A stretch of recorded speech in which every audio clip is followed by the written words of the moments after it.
Chapter 1. Beware of cultivators. The world spun in circles. I focused on the wooden ceiling with a dimming gaze. A loud droning rang in my ears as someone shouted the end of the spar. "Are you done already, junior brother? We still have many pointers to share," the boy said, smirking. His face was obscured in the colors splashing around in my vision. From the sound of him, he couldn't have been older than 14. Pfft, that was pathetic. Barely managed to take 5 blows. Let us leave, brother. This scum is not worth our time. Murmurs warbled all around me. Words full of disgust, and occasionally some of pity were thrown my way. The other boy walked out of the arena, but I remained where I lay, staring at the high ceiling. "Someone take Lu Jie to old man. He seems to have hit his head quite hard," a man spoke. 2 pairs of arms lifted me up, carrying me through my days. Their voices barely registered as I started to gather my wits. 2 questions burned in my mind. Where the fuck am I? And who's this Lu Jie? The smell of herbs and incense touched my nose, and something warm prickled my skin. With a painful groan, I opened my blurry eyes. "Keep lying down, Lu Jie. Your wounds haven't healed yet. The pill is working, but you need to rest." An old man stood beside me, wearing a plain white robe. Long, bushy eyebrows set on a face with more wrinkles than skin was framed in white hair and a long beard seen in all those kung fu movies. A boiling iron cauldron sat at the other end of the chamber, green smoke rising and twirling in the air, floating around the old man's hand. "I'll be making a qi reinforcement pill. It will heal the damage to your dantian. You have nothing to worry about. You won't be crippled," the old man said, with a kind smile, gently patting my shoulder. The old man walked back to his cauldron, and I let my head fall onto the coarse and hard bed underneath me. Where was I? The last I remembered was falling asleep preparing for my physics test paper, and the next instant I was being slammed around by some kids throwing magic bullshit. I didn't have to wait long. The answers started to come on their own. Lu Jie, a moderately talented kid from the 7 Rivers village, who found out he'd been blessed with qi. Like every other kid from a village, he decided to strike out his luck in the city and become a cultivator. The rest went as typical Chinese cultivation stories go. But Lu Jie was no main character. He barely got into the sect on his talents and struggled to keep up with his peers moving further through the ranks. Years went by. He was now 20 and still stuck at the 3rd realm. He got the short end of the stick when he recently caught the eyes of the insane twin young masters, being dumb enough to accept their proposal to give him pointers. Looking through his memories, it was obvious the twins just loved to beat and bully those weaker than them. They used the spar as an opportunity to beat other disciples up. Lu Jie just happened to be exceptionally unlucky, dying from a hit to the head. And now I'm Lu Jie. Fuck me. I tried to move, but the pain shooting through my abdomen told me any movement would make me regret all my choices so far. Stuck on the bed with little else to do, I decided to go through the guy's memories. There was no family for Lu Jie. For all of his childhood, he was raised by a kind farmer who'd taken him in. Someone he hadn't met in a long time, as he hadn't left the sect in years. Outer disciples were barely above servants in ranking here, and the only ranks Lu Jie had been rising in was that of age. The old man here seemed to be the only one who'd ever cared for him. With his frequent beatings and injuries, his visits to this place had been far more common than should be normal. I felt a bit bad about the old man, recalling him telling Lu Jie how he'd lost his grandchild to a particularly nasty disease. It was clear he'd seen his grandson in him, and now the kid was dead too. Some measures of pity for Lu Jie stirred within me as well. He'd been an arrogant guy, believing himself destined for greatness. The shattering of his dreams had been harsh, and he never said it out loud or even muttered a word of thanks to the old man. But he'd been his only support during his life in the sect. It was a sad story, a death so pointless.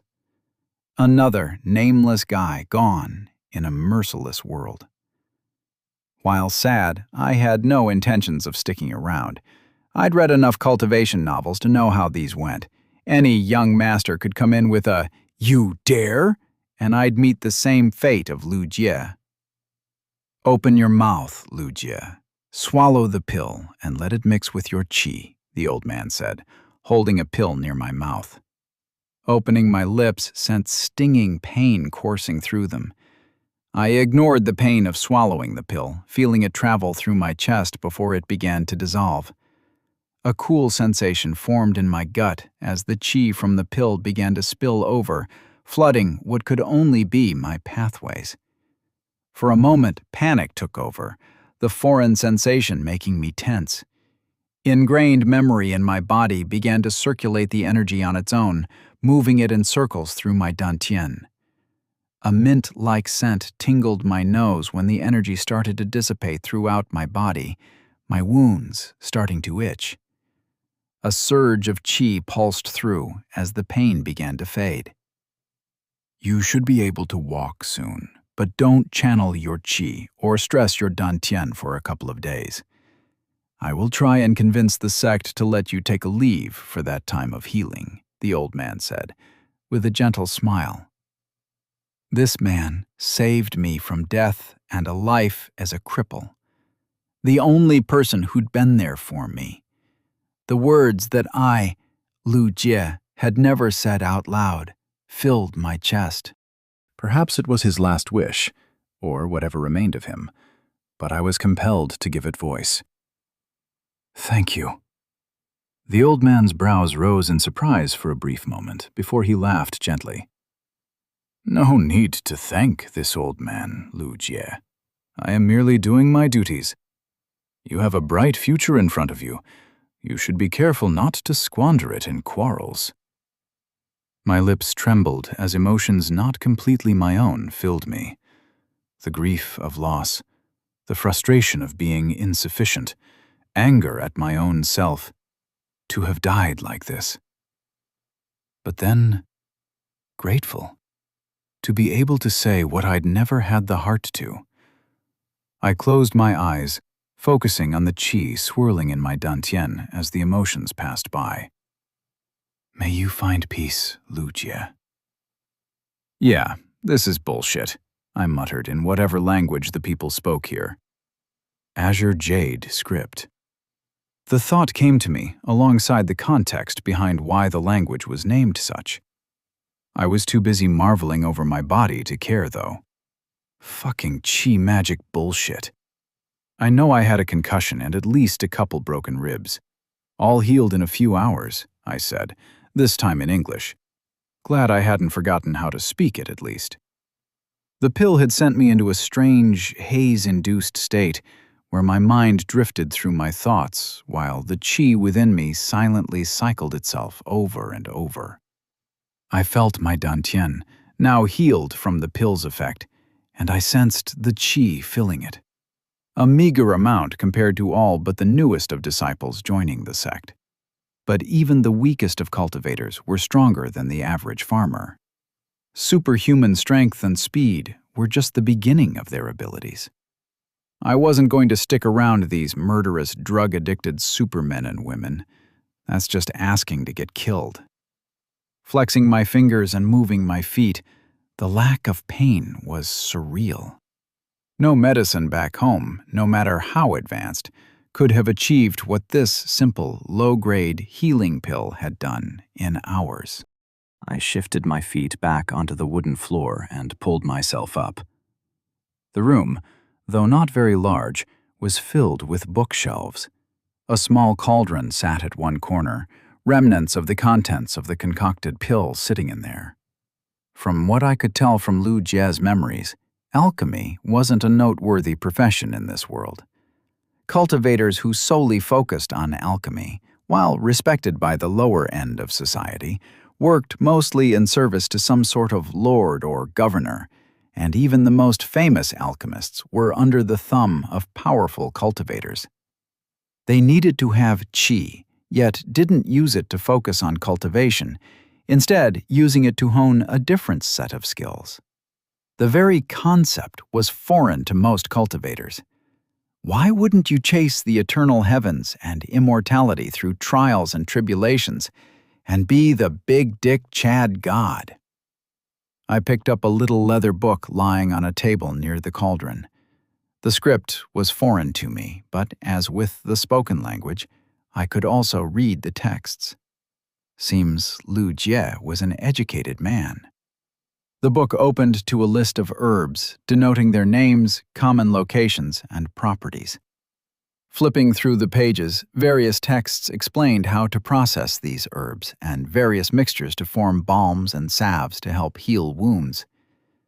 The texts were somewhat primitive, yet the content within was valuable. There were many plants that deviated from their natural properties. One was straight up made of fire, a 7-poison flame grass that turned to fire when qi flowed through it. There were several such strange spirit herbs listed, and quite quickly I found myself sucked into the textbook as it guided me through the basics of alchemy. Time flew by. The further I read, the more entranced I became by the details within the pages. Everything in this book spat right in the face of all that I knew. It broke laws of physics and chemistry for breakfast and munched on the laws of thermodynamics as a snack. Some pills utilized downright ridiculous procedures like, perform the dance of the blood lotus and channel your spirit.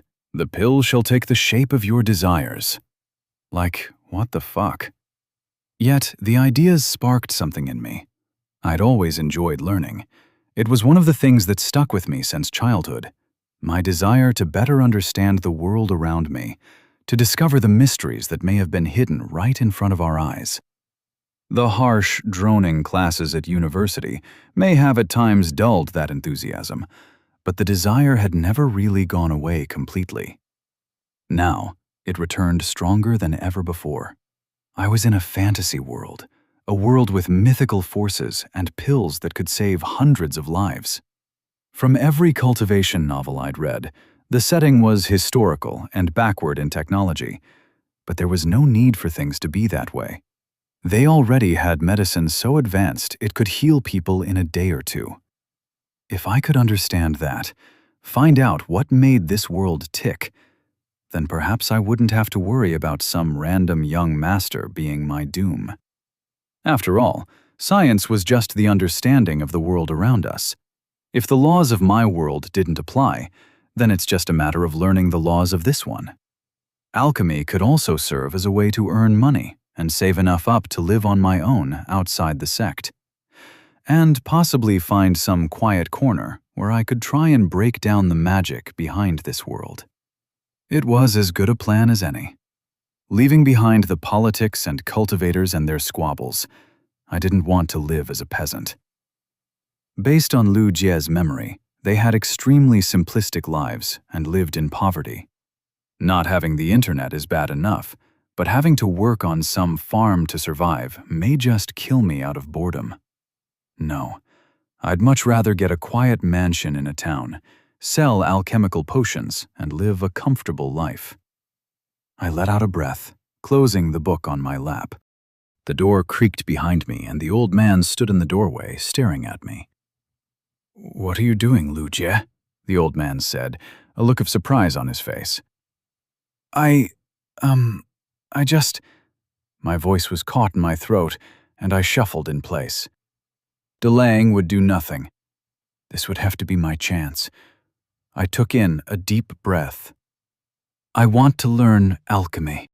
Chapter 2. The Path of Alchemy. Why so suddenly, Lu Jie?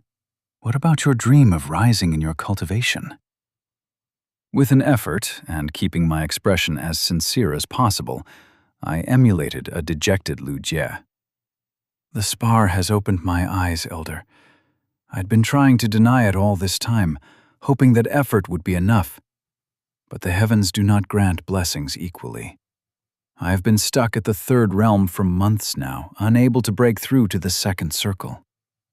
I have seen the truth. I am talentless, and this is as far as I will ever go. I despaired, thinking there was no path in life that I could take.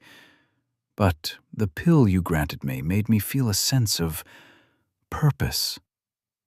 Realization struck me. I was almost being genuine here. Having the memories of Lu Jie, even though they weren't mine, I was still affected by them. His frustration and defeat, it had all been true. He may have died, but I lived through his memories and experienced those emotions. I wish to be of some use, and I wish one day to repay you for all the kindness you have shown me. I pulled my knees together and bowed my head. Please, take me as an apprentice. Silence descended. I kept my head bent. Footsteps sounded as the old man walked closer. I am a bit disheartened to hear you give up on your dream, Lu Jie. You may have had troubles, but I'd seen the resolve in your eyes. But the heavens have different plans for everyone, and it is the mark of youth to try and find your own path and Tao. If you think it lies in this craft, then I would be glad to teach it to you. I looked up at the old man. A frown sat on his wrinkly old face as he moved to inspect his cauldron. It has been decades since anyone has asked this old man to teach them. Know that I am no talented master, just a humble man who has been working his craft for a long time. He brushed his fingers across the lip of the cauldron. Think carefully, Lu Jie. The relationship of a master and apprentice runs deeper than all but family. If this is truly the path you wish to take, then kowtow thrice and agree to take me as your master, and I will agree to teach what I know of alchemy. I agree, master, I replied, partially relieved, and kowtowed thrice. I agree as well, apprentice. May the heavens be my witness. A pulse of qi traveled through the room at his words as the apprenticeship was made official. It had been partially a gamble to ask the old man. He really had no reason to accept me as a disciple. Officially, I'd still be a disciple of the sect. My duties would include helping him with his job and various chores. Outside of that, the old man was doing me a favor. I was a good deal nervous at being thrust in this position so randomly, but a part of me was also liberated. Step 1 of Plan Escape Dumb Cultivation Sect was a success. The old man stood in front of me, and I bowed my head once more. What do you know about alchemy, Lu Jie? The old man asked. Frowning, I dredged up a reply from Lu Jie's memories. Alchemy is the craft of refining, to refine various herbs and resources to form elixirs and pills that can help purify the dantian and bolster one's cultivation, as well as cure ailments and heal injuries. The alchemy in this world may be primitive, but it was still a field of study. My answer completely ignored the nature of alchemy, instead rendering it as a tool. A different reply bubbled up in me. Alchemy is the study of nature, the craft of understanding the body and spirit to create that which can heal and enhance both. It's the craft of medicine and one of conversion, a method to understand how the various herbs and essences work, and, by extension, how everything under heaven does. It's a path of understanding. This time the answer rang true. My qi swirled in my dantian. This was my new path. My Tao will differ from yours, but all of them reside under the heavens as one, guided by its will. I had never felt it before, Lu Jie. But now I feel the path of alchemy may indeed be the one for you. That choice is not mine to make. All this old man can do is guide you along your path." I nodded in reply, and the old man turned around. "Let us start with the very first thing, the ranks by which an alchemist is known. You have taken your first steps in alchemy as an alchemy apprentice. The next step for you will be one of a junior alchemist, capable of refining the simplest of pills and elixirs. Next would be a senior alchemist, the rank this old man had been for the majority of his life. You can call yourself a true alchemist at this rank. At the end of my life, I have taken my last steps to be a grand alchemist. After grand alchemist, your path will take you to be a master, a grandmaster, a saint, and at last, an alchemy emperor. Such is the path before you." Witnessing the old man's passion as he spoke, the depth of his old appearance dawned on me. The time he must have spent honing his craft. Few men looked old. The chi in them kept their appearances youthful, even beyond a century. And the higher you cultivated, the slower you aged. Yet old man appeared older than any person I'd ever encountered. He may not have a high cultivation, yet his skills and experience would be invaluable nonetheless. The first step in alchemy is the study of its ingredients. Which ingredient does what, and the potency of the herbs, the purity of the essence, and the time and technique involved in refining them. Smoke rose from the cauldron, twirling around the old man's hand, moving to an unseen rhythm. Seeing things straight out of a kung fu movie left me awed, and I gaped as the minty scent of herbs filled the chamber. Your first lesson will be on how to use the cauldron and refine a pill. A fire lit up under the iron cauldron on its own. The old man picked several books from his shelves and laid them out on the ground in front of me. "The Fundamentals of Alchemy, Part 1, the book read. A jade slip also rested next to it, and I stared at the old man for an answer. "That contains the recipe for 3 basic pills. When you can brew all 3 is when you can call yourself an alchemist. They are not rare recipes, but all alchemists have their own details and touches, and all are passed from master to apprentice." Looking back to the jade slip, a slight pulse of chi showed me all 3 pills and their recipes. My heart beat with excitement at the perspective of learning the first magic since arriving here. It was time to make some cultivation drugs. Chapter 3. Old Man Lao Zhang. Lao Zhang was old, his name quite literally meaning old man. It had been ages since anyone called him by his own name, and he preferred the given name anyways. It represented the time he'd spent at the sect here. Lao Zhang had been working as an alchemist for several decades, a large portion of that time spent here at the Cloudy Peaks sect, ever since the sect elders saw his skill and hired him as an alchemist. He spent his life working here, and only a few remained who remembered him as he was in his youth. When he'd crossed a century in age, he was free to leave the sect with his earnings, gaining a venerable elder solely on his age. He refused, of course. What purpose would he have in life if he stopped working for his sect? Perhaps if his grandson had been alive. The memory pricked a pang of guilt within Lao Zhang, but the pain had dulled with time. No, his purpose was right here. Working under the sect, living the last of his days trying to reach the truth of his own Tao.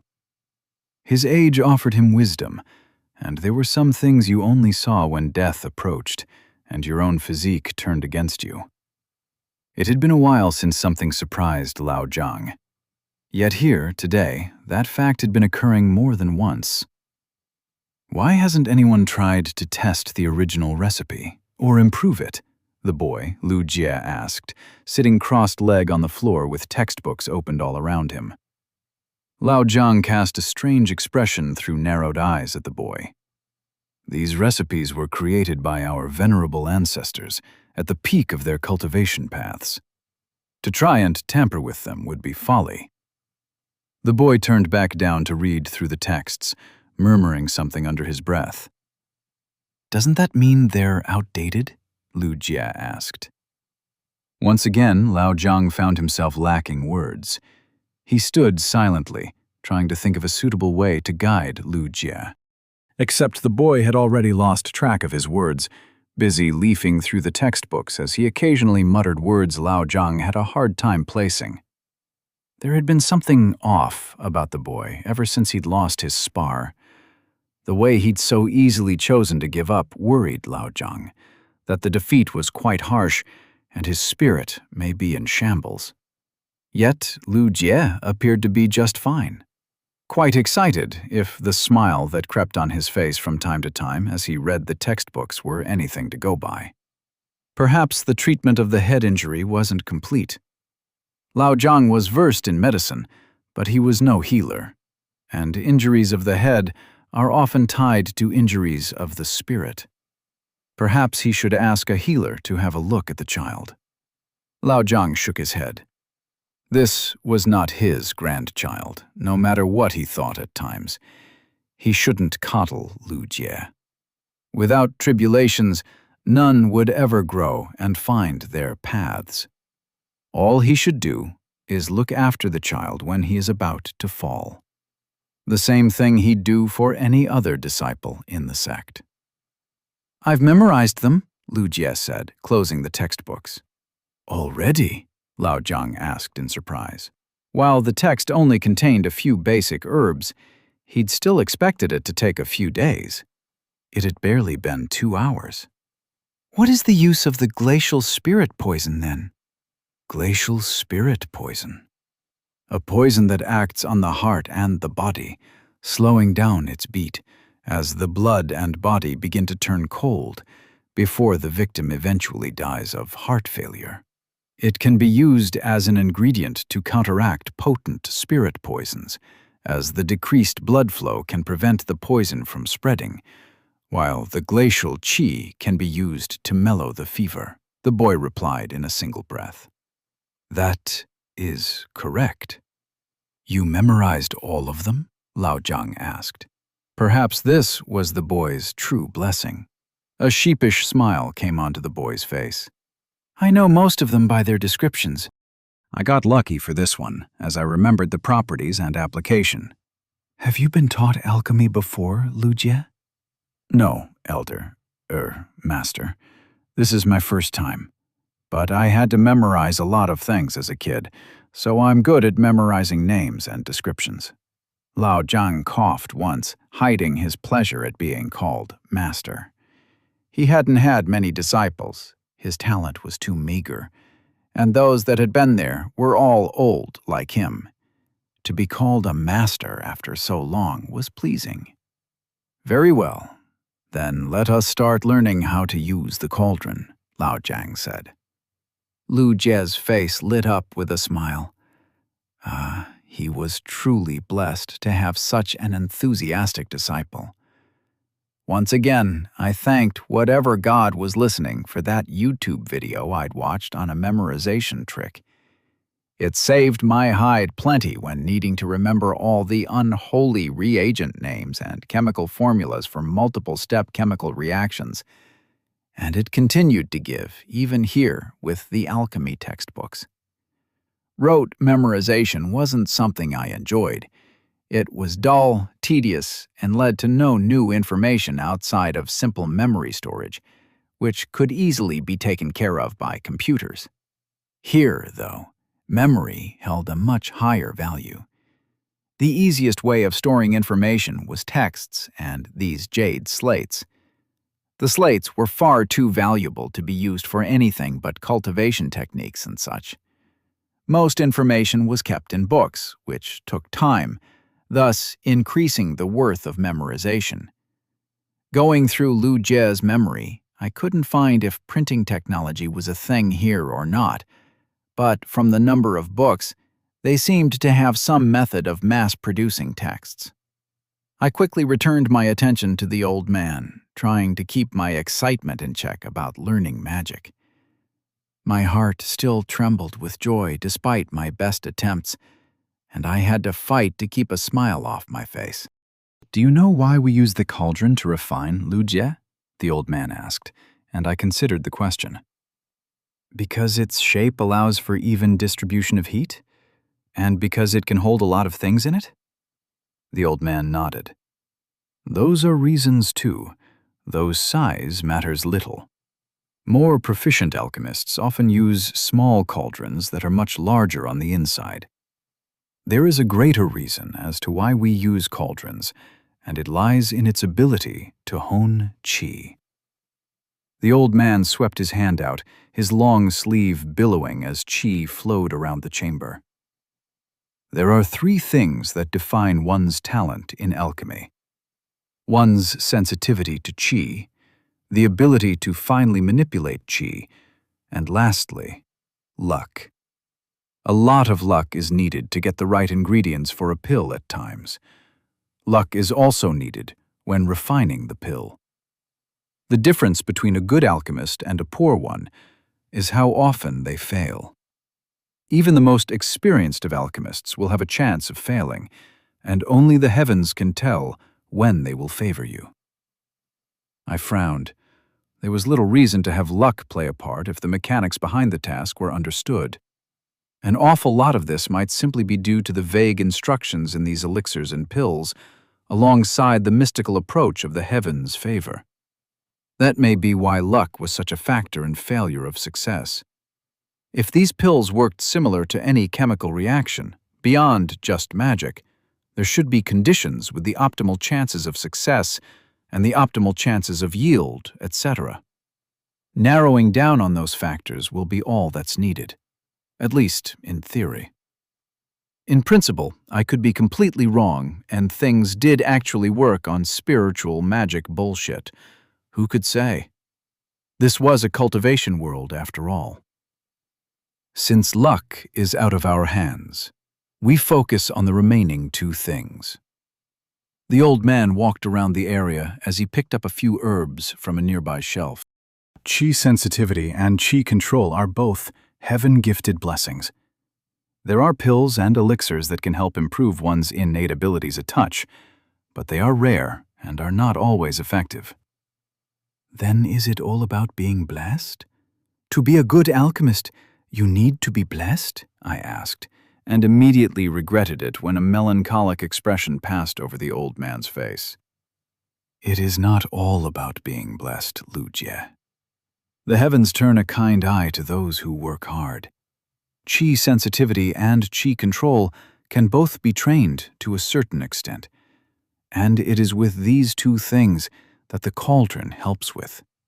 The cauldron is a tool to not only carry your herbs, but also your qi. A good cauldron allows for your qi to pass smoothly, without any interruptions, and it guides the essence inward. A poor cauldron can contain impurities and deformities, disrupting the flow of qi. The old man put the herbs in the cauldron, the fire beneath it growing larger.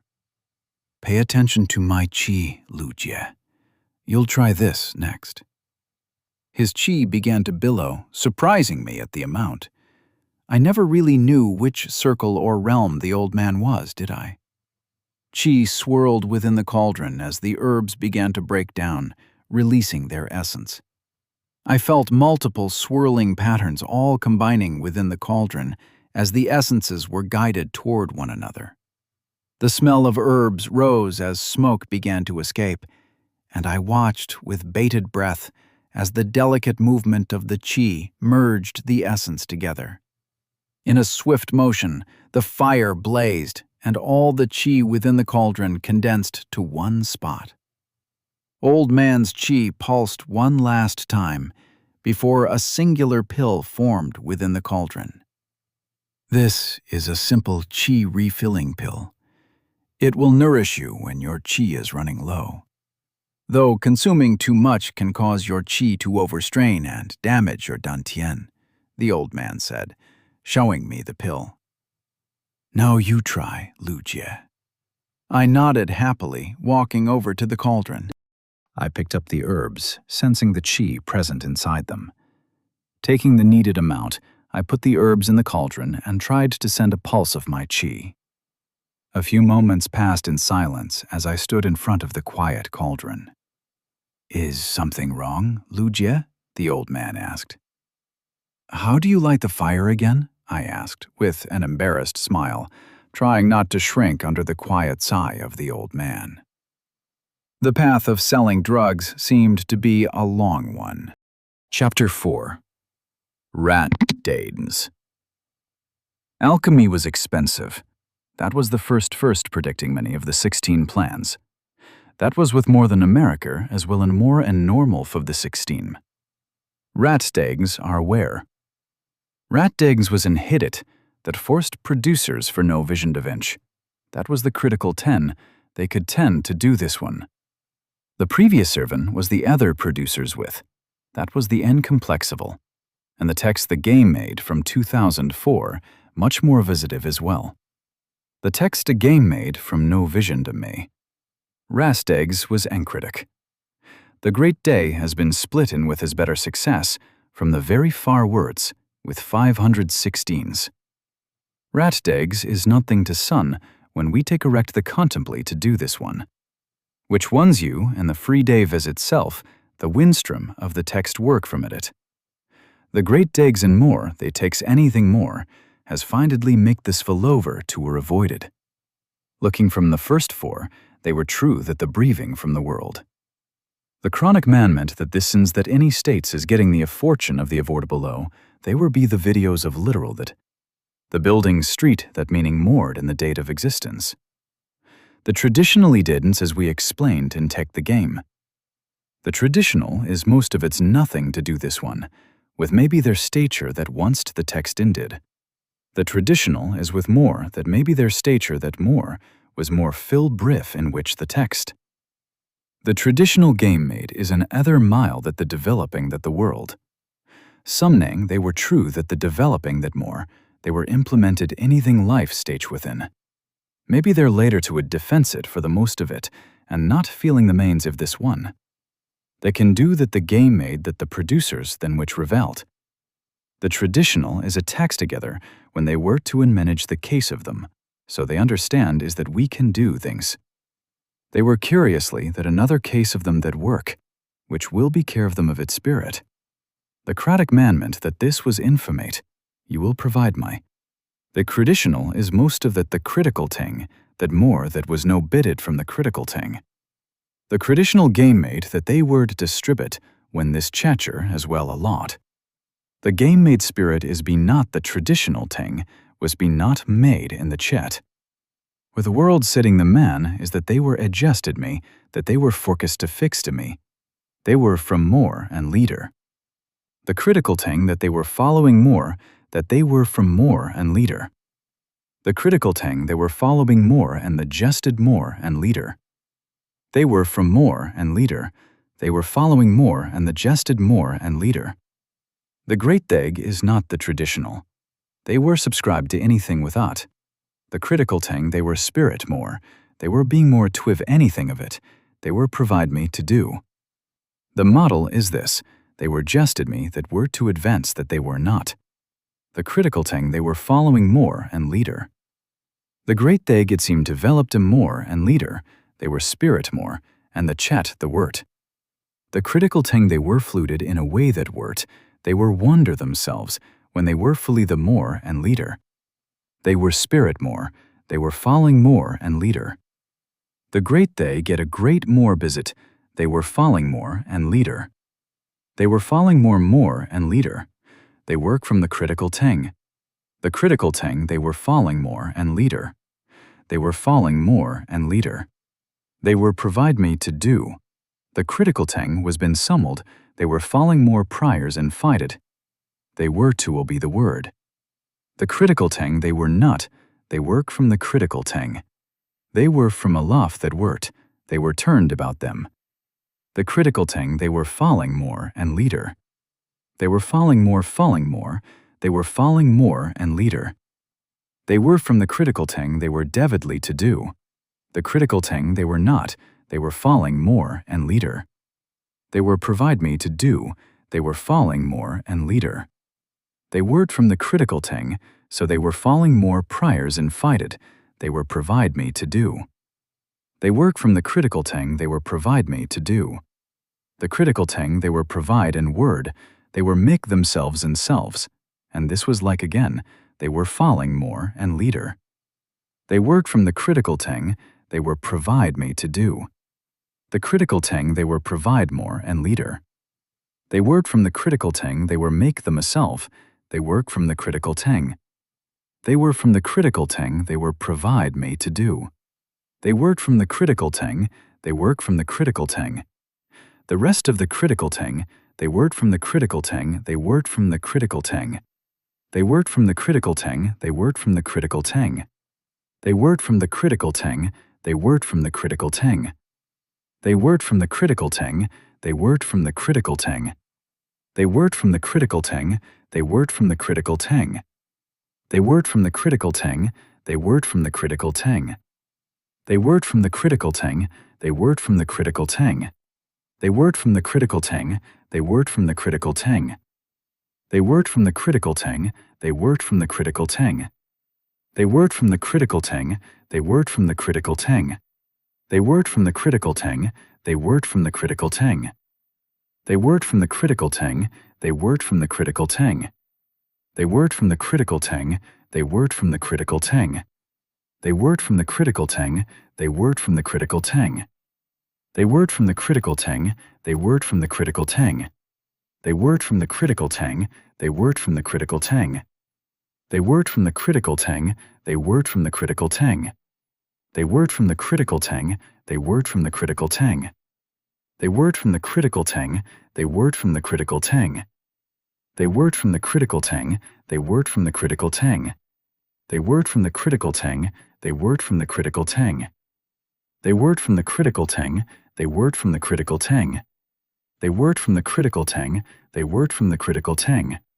They word from the critical tang, they word from the critical tang. They word from the critical tang, they word from the critical tang. They word from the critical tang, they word from the critical tang. They word from the critical tang, they word from the critical tang. They word from the critical tang, they word from the critical tang. They word from the critical tang, they word from the critical tang. They word from the critical tang, they word from the critical tang. They word from the critical tang, they word from the critical tang. They word from the critical tang, they word from the critical tang. They word from the critical tang, they word from the critical tang. They word from the critical tang, they word from the critical tang. They word from the critical tang, they word from the critical tang. They word from the critical tang, they word from the critical tang.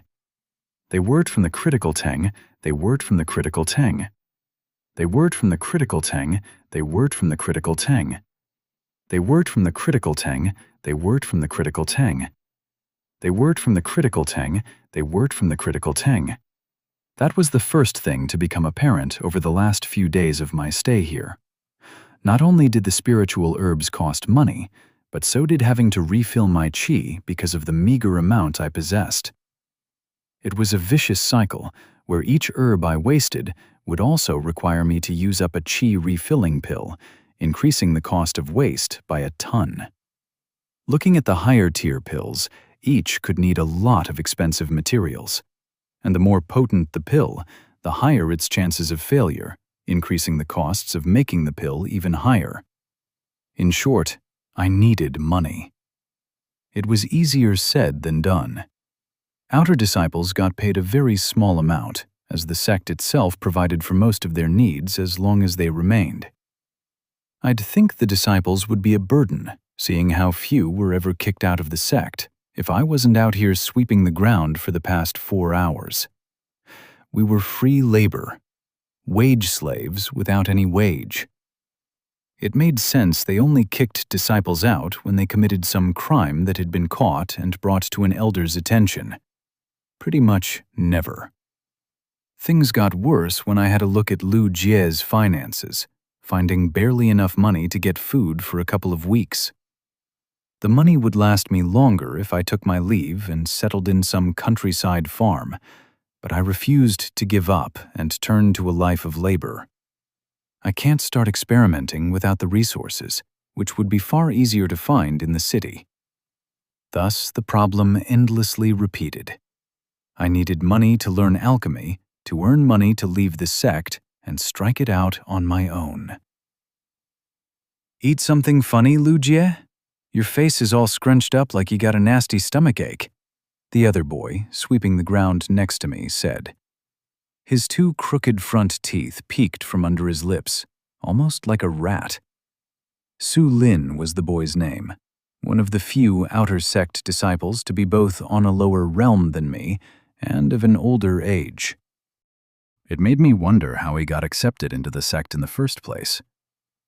Just recovering from the spar, I replied offhandedly, returning my focus to sweeping the paths.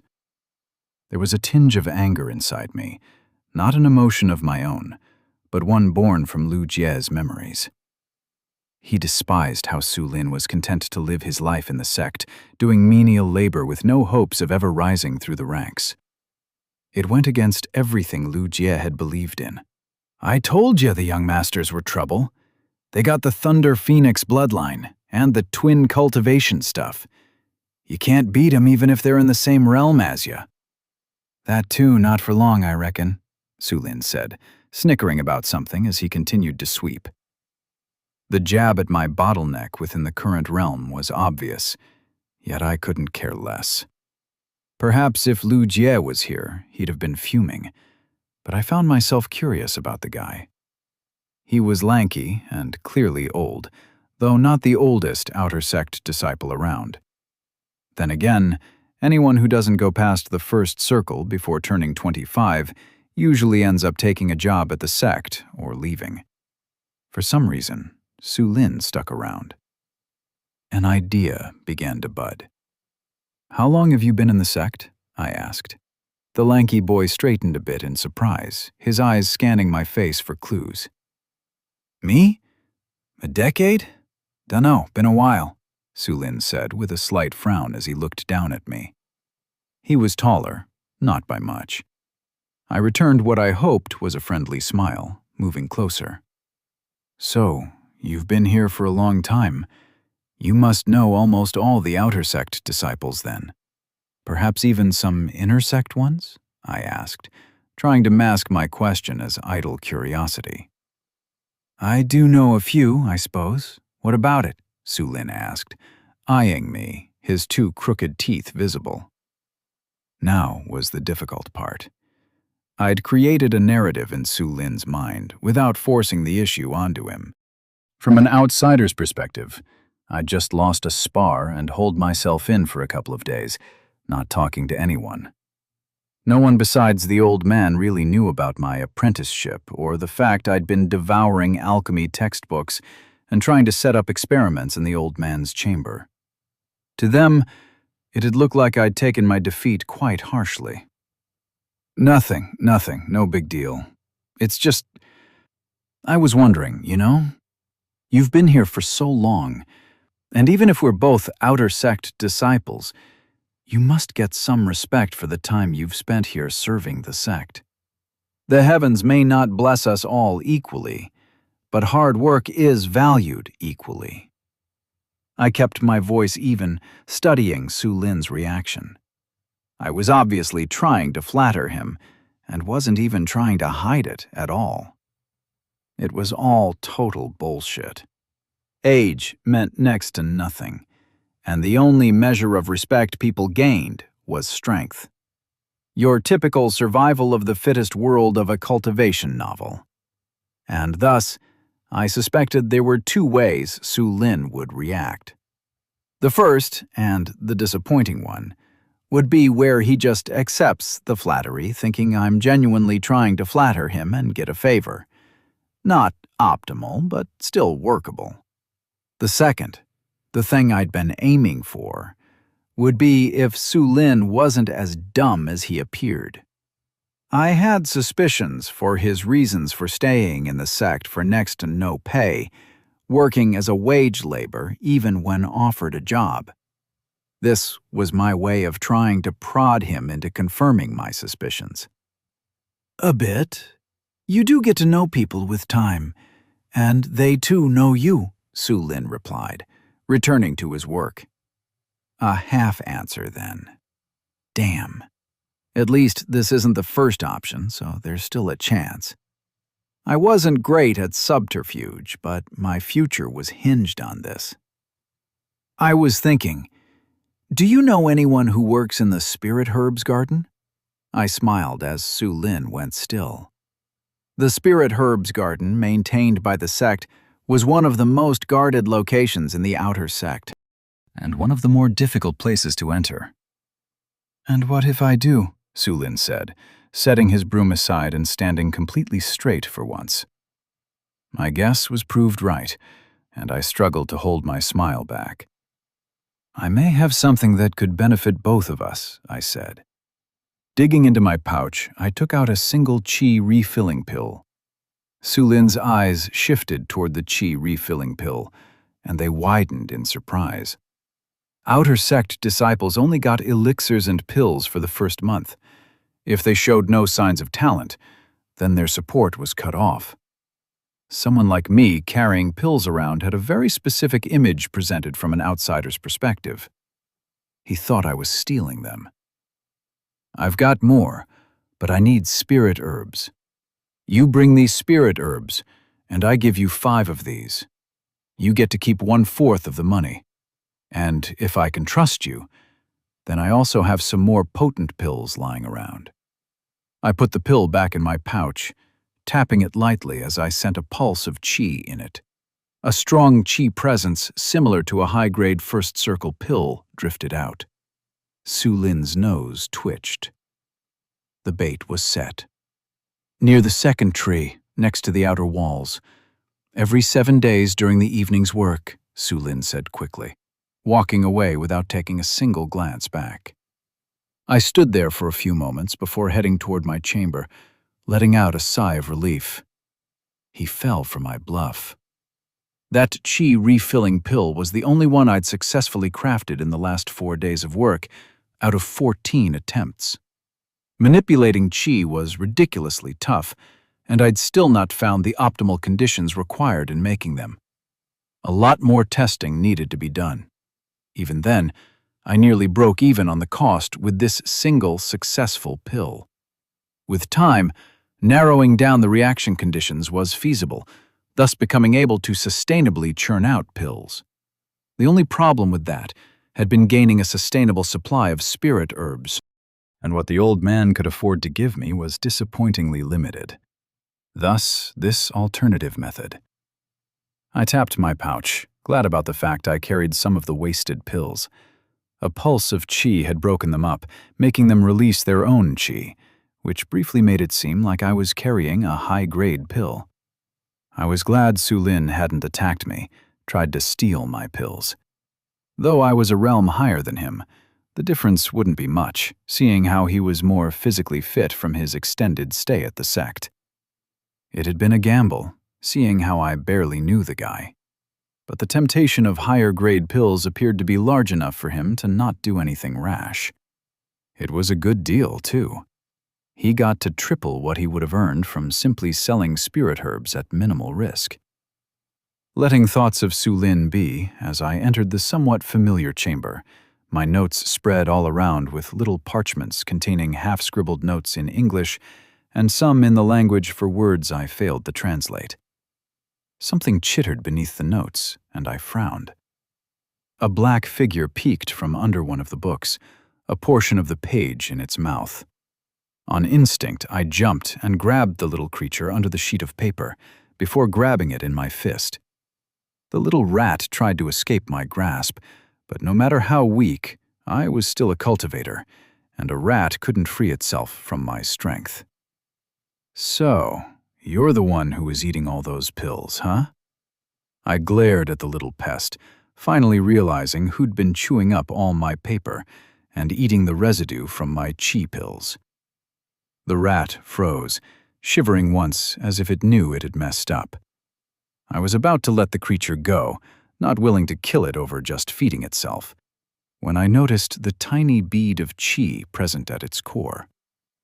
My eyes widened in surprise, and a chuckle escaped me. The black-furred pest squeaked in terror at its true nature being sensed. A grin split my face in two, holding the little treasure in my hand a bit tighter. I'd just caught myself a spirit rat. Chapter 5. Gotta catch 'em all? What should I do with you now? I doubted the little rat could understand my words.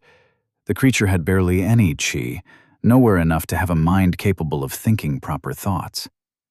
Kneeling, the rat squeaked once, shivering within my hand. Perhaps surprised it was still alive? Doing my best to not make any sudden movements, I took out my qi refilling pill and brought it near the rat. I know you like this. Go ahead. Take a bite. Despite knowing it couldn't understand me, something about a fuzzy little creature being terrified for its life made me wish to talk to it in a soothing manner. The little rat's nose twitched, inspecting the pill. Then it began to nibble at it. I let the rat go, keeping my hand nearby to quickly grab it if it tried to escape. Stay there. Got it? I said, infusing my words with qi. A neat trick I'd learnt while studying. The rat's qi pulsed in response, and I took that as an acknowledgement. Going through the textbooks I'd been given by the old man, I found the one mentioning spirit animals. Skimming the pages confirmed my thoughts. The rat was a spirit animal. From what I knew, occasionally animals could gather qi and form a core in their bodies. The majority of spirit animals were born with qi, but some could gain one further in their lives. And at a high enough cultivation realm, they could also take human forms. Typical cultivation stuff.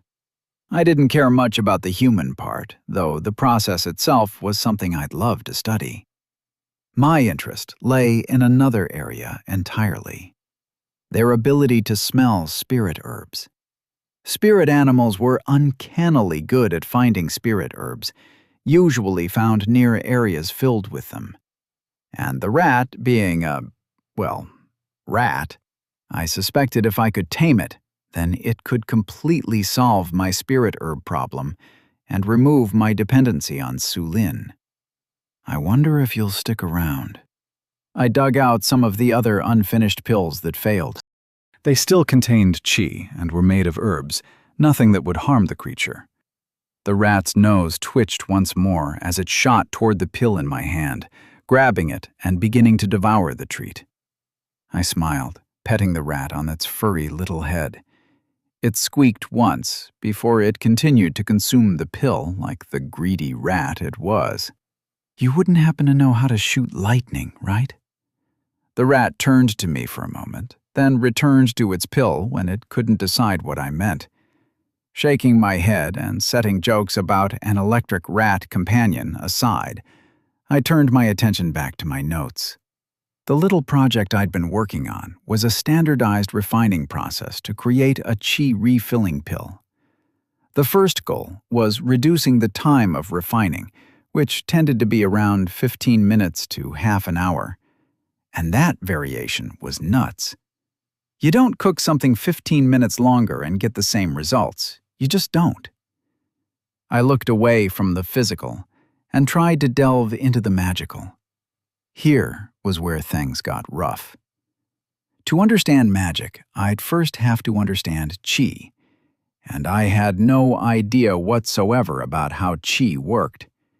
I could feel the qi in my dantian and could even draw it out and use it. The only technique to directly apply qi that Lu Jie knew was the basic technique given to all outer sect disciples of the Cloudy Peaks sect. Serene Mist Art, it was called, a lesser version of the Celestial Peak Arts. The technique was all about the martial arts kung fu jazz of sitting down and doing nothing while gaining powers. You'd think with how much the stronger cultivators meditated, they'd be wise and shit, but here we are. The art was useless to me, as the technique was about light steps and martial arts, and I sucked at those. The thing that was good for me lay in the ability to reinforce my body with qi. That, and the ability to reinforce other things with my own qi. The former was easy. I could use my qi to run a bit faster, jump a bit higher, be more aware, all that jazz.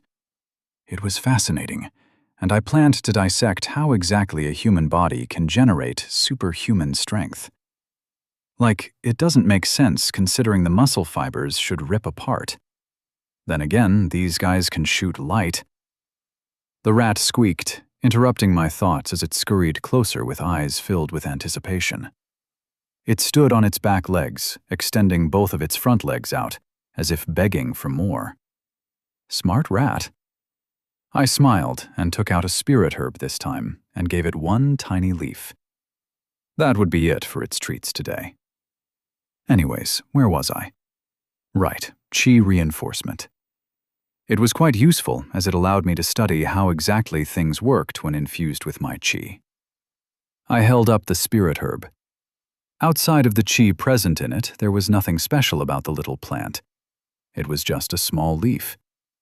But here was the interesting part.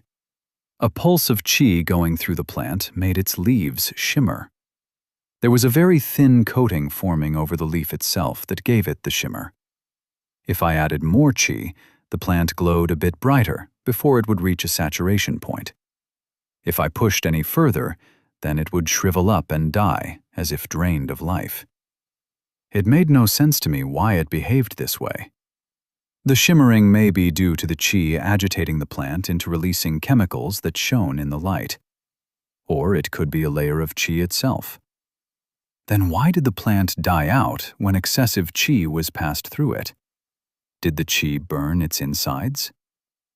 In contrast to the spirit herb, normal plants seemed to barely react unless excessive qi was passed through them, in which case they usually burst into pieces, like they were bloated from the inside. I did find that a very careful application of qi could make the plants grow faster, but I wasn't good enough to produce visible results. I didn't have the needed control. At least, for now, that is. I wish I had a microscope to shove all this under. Maybe I could make a simple one. Just another dream item for my quickly growing list. I was also testing if feeding a certain amount of qi to a plant every day would result in that plant turning into a spirit herb, though it'd be a massive waste of qi even if it did, unless I managed to produce a completely new type of herb not seen before. Cross-pollination or grafting was another interesting thought. How would that work for these plants? If there were spirit herbs, then surely there would be spirit bushes, and berries and trees out in the wild, right?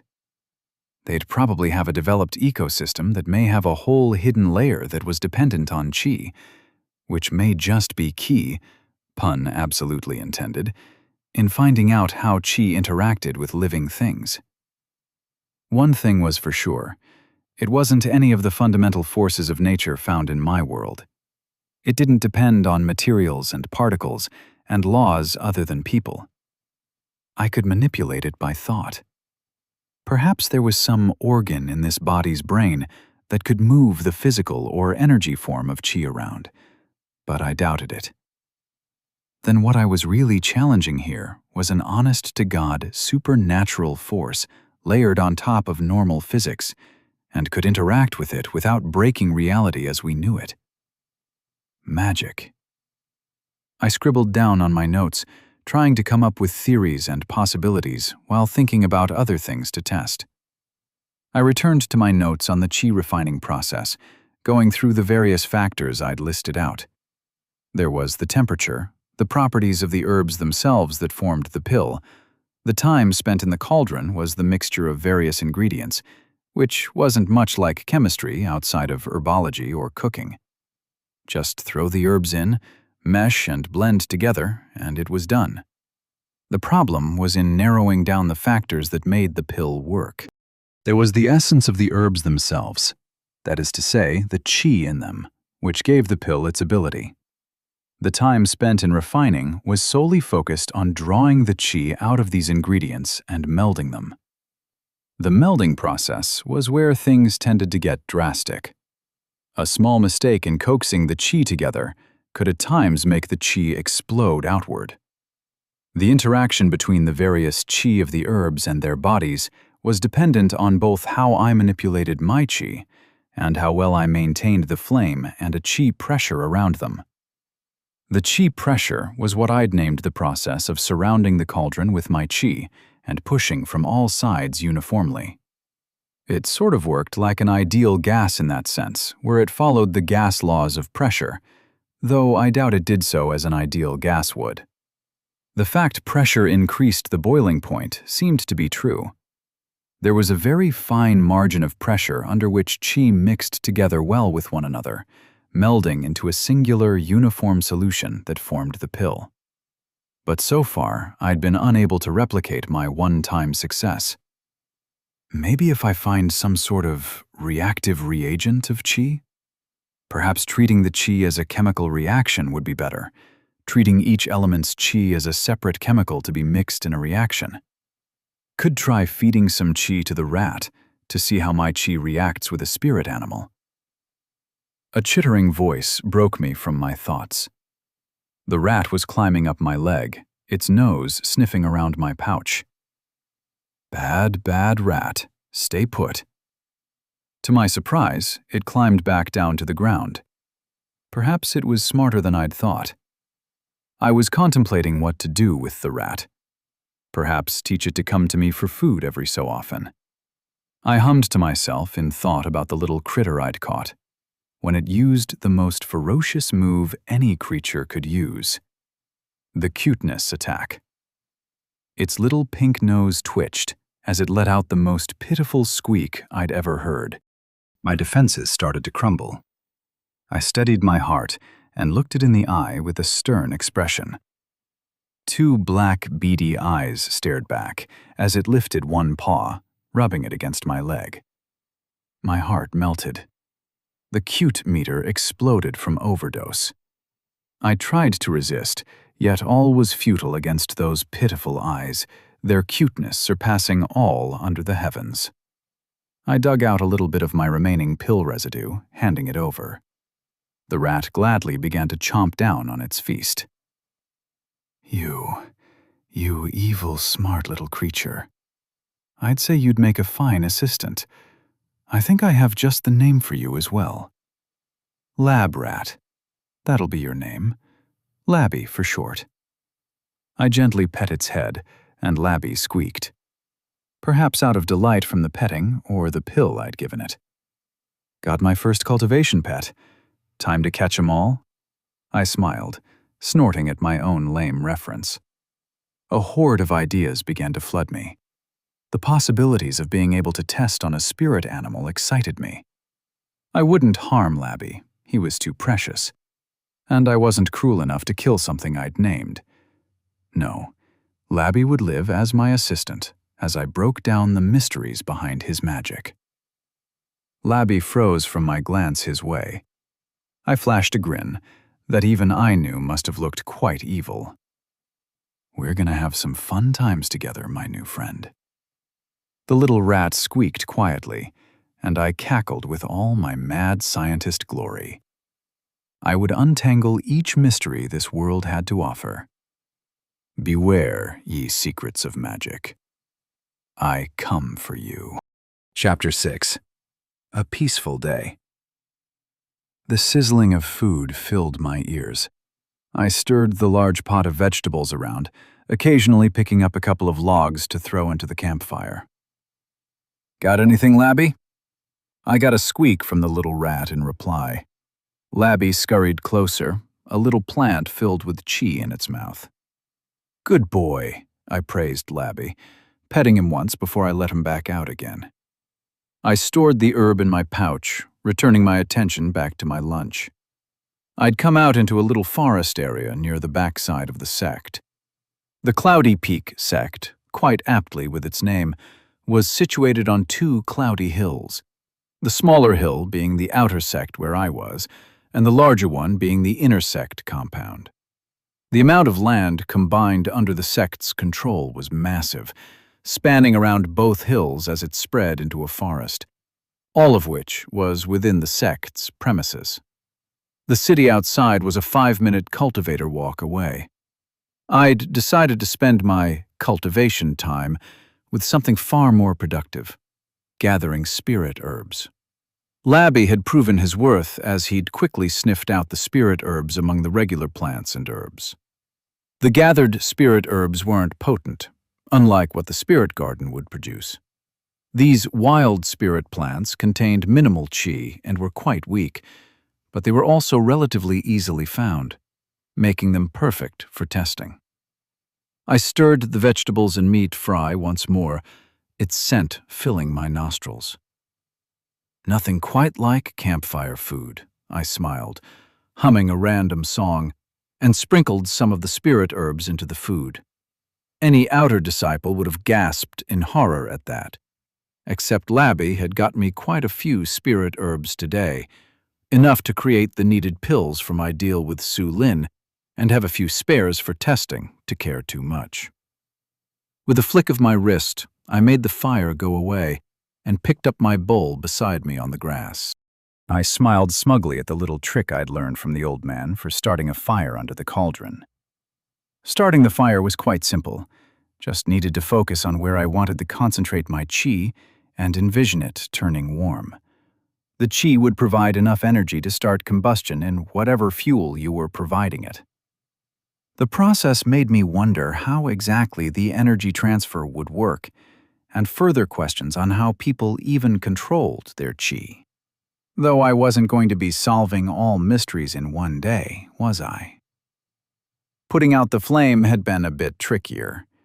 I had to direct my qi fast enough over the flames that a layer formed for an instant over the wood, cutting the oxygen supply, and the fire died instantly. I served myself the fried meat and vegetables, taking a little bowl out for Labby as well. A gentle breeze blowing through the grassy plains brought a smile to my face. The air here was fresher, and the qi of the land surrounded me.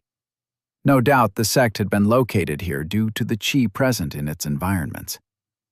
Labby came closer with another squeak, carrying a cut-off herb. I saw a few chewed leaves at the end, and shook my head as I took the herb from its mouth and gave it a pet in thanks. "You can eat the food too if you want to," I said, holding out his small bowl of my homemade recipe of stir-fry, poor college student edition. Labby's little nose twitched a couple times as he inspected it, before digging in. I sighed contently, heating my lunch out in the open. A couple of animals curiously walked by from the denser tree groves nearby, but none were curious enough to come out into the open grasslands. I soaked in the sights around me, marveling at the mystical magic of qi that flowed all over this place.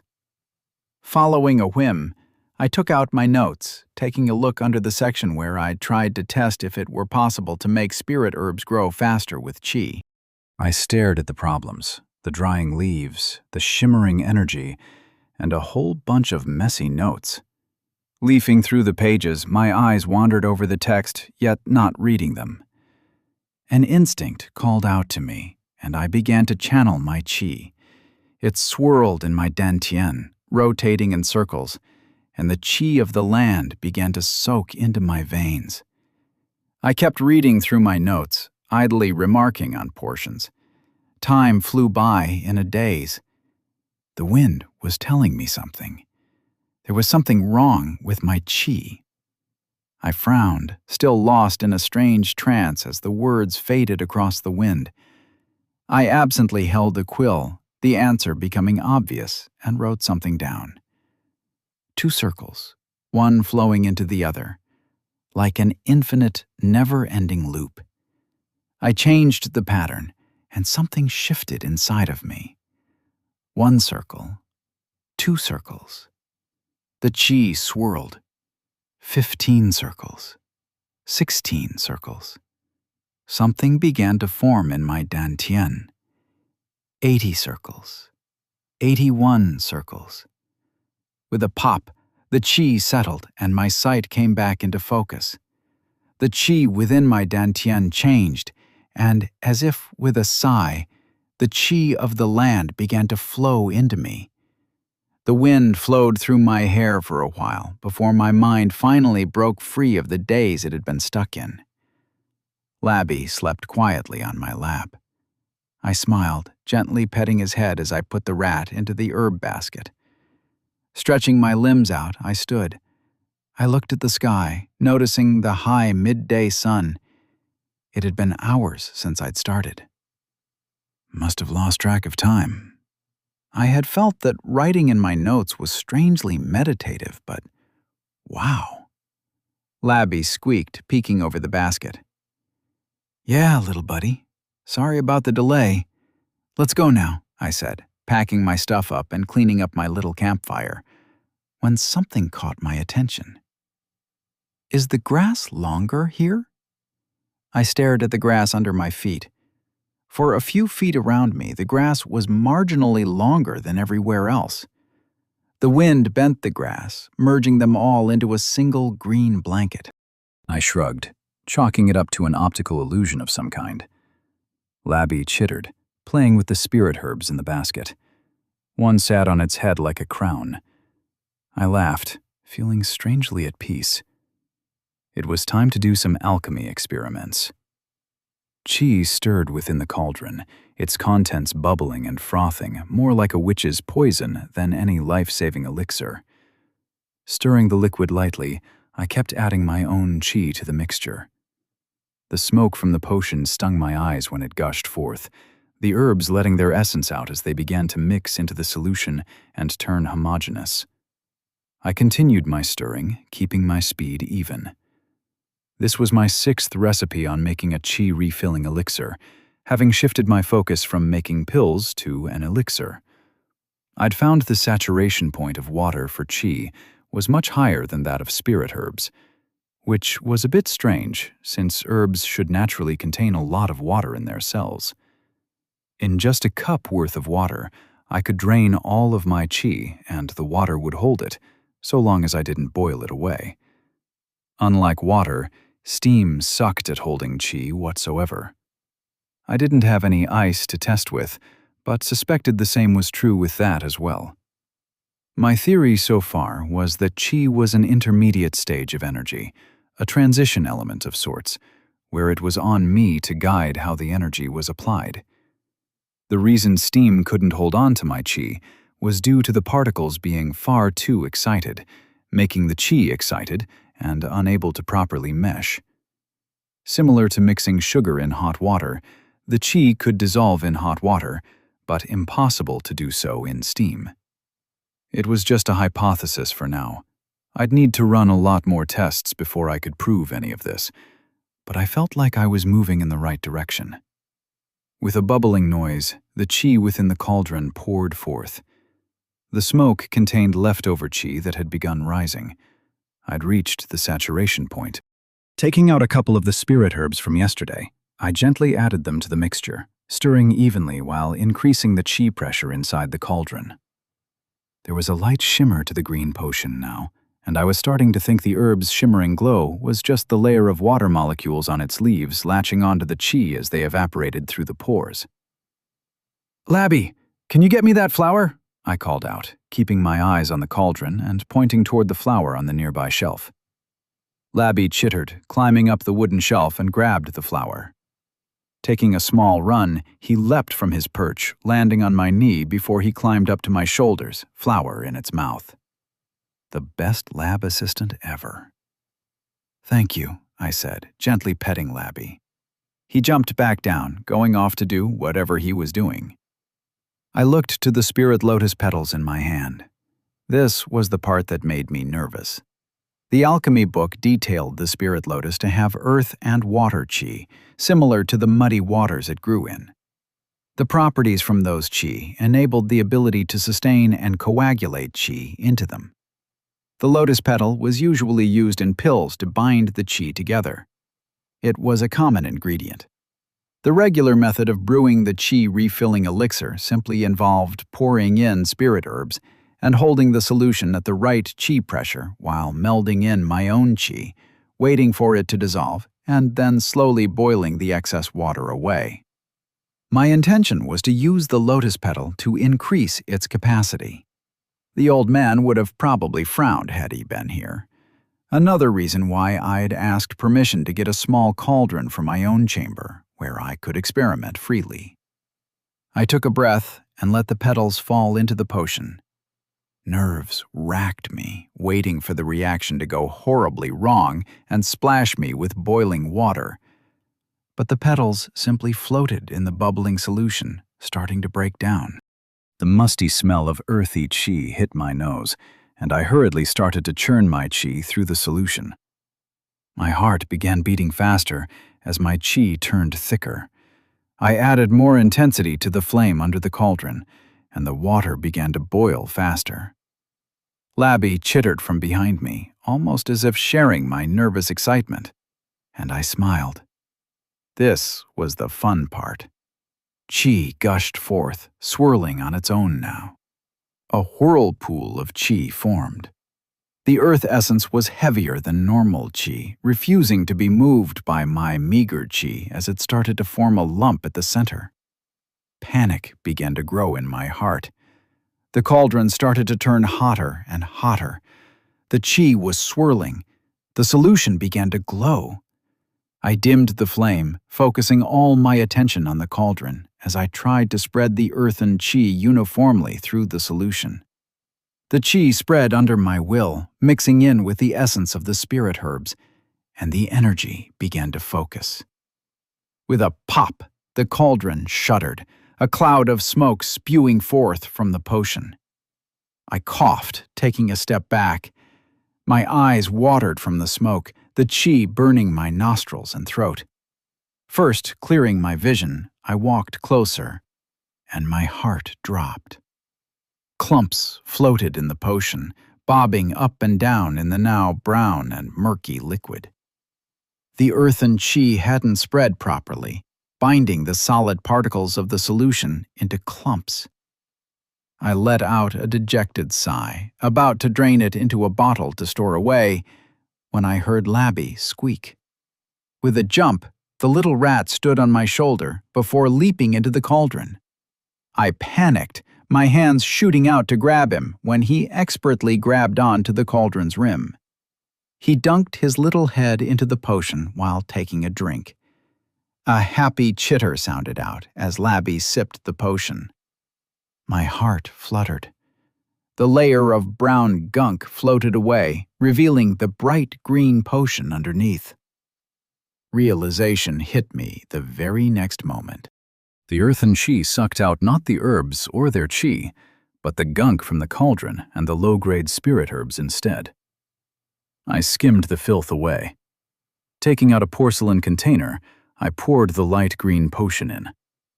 Grabbing the elixir, I swirled it once and took a small sip.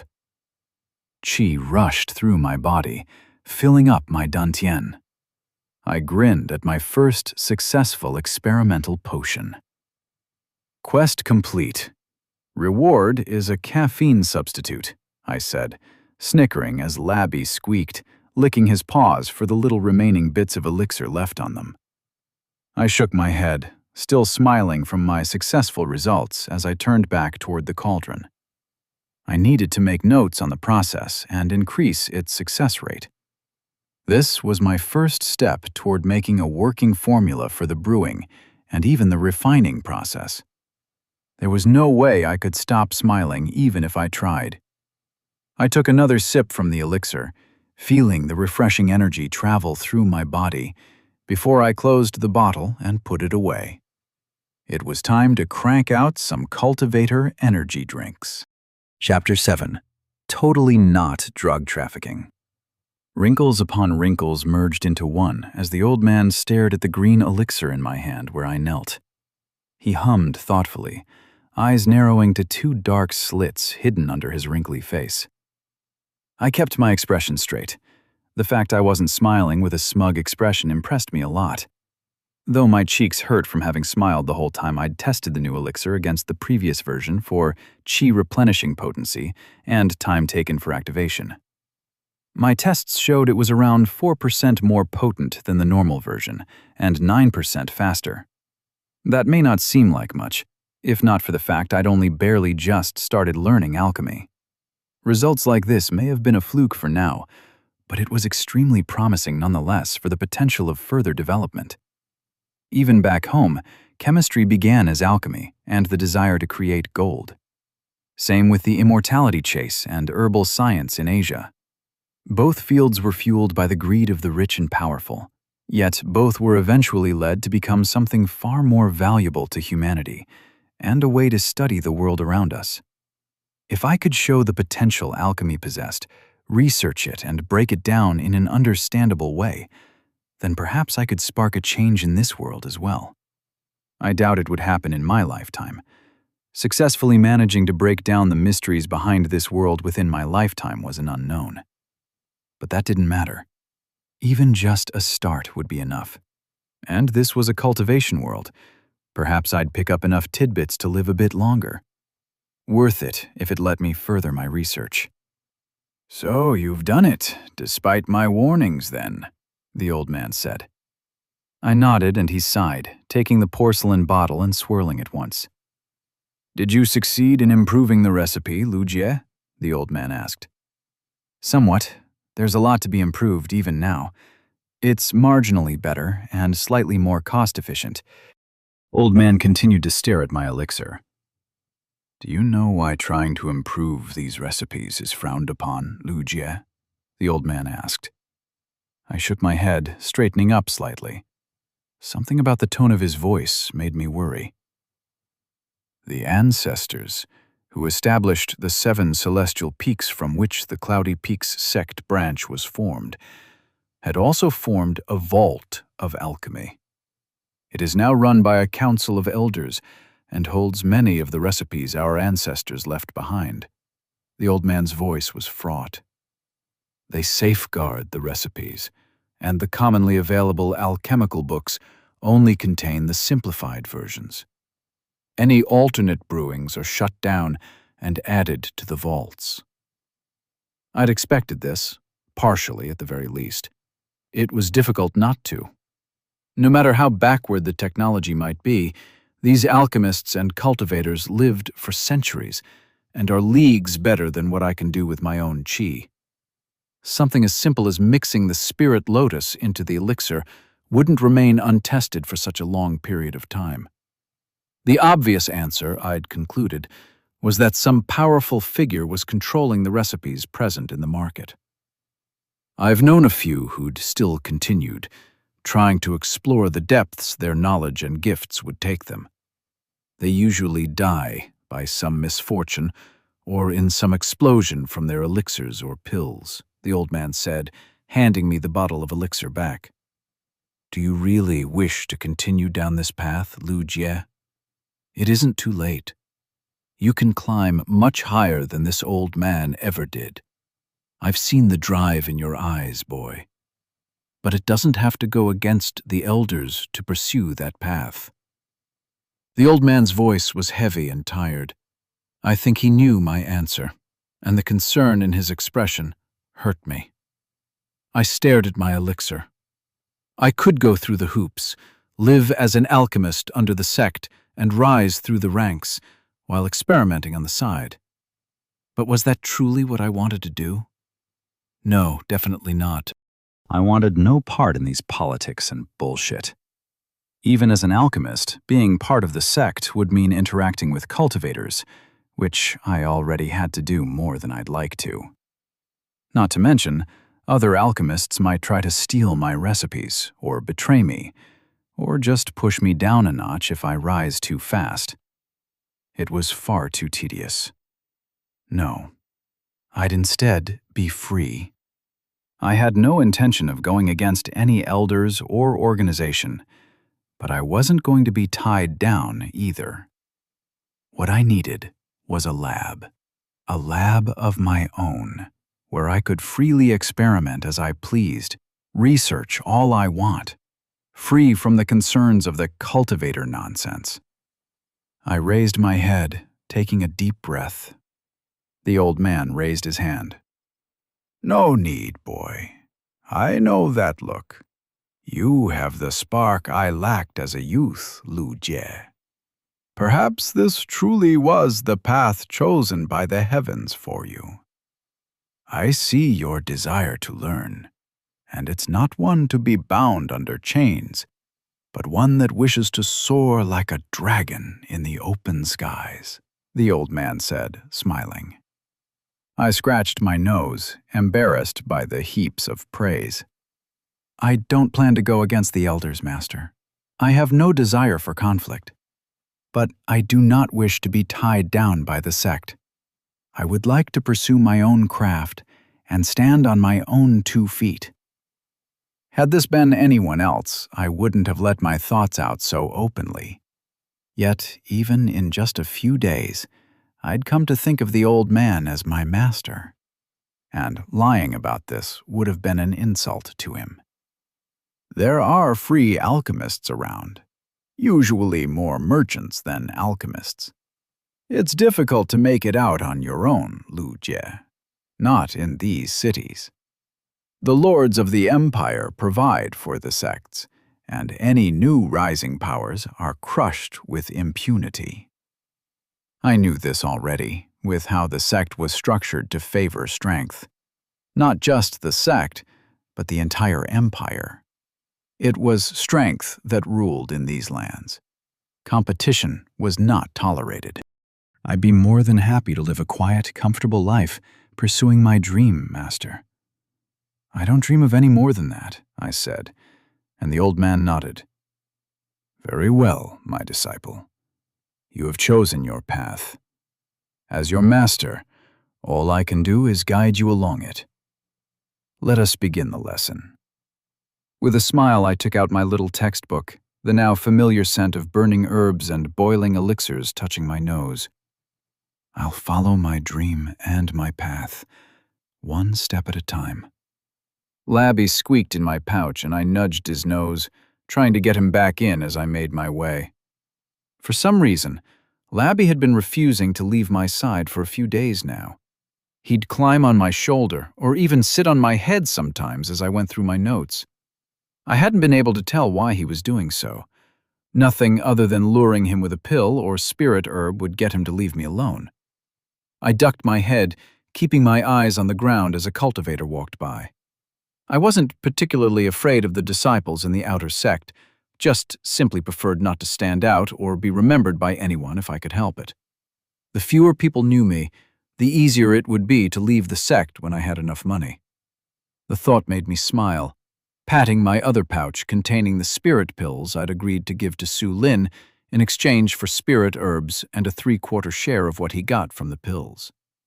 The reason I was even doing so, despite having Labby, was threefold. Firstly, I didn't know anyone to sell my pills to. Trying to explain where I got them would be annoying, and I had a feeling Su Lin wouldn't care for the source so long as he got the pills. The second, even if I knew someone who I could sell to, I'd have no idea how much these pills would cost or how to get a good price for them.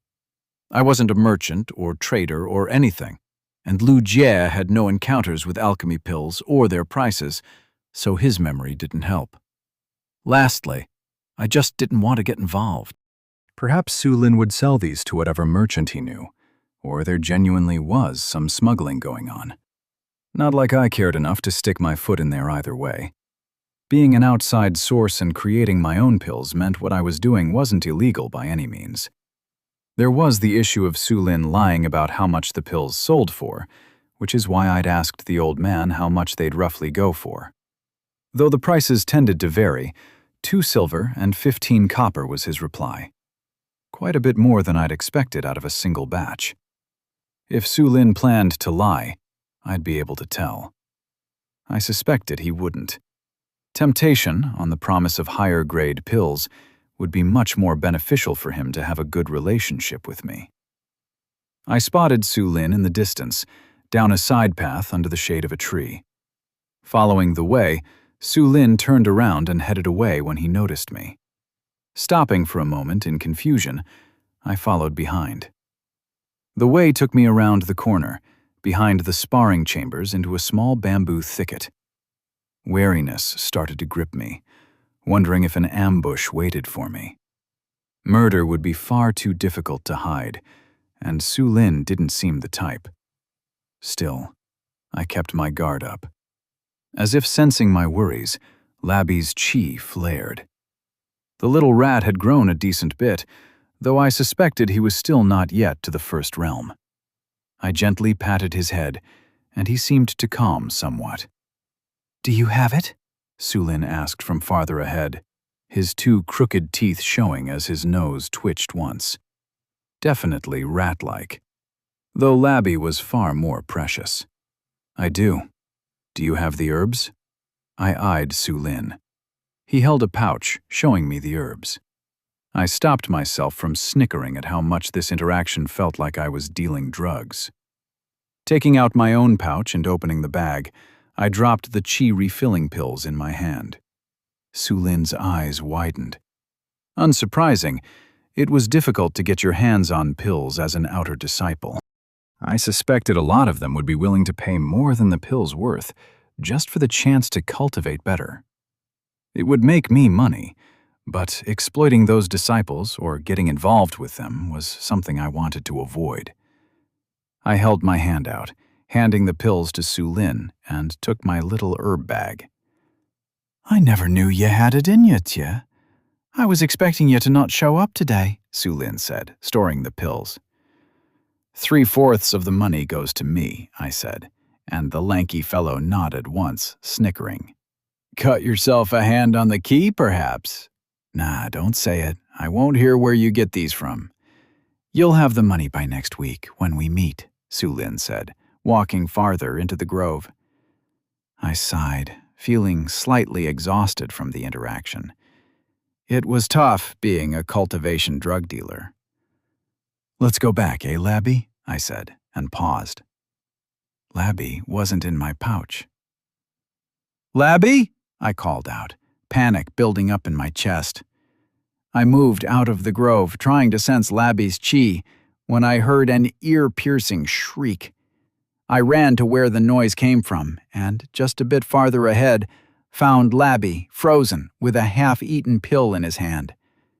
A young girl stood with her fists bare, wearing intricate robes brimming with chi, clearly expensive. "What is that rat doing here?" the girl shrieked, her face red. Lightning crackled around her, rising with her shriek. My heart dropped into my gut. Lu Jie's memory informed me who she was. Yan Yun, the young prodigy of the inner sect, a famous young beauty, and the granddaughter of an elder. "Fuck me, Labby, you'll get us both killed." Chapter 8. Forbidden Love. Qi swirled in Yan Yun's dantian, her lightning arts crackling like a whip of power among her fists. A shudder went through her spine as she relived the sensation of the rat crawling up her leg to grab a pill from her pouch, and the murderous rage began to boil in her. She churned her chi, staring at the little rat and the confused boy. Both were frozen in front of her. "Is it yours?" Yan Yun asked, her voice clipped. There were very few things she hated. Snakes, insects, or such bothered her little. Pests couldn't hurt a cultivator. But rats were the one thing she despised. It stemmed from being bitten once as a young child, and the encounter gave her an unreasonable fear of rats she hadn't yet managed to overcome. The boy gulped once before he nodded.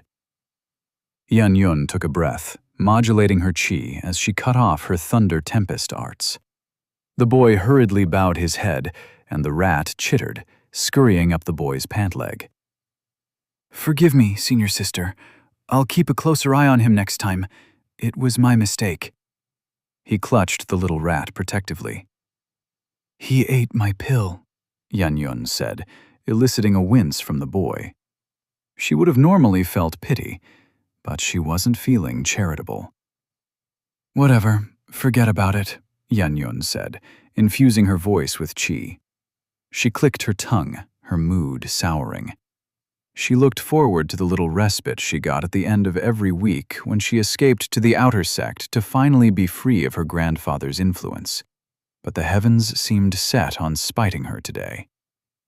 Her mood further soured when the boy continued to just stand there instead of running off at her dismissal. She was about to say a few scathing remarks when something occurred to Yun.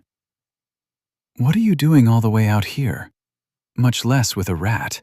Yun asked, her eyes briefly glancing at her surroundings. This section of the outer sect was one of her hidden places. A peaceful thicket filled with gentle, calm qi that soothed her nerves from the over-fraught training her grandfather put her through, and the lustful and bickering noble heirs and lords who kept eyeing her with distasteful eyes. Her hiding spot of respite.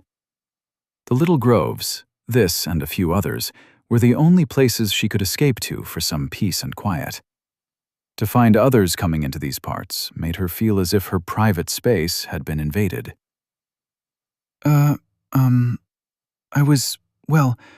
Labby can search for spirit herbs and—" The boy trailed off, leaving the rest of his words unsaid. Yun curled her eyebrows as she turned to look at the rat, now hiding in a pouch at the boy's waist. She extended her senses, inspecting the rat. Her eyes widened a bit. Her discipline kicked in, and any hints of surprise were erased.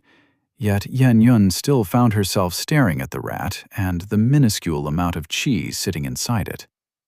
She turned her stare to the boy as laughter began to well in her. A spirit rat, of all things? Yun had never heard of such a thing in her life. Spirit animals tended to be serene and pristine, marvels to be coveted, and beacons of strength that thrived under nature's embrace. The rat, by comparison, was tiny, with black fur and a cowardly disposition, not to mention the meager amount of qi it held. Yet she wouldn't make a mockery of the boy or the rat. All under the heavens had their places, even rats, spirit animals or not. "Where did you find that spirit rat?" Yun asked, curiosity getting the better of her. "Well, Labby had been eating up stuff in my chamber, and one day I caught him doing that, that's how," the boy replied, scratching his head as he ducked his head awkwardly. Yun snorted, amused by his reaction and the curious rodent. She could smell spirit herbs off the boy, their qi mixing almost imperceptibly with his own, as if he bathed in them every day. "What do you even do with all those herbs?" Yun asked, her curiosity growing. There seemed to be something strange about this boy. I eat them?" the boy said, almost as if he was unsure of himself. Yun almost coughed in surprise.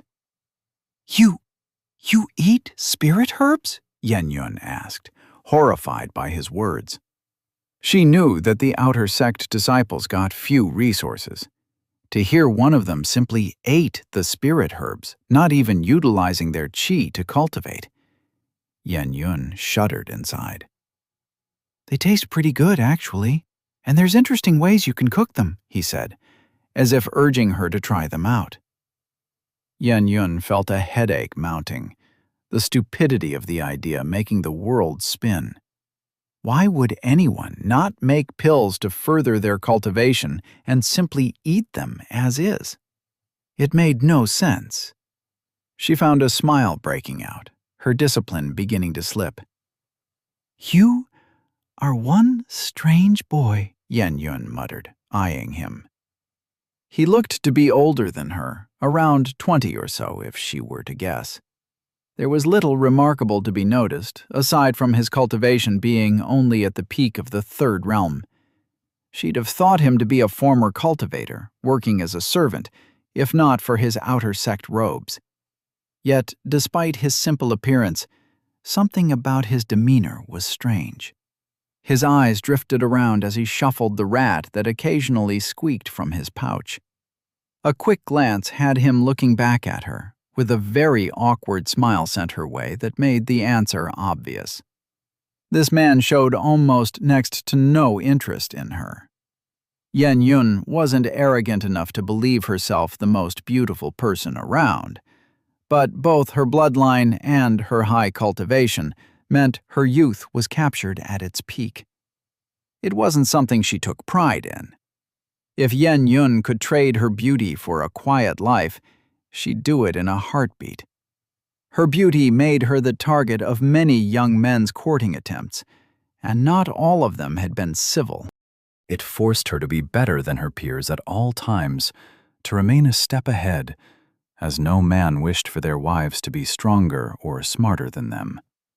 It forced her into cultivating, against her wishes, and live through the heavy expectations of her grandfather as he imposed lessons to be more feminine and to stop her rambunctious and tomboyish behavior. Yen Yun hated every moment of it. She had no interest in embroidery or to be married off to some noble by her grandfather. And so cultivation had been her respite, her struggle for freedom, which she desperately clung to. That was why it surprised her to no end to find the boy not eyeing her as all young men did, not turning lustful eyes away as they derobed her in their minds. She'd grown sensitive to such thoughts over the years, and the lack of which baffled her. Another thought hit Yen Yun. What if the boy was not interested in women? Yen Yun took another look at the secluded location she was in. She vaguely remembered sensing another presence nearby, one of the boys and another that had been distinctly male. Pieces began to fall together in Yen Yun's mind. A young boy, uninterested in women, with a quirky spirit rat and the habit of eating spirit herbs. A secluded location, and a tryst between two lovers that weren't meant to be. Yen Yun's chi began to pulse faster, golden lightning crackling in her eyes.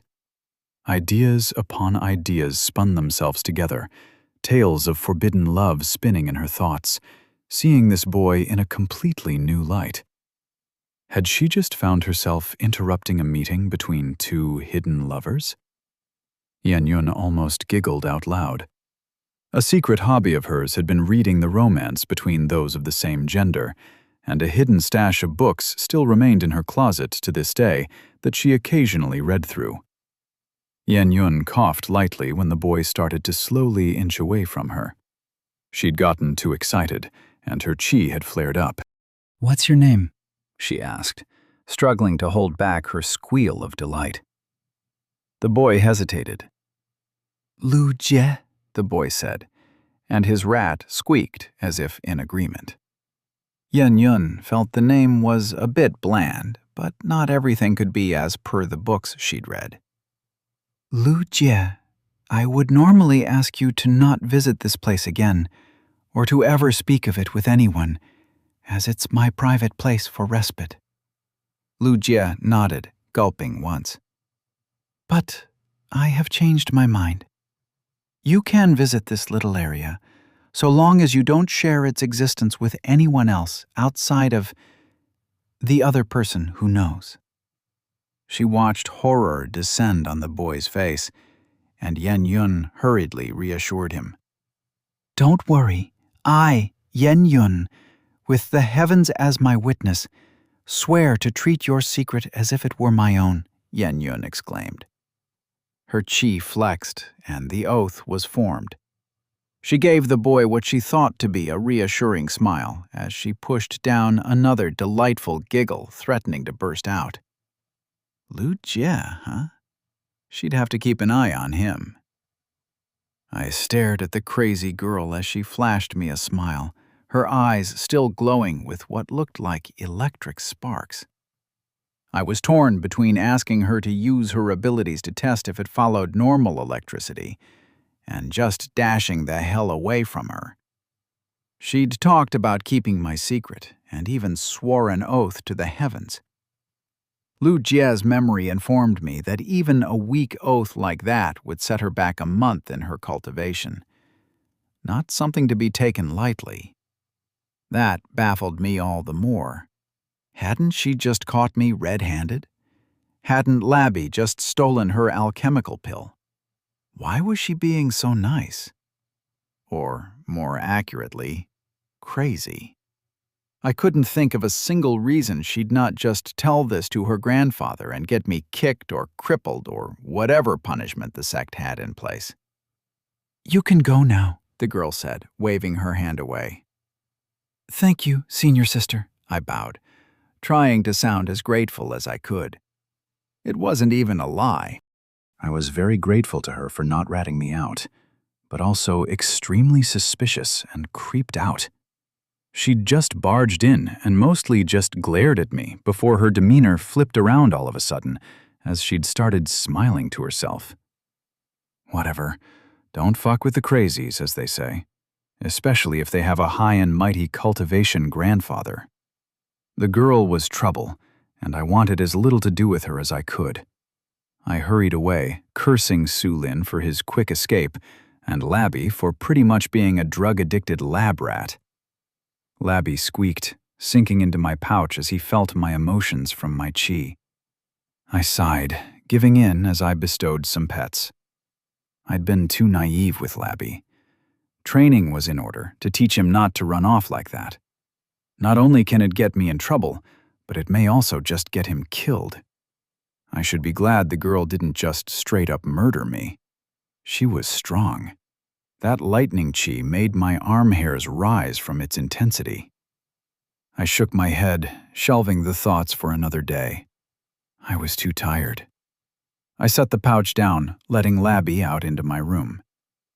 "It's all right, Labby. I just realized I need to pay more attention to you."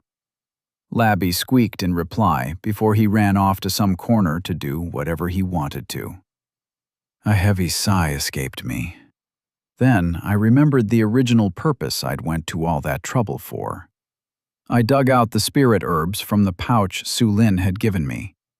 Chi spilled forth alongside the pleasant smell of the various assortment of spirit herbs, and a smile began to cover my face, my exhaustion already fading. A lot of fun experimentation awaited me, and I had no intention of letting any of these go to waste. Chapter 9. Experiments. A sheet-eating grin covered my face, standing in my messy room that had more area covered by random junk and notes than the floor itself. The porcelain bowl was filled with spirit grass in boiling water. The goal was to boil the essence from the spirit grass and examine its properties. I'd have preferred a test tube, but something like that would have to be specifically made by a glass worker, and I had nowhere near enough money for that. Glass was quite rare and a sign of wealth. Something to think about once I'd managed enough to set up my own lab and alchemy shop. I left the boiling porcelain bowl, moving aside to inspect the various spirit herbs I'd gotten. So far, I'd managed to make two broad distinctions in the types of herbs that Sulin provided. The first was the standard chi type of herb, a general plant with chi inside. The second, and more interesting, were the plants with special attunements and properties, like the prismatic lotus or the 7 poison spirit leaves and lightning ginseng that sparked every time I put chi through it. These plants displayed a trove of possibilities, and I wanted to test what was different in normal chi compared to attuned chi. Different though they may be, both spirit herb types shared a common factor of containing some form of chi. The difference between these and the regular plants I fed chi to was that these plants could absorb the chi from their surroundings, almost as a normal plant would absorb water and carbon dioxide. These absorbed chi. I was hoping to keep some and create a chamber completely devoid of chi and see if the herbs would survive in there or lose their magical properties. The thought that the plants were cultivating came to mind, yet I shot down the idea. From what I could tell from Lu Jie's memory, cultivation required the conscious channeling of chi. What the plants were doing was akin to something more along the lines of simply breathing and soaking in the qi instead of any guided cultivation. That did leave a wondering if some plants could cultivate, though. Did they even have a dantian? Animals could cultivate. Labby was a perfectly good example. The little rat didn't exactly know the concept of cultivating, but I'd found him channeling his qi on his own sometimes. Perhaps it was instinctual to animals in how they were supposed to cultivate. I hummed, turning to stare at the little pots with mostly regular and a couple of spirit plants sitting around. Another interesting thing I'd noticed was how difficult spirit plants were to grow. It made sense the sect had to create an area dedicated to them. Spirit grass I could grow anywhere, but something like the prism lotus or lightning ginseng was far too difficult. That's why I was testing with the spirit grass, to see if I could find something that could help me grow spirit herbs of my own. It'd solve most of my problems if I could source my own spirit herbs. Not only that, but set up a method of hastening their growth. I'd had a few opportunities to try, and I was starting to have a gnawing suspicion that my qi could increase the speed at which these herbs grew. The difference was minuscule, as after 2 weeks of supplying qi to one plant and not to the other, I'd found the one fed with qi to be a bit healthier and taller. This was no real indication that it happened due to my qi and not just genetics, so a group-based test with random assortments of plants will need to be done to verify it. If only I had a garden or something, and a lot more qi. This was the most tempted I'd ever been to try out cultivation. I'd even sat down one day just to see how it worked, and found my whole body itching as I shook my knees and wrists, unable to sit in place. Quite unsurprising, I'd never been able to just sit down and do nothing in my life. I had to be doing something. Tap my fingers, hum a tune, just something. Squeak! Labby ran into the room and rushed up my leg. Whoa, whoa, whoa, calm down, little buddy, I said, as Labby clung fiercely to my body. I looked in the direction he'd come from to see what exactly had scared him so much. A ginger cat stalked closer, staring with wide eyes at me, not expecting to see something 5 times its size around. Ah, a cat. That makes sense, I suppose. I'd expect a spirit animal to be fine, though, I said, scratching Labby's head.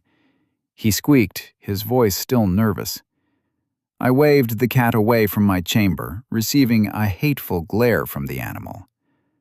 I can't let you eat my assistant and spirit herb detector just like that, I said to the cat, as it turned its butt toward me, sauntering away. You really need to stop getting into so much trouble, Labby, I said, as Labby calmed down a bit. I extended my palm, and Labby climbed on my arm and sat there. I smiled. The week after the encounter with the strange cultivator girl, I'd decided to train Labby a bit. He was smarter than even dogs and cats, I suspected, so there was no reason not to train him. Sit, I said, and Labby sat on his back legs, raising his front ones up. Roll. Labby lay down on my arm and rolled once. I pet his head, and the little rat squeaked once, adorably. I dug into my sleeves and pulled out a pill to give it to him. Good boy, I praised, as the rat dug into his treat. Maybe also bring me that spirit grass from there? His ears swiveled, and he jumped off in a single leap. Labby ran across the room, going up to my counter, grabbed a few grass leaves, and ran back to me. I smiled, shaking my head. What he'd brought was normal grass leaves. I'd kept it in the place I usually kept my spirit grass. I guess you're not that smart yet. Still pretty damn smart, though. Labby stared at me for a moment before his attention was brought back to the pill in his hand, and the gluttonous rat began to chow down. Labby's actions were quite amusing. Aside from being extremely smart, the other little giveaways were how fluffy his fur was. Like you'd imagine a rat to be filthy and whatnot, but Labby looked like he went to a spa on a daily basis. I did still clean him once a week with some water and a brush, but there was definitely something unnatural about his fur. The second thing was how he didn't need to eat any food, which was somewhat similar to me. Just a few days ago, when stuck in my notes, it occurred to me I'd forgotten to eat or drink anything for 2 days straight. It was only when someone came to check in, thinking I'd died, that I'd realized how much time passed by. Perks of having a cultivator's body, I suppose, but I enjoyed eating things too much to give it up. The rattling of the porcelain cup alerted me that my spirit herb solution was prepared and ready to be messed around with. Removing the single spirit stone fueling the chi-based burner stove I'd created, it struck me that I grabbed the plate straight away. Guess I was fairly resistant to heat as a cultivator. I took out the fibrous strands of lifeless grass, leaving a sloshing, greenish water in the plate. Pouring some of the essence water in another dish, I put most of it in a porcelain bowl and closed the lid.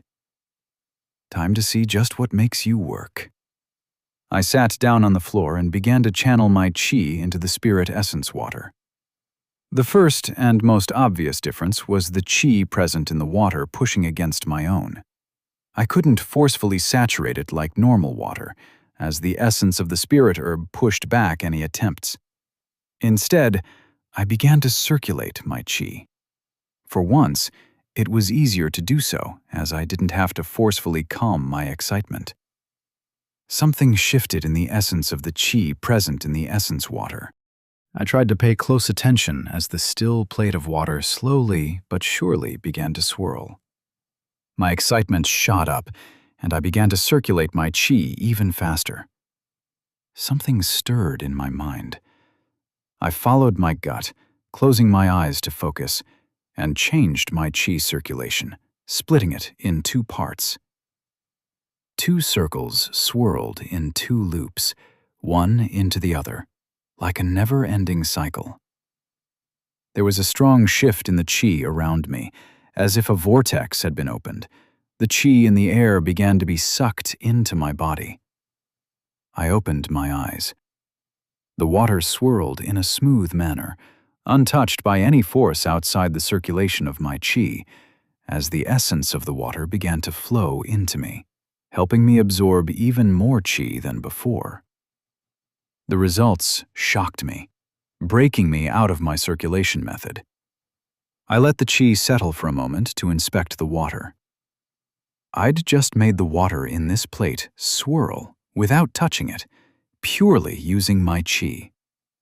There were far, far too many possible answers for this, but I put them away, rushing to my notes and jotted down my observations. Not only had the water swirled when I used the different method, but the essence in the water had seamlessly merged into my own chi the moment I'd begun to cultivate. Something about the essence helped me speed up my chi circulation.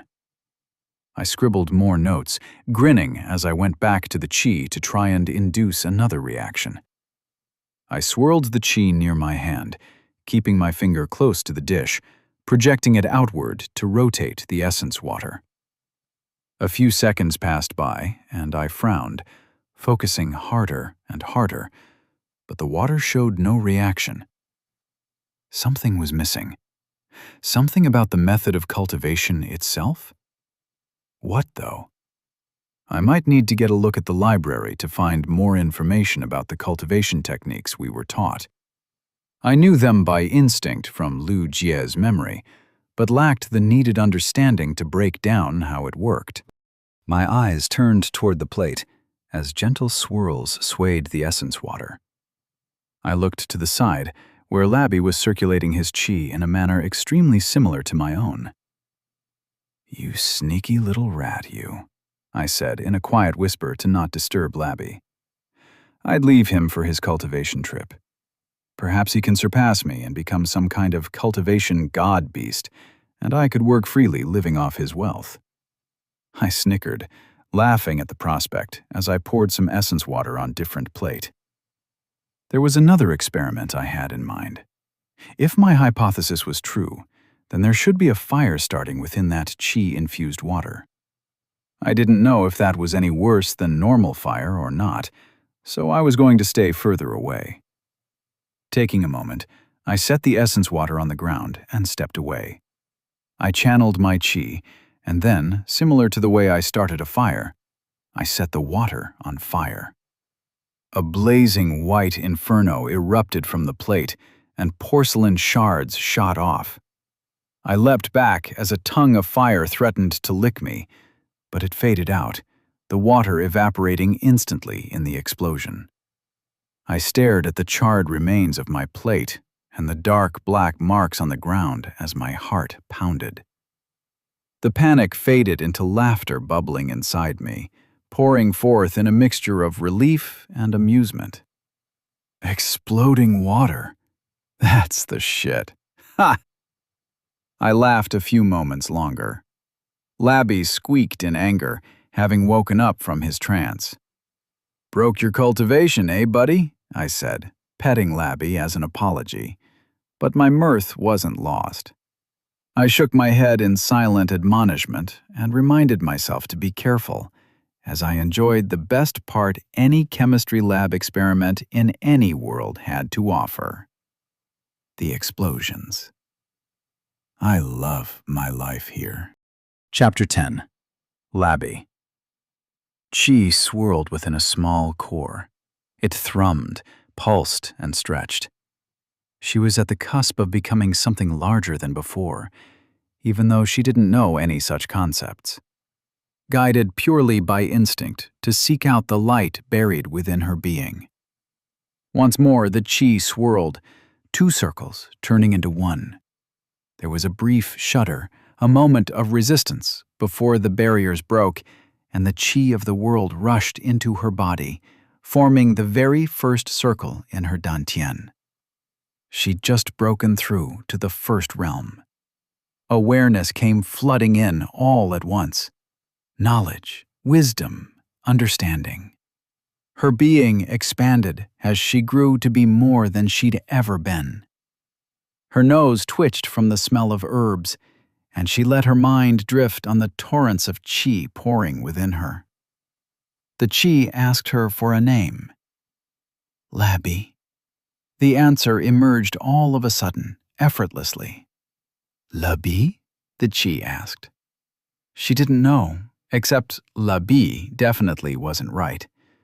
Though the chi liked it, that wasn't right. Yet Labby was wrong as well. Something in the chi told her the word was unfamiliar. Not from here. Labby protested in her mind. The great master had named her, and so she shall be called. She accepted the name, swirling her chi angrily. That was who she was. Labby, not Labby. The words may not be from here, but they were of her great masters, and that was how she'd be known. The chi resisted, shuddering before it broke, and the torrents began to flow. The chi accepted her will as its own, finalizing her breakthrough, and a purpose and identity were formed. The chi took a sigh of relief as its name was revealed, and it began to fill her dantian. Labby, she happily said in her mind. It felt right now. It felt like her. The chi disliked the name, but Labby was starting to like it.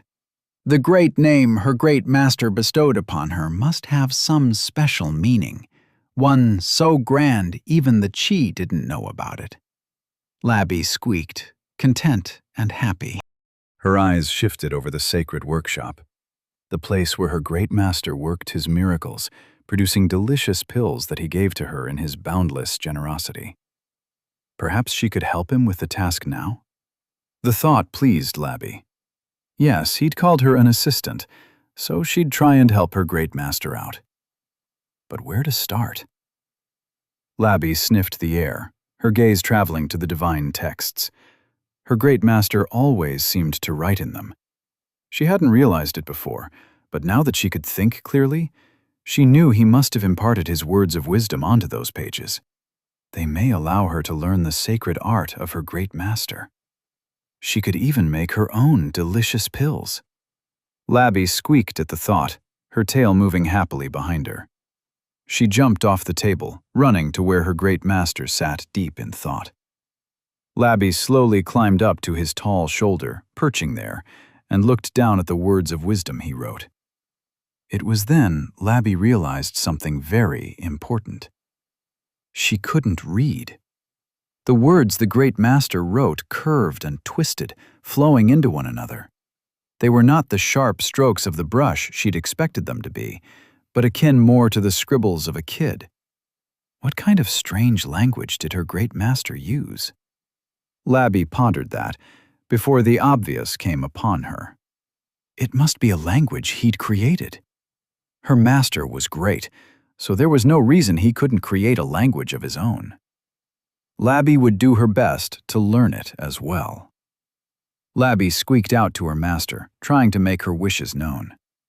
The great master turned to her, breaking out of his trance. A gentle smile covered his face as his hand rubbed her head, and Labby leaned in, feeling content. But soon he returned to his notes, forgetting about her. Labby waited a moment, but he wasn't paying attention to her. She tried to speak to her master, yet all that came out were quiet squeaks. She didn't have the ability to speak like he did. The thought filled her with frustration. She wished to talk to her great master, to learn his great teachings and make pills of her own. If she couldn't speak, then how would she do that? Labby couldn't come up with an answer. Overcome with irritation, she was about to go bite the evil orange cat when a scent came upon her nose. Labby sniffed, the chi making her nose tingle. This was familiar to the storm and lightning woman her great master had rescued her from. Entranced by the scent, Labby skittered to the floor and jumped up to the table. She used her paws to try and open a drawer, but the hefty wooden structure groaned, refusing to move. She used her chi, flexing them, and the drawer opened, letting out a thick plume of chi and the scent of herbs. Labby squeezed herself in and sat next to an herb filled with lightning chi. Ideas upon ideas filled Labby's mind as she tried to resist the desire to eat them all. She was almost successful in doing that. Almost. A lunch of spirit grass leaves later, Labby was back on track. Determination filled her heart as the thought of eating a delicious pill filled her mind. It was time for Labby to follow in her great master's footsteps. I'd come to a conclusion. Chi-gathering pills and chi-refilling pills were one and the same. The old man has just used an uncommon name for the pill. I was a bit ashamed it had taken me this long to realize, despite the recipe being almost identical for both. Way to confuse me, old man. I sighed, taking my brush, and began to write down the new results from my last batch. So far, I'd succeeded in making 3 pills quite consistently. Chi Gathering Pill. Cost of production, 1 silver, 7 copper. Cost of sale, 5 silver. Effectiveness increase, 9% to 11%, roughly. Cost reduction, 3.2%. I'd been a bit stumped at first on how to get any kind of measurements when I found a simple solution for the basis of the numbers. I used spirit stones and the chi amount present in one as a baseline and measured the amount of time a pill took, alongside the amount of chi produced, to check the effectiveness baseline for the original recipe. The rest was just a matter of simple comparison and maths for the time and chi amount involved for a unified effectiveness measure. Chi gathering was most of what I gave to Su Lin now. These were the pills I'd spent the most time refining and improving. My 47 silver coins were a result of these as well. About twice as much money Lu Jie had saved up in months of work. A smile covered my face, continuing on to the next entries. Body Purification Pill. Cost of production, 2 silver. Cost of sale, 7 silver, 9 copper. Effectiveness increase, 2% to 3%, roughly. Cost reduction, 0%. The only thing this second pill seemed to accomplish was cover me in sweat and dark gunk, which I'd promptly collected and stored somewhere to test, and made my chi flare up and my heartbeat rise. I wasn't sure if I'd made a mistake or if that's just what the pill was supposed to do, but I couldn't tell how useful it was. Testing this one had been challenging, and I'd opted to settle for the amount of chi generated. I'd need to find better test parameters, but for now, I'd just have to make do with what I had. The next pill really held my interest. The Chi Tempering Pill. It could hasten someone's cultivation and help them rise higher. There was a desire building within me to snag the pill and use it to finally break through into the fourth realm and form my second circle. But the thoughts mostly stemmed from Lu Jie's memory, and I shook them off. I was far more interested in the process of how this pill worked than in cultivating to get stronger.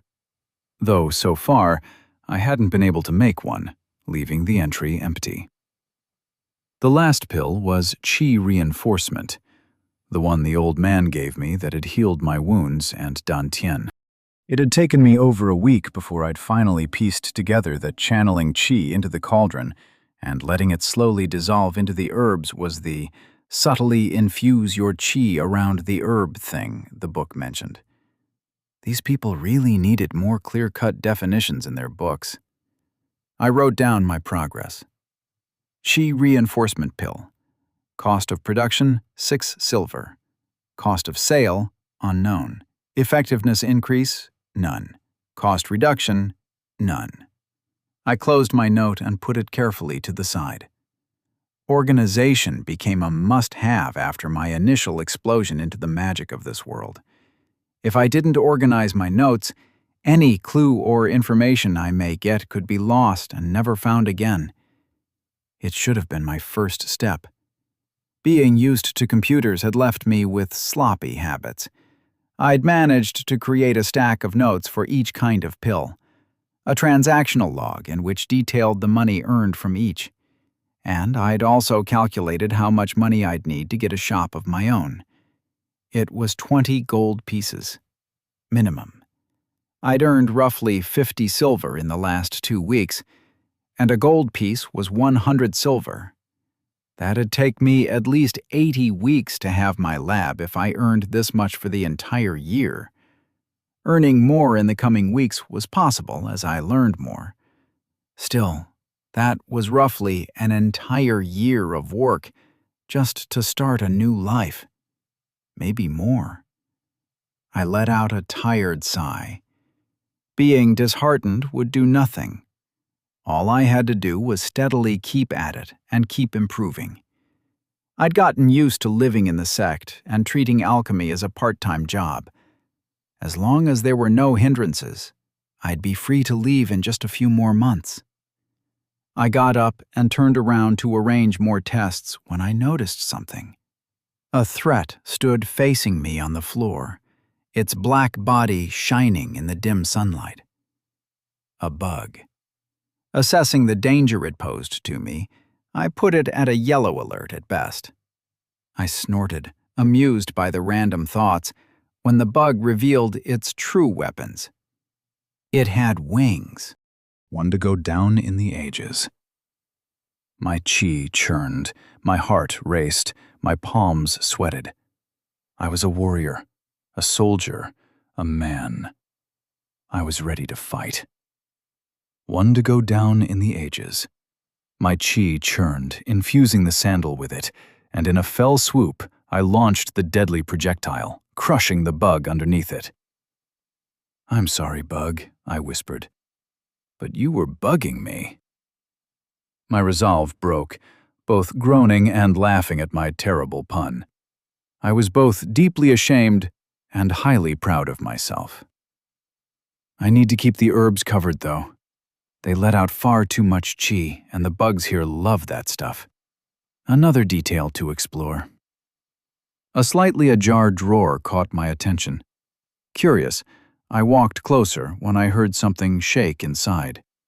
Pulling the drawer open to see what could be inside, A dark figure jumped onto my face. I panicked and fell on my butt. I grabbed the creature and heard a squeaking sound. A moment later, electricity coursed through my body as a sharp jolt hit me, the sensation like being pricked by a thorn. "What the? Labby!" Lighting chi coursed through my arm. Labby froze, and lightning crackled all around him, his fur rising up like a spiked ball of fluff. "Did you just thunderbolt me?" Labby squeaked in protest, his ears drooping. I stared in horror and surprise at my little rat before I began to cackle madly. Labby had used drugs to evolve into an electric type. Chapter 11. Animal. It took a few minutes to stop laughing, every attempt being thwarted by the confused look Labby gave me as his fur sparkled and crackled on its own. A few moments later, I'd managed to kill things down to just a quiet snicker and began to inspect my troublesome rat. "Come here, Labby," I said, extending my hand. Labby jumped onto my hand, a soft tingle from the electric chi still coursing through his body. Before doing any poking and prodding, I had to make sure of something. I made my gaze be a bit stern. "You know you did something bad, right?" Labby's ear drooped, making me feel like a heartless monster. But I couldn't let him gain the habit of sneaking into my closets and eating random herbs. There was no doubt I was most certainly moving on from making weak, harmless pills to more potent stuff I couldn't test on myself anymore. And Labby eating any of those could be catastrophic. "You're not allowed to eat the spirit herbs without asking me, okay? Be glad the only thing this one did was give you an electric charge." Labby squeaked in reply, projecting agreement. I paused at the feeling. Labby hadn't ever sent more than vague emotions before, had he? Extending my senses toward Labby, I tried to have a look into his dantian. The blur of chi that prevented me from seeing inside was extremely thin for Labby, and I easily managed to pierce through it. The higher the realm of the cultivator, the more difficulties I'd have seeing through. I sensed the lightning chi flooding through Labby's body. I'd expected the charge to dissipate over time and wash away, but this surprised me. Labby hadn't just eaten the lightning herb. He'd also started cultivating it. A meridian was opened in his body where the lightning chi was accumulating. If Labby succeeded, he'd be able to learn a lightning elemental art. My senses shifted from the lightning meridians still forming to Labby's dantian. The vague blur of chi was more defined into a singular circle of chi swirling inside it, just like my own. Labby had broken through to the first realm. My eyes widened in surprise. I hadn't heard of rats breaking through to any realm before. He was a spirit animal, but I'd still only expected him to be a quirky rat with chi. "You're one curious little rat, aren't you?" I said to Labby, who was busy grooming his spiky fur and pushing it down. An idea formed from a common technique many cultivators with spirit animals used. I swirled my chi, sending a link to Labby as I packed my thoughts into it. "Can you understand me?" Extreme joy flooded the link, and Labby squealed loudly, a confirmation to my thoughts. The chi was distorted, but I could hear him trying to form words. This was amazing. Had he been trying all this time? A lot of thoughts assaulted me all at once. I'd need to look into spirit beasts and how to take care of them. Also, find details on what exactly Labby was. There had to be something on spirit rats out there. I also couldn't treat Labby like a pet anymore, could I? He was more a small child than a pet, and treating him like one now would make me sick. Shaking my head, I did away with the thoughts. "It doesn't matter, does it, Labby? You're my assistant, junior brother? Something like that. Following me on my journey to understand how this world functions. A companion on the same path. What do you say?" I felt a bit silly for trying to talk seriously to a rat. The silliness instantly faded when a complex torrent of thoughts came from Labby. Respect, awe, wonder, and the strongest of them all being agreement. I smiled, even as the burden of a spirit animal began to dawn on me. Well, I'm sure I'll do just fine. As long as it's just Labby, I should be able to handle it. A frown marred my lips. I'd just jinxed myself, hadn't I? Labby squeaked happily at the prospect of gaining more friends, and I shook my head, unable to even be worried. Well, well, well, my new junior brother. I'll have to officially register you now, won't I? Labby squeaked in reply with one of his paws raised above his head. Labby used cuteness attack. My heart was destroyed. Petting Labby's fuzzy head, unbothered by the minuscule amounts of sparks that touched my skin, an idea began to form. A notion on the various ways to use the electricity Labby now possessed. I could perhaps see if lightning chi mimicked electricity. Or how the hell did Labby not just spark himself from the lightning? Perhaps I could even do some electrochemistry?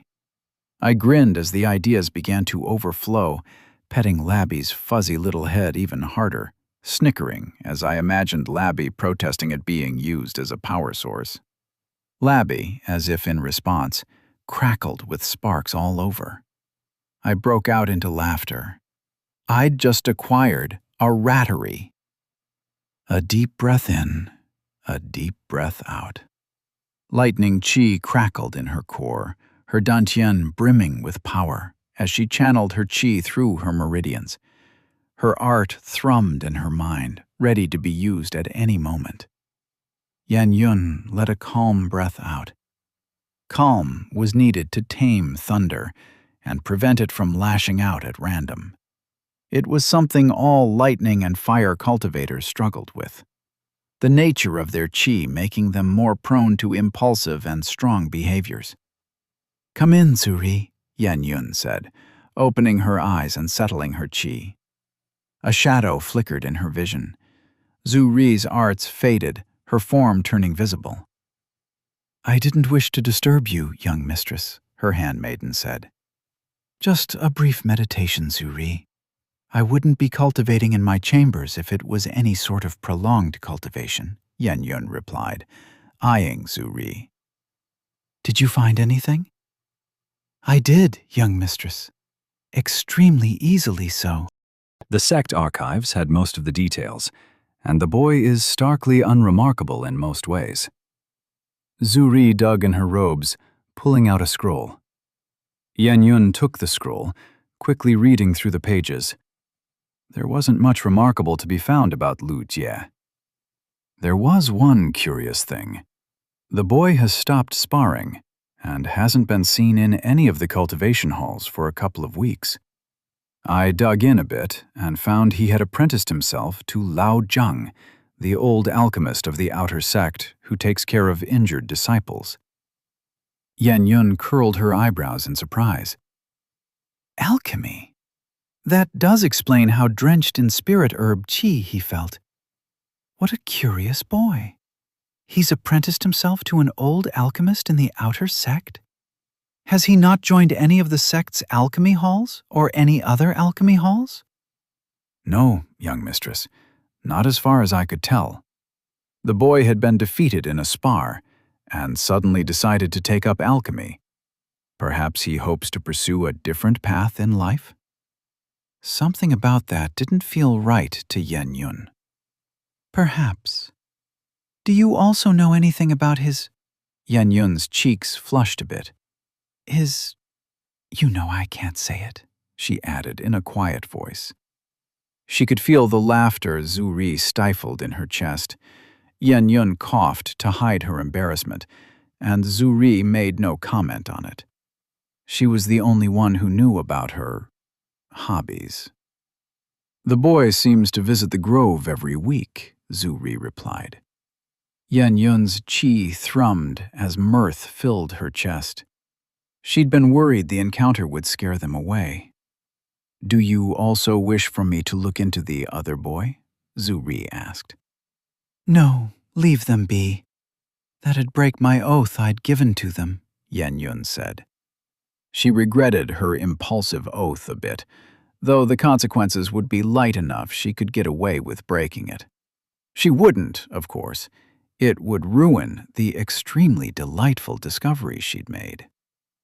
Perhaps I could sneak in there while they meet. No, that'd be too shameful. But no, I can't.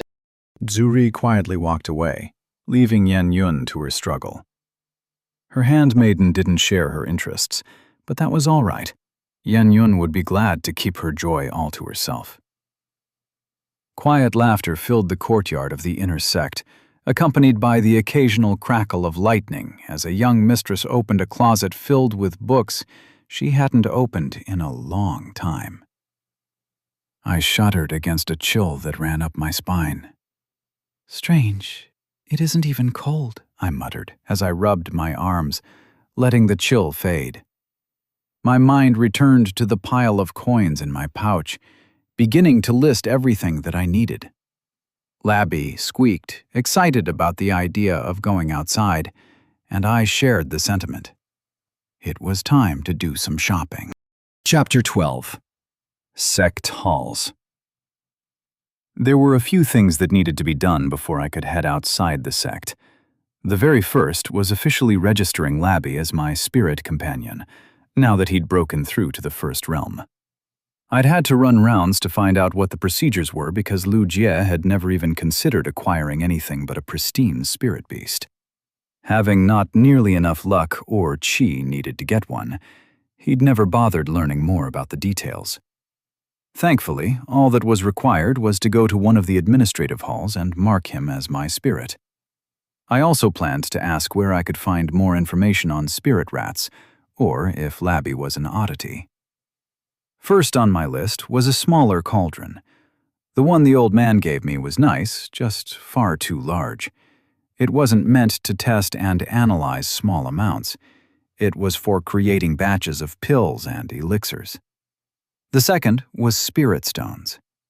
I'd read of heating arrays and how some cauldrons made use of those to finely distribute heat across their bodies. It also allowed the alchemist to control and fine-tune the heat permeating. As can be expected, it was probably going to be expensive. Just how expensive? No idea. But I intended to take a look and buy one if I could. The other things I intended to look at was a thermometer, or the equivalent of one, other alchemy tools, and, most importantly, some copper wires. If I wanted to explore Labby's lightning chi and see how I could use my handy rattery, then I'd need some wires to form circuits. The good thing was that Labby was quite weak, and just channeling chi around my skin made me fairly resistant to not just heat, but also lightning. I had some theories on how that worked, ranging from an interference in the transfer of energy to simply forming an additional layer for the electricity to pass through, and the resistivity of the chi itself being fairly high in its default state, which was what I possessed. At least, as far as I knew. I pocketed the little sheet of parchment in one of my chest sleeves as I cleaned up my table. My progress on tidying up my room and making a centralized note-making system was not good, but there had been progress, and progress made me happy. "Ready to go, Labby?" Labby squeaked and jumped in the pouch at my waist on his own. I had one last look at my room before I walked out, and was officially off to register Labby as my spirit animal. Squeak! The Cloudy Peaks sect was massive. I'd thought this before, but the idea was reinforced all the more strongly making my way uphill on the lesser peak where the main sect halls were. The sect's administration and main halls were present on small, wide hills, with living chambers and sparring quarters spread across the hills that eventually merged into the forests that surrounded the city. Walking down the dirt path, I was grateful to be in the third realm and quite close to the peak of the sect.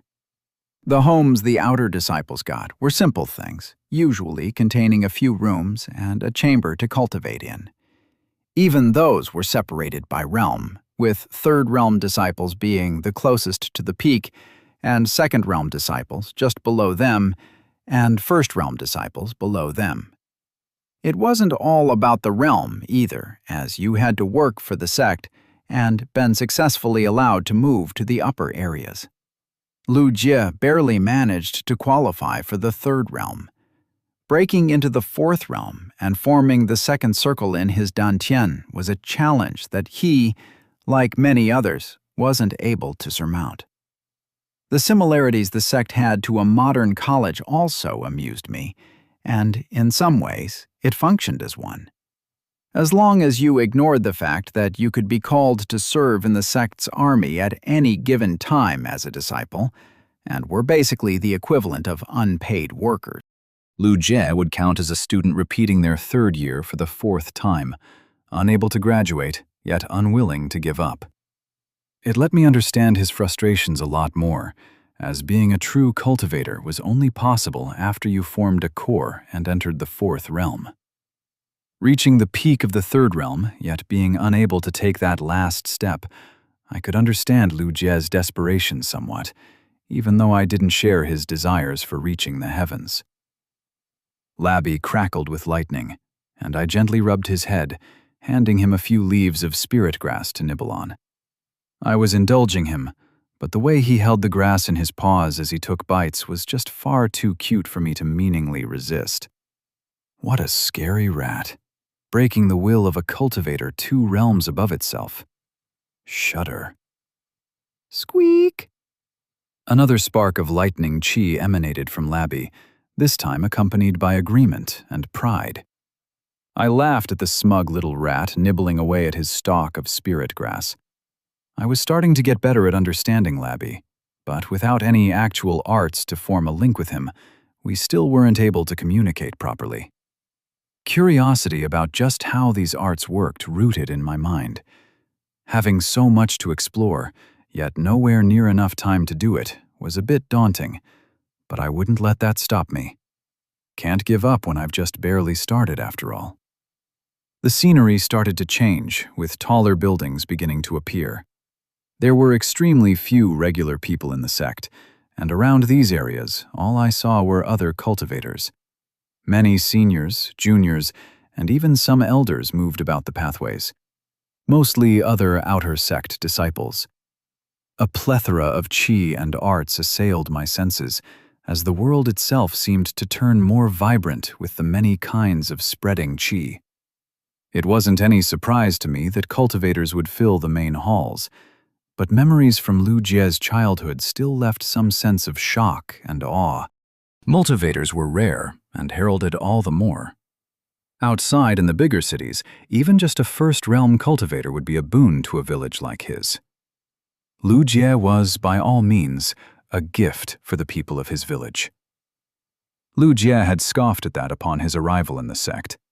The reality of having chi and being better than his peers was thoroughly shattered when he'd truly seen how widespread the world was and what true geniuses looked like. Perhaps it was unfair of me, as Lu Jie's desperation and drive had only led to his untimely death, but I thought it a good thing he'd come out to the sect. Being a small fish in an even smaller pond would never allow anyone to expand their horizons. The thing I despised wasn't seeing how vast the world was, but his desperation at his lack of talent. A talent which determined the fate of so many. I despised the notion that everyone couldn't gain a better life through effort. Even being a cultivator was a big gamble only a select few got. How cultivators often had children with chi and other people had to rely on the heavens for their blessings. Though I couldn't deny talent. Lu Jie's memories wouldn't let me. I despised it nonetheless, and refused to believe cultivation couldn't be made more accessible to people. There had to be some rules it ran on. Like any other force of nature, it must follow a path. Why did cultivators need to form a core? Why were there 12 realms of cultivation? Why did we form circles in our dantians? The path to immortality seemed to be laid out, with each step all the way to the end neatly separated in realms of strength, each with their own nature and purpose to serve in the quest. Why then was it so dependent on talent? There had to be something that was missing.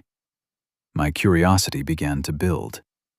I felt a strange anger, unsure if the emotions were completely mine or originating from Lu Jie's memories. The deep-seated frustration echoed and drove me.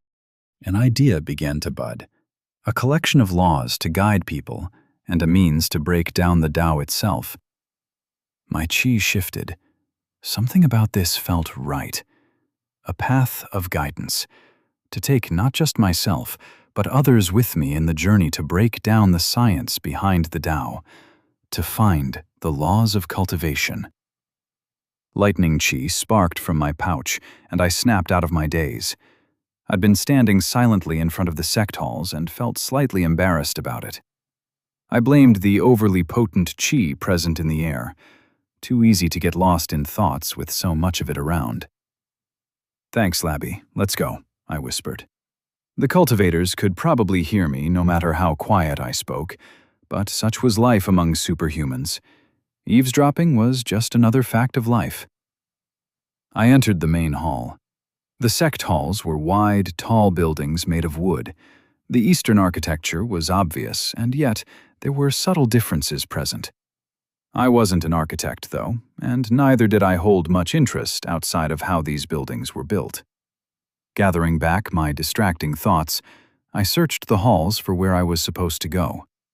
I followed the paths for a while before I eventually found the correct chamber. I stopped at the door, wondering if knocking was what I was supposed to do. Lu Jie's memories weren't much help, as he had no clue about what was to be expected. I didn't get to make the choice in the end, as with a flare of qi, the door slid open to a chamber stacked full of books. My eyes drifted to a man sitting at a desk, his face hidden behind stacks of books and paper all around him. "Greetings, Elder. I need to register my spirit companion," I said, bowing, when a chill traveled up my spine. Labby crackled with lightning, as he too felt the sensation. A heavy presence filled the chamber, as an untold number of eyes looked at us. My body became rigid under the gaze, unable to move. Cold and gentle qi drifted over as a laugh, like the sound of ringing bells carried through a winter forest, the moon silently watching over me. "That's enough play, Xianxia," the man spoke as the pressure vanished. "Show me your spirit," he added, and I nodded, gulping as I tried to recover from the strange gaze I'd been under. I tapped my pocket, gently rubbing Labby to calm him down, and then pulled him out. Labby squeaked, climbing onto my hand. A frown set across the man's brow when he saw Labby, eyes darting between me and my rat assistant a few times. "What is that?" "I have little patience for games, disciple. Tell me, why have you brought me a pest?" the man asked, annoyance filling his voice. I was about to explain when Labby stomped his feet, his annoyance leaking out in the form of crackling lightning that spread toward the elder. My heart about stopped. "Damn it, Labby, not again." Chapter 13. A Silver Pill. Lightning crackled and flashed, and my breath caught in my chest. I stared blankly as the electric current rushed toward the elder, before it quickly vanished with a single qi pulse. "Unruly spirit, you should teach it some manners," the elder said. I broke out of my trance and pulled Labby back as I bowed my head in apology. "No, it is all right. Your spirit seems to be a bit special," the man spoke, and I heard a chime-like giggle sound once again. Qi pulsed through the air around me, but if the elder was talking to his spirit, or just staring at me blankly, I couldn't tell. I raised my head, nervously clutching Labby, who continued to sparkle and crackle with lightning. I needed to revisit some more discipline, but talking to Labby was extremely difficult, and I could only vaguely understand what he usually wanted to say. My eyes shifted to a book flying across the room straight into the elder's hands, flipping itself open. A spirit rat, common pest in the Central Plains, known to smell out and eat spirit herbs and is notoriously difficult to distinguish from regular rats due to its meager chi. Next to useless as a spirit and a major annoyance for spirit herb farmers, the elder said, then shut the book with a clapping sound. "Why would you pick a spirit rat?" he asked. I rubbed Labby's head, preparing my excuse. "Labby is useful in finding spirit herbs and can sneak around without being detected." "Very well, it is not my position to pry." "Labby, you say? The spirit will be registered with you," the elder said. I was about to bow my head and run the fuck away from here when another chime rang. "Hold on," the elder said. My eyes shifted to behind the cultivator in front of me, as an ethereal woman appeared, floating with mist covering her features, her face a mask of pure white, with a single red lotus at its center. A beautiful robe flew around her, moving to an unseen wind. My nervousness rose at the bullshit cultivator magic things happening all around me. I inadvertently took a step back when the spirit moved closer to Labby, a hand gently touching his head. A single silver pill dropped onto his tiny pink paws before the spirit laughed in its melodious voice and vanished. "Strange to see Xianxia take a liking to such a spirit," the elder said, a jade slip appearing in his hand. "The jade slip will have the sect's art for spirit binding. You can use it to bind your spirit and form a link." I dipped my head, taking the jade slip. "Thank you for your generosity, elder." "Xianxia would be the one you would want to thank, not me, disciple. You may leave now." I nodded and walked out of the chamber. My heart beat faster, and a cold sweat beaded on my back. Cultivators were ridiculous. I turned to look at Labby, shaking my head. I'd need to be more stern with him from now on.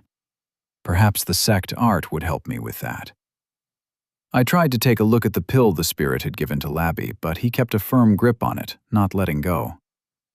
"Like it that much, huh?" I muttered. I doubted the spirit of an elder would give something harmful to Labby, but I still felt slightly concerned.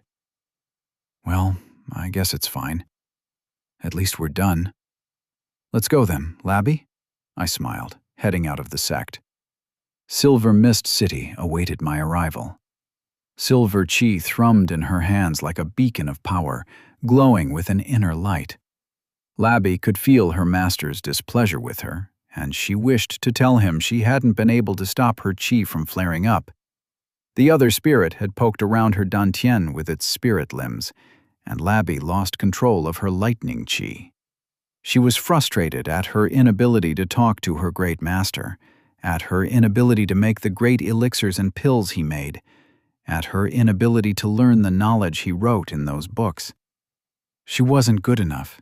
She couldn't even learn from her great master. Couldn't even make her thoughts known. Labby felt the familiar sense of frustration fill her. She'd been trying to understand him better, to tell him of her desires, yet she'd had no luck. Her thoughts soon shifted back to the pill in her hand. The spirit had gifted her this pill, in return for the prank it pulled, and she'd asked for her choice. Chi thrummed in her dantian, waiting to be released. The pill contained a strange draw, with the scent of the moon lingering on it. Labby jumped back into her pouch, making herself comfortable. The pill shivered, and Labby circled her chi, sparks flaring around her body. She remembered the spirit's whispered words to her as the gift had been given.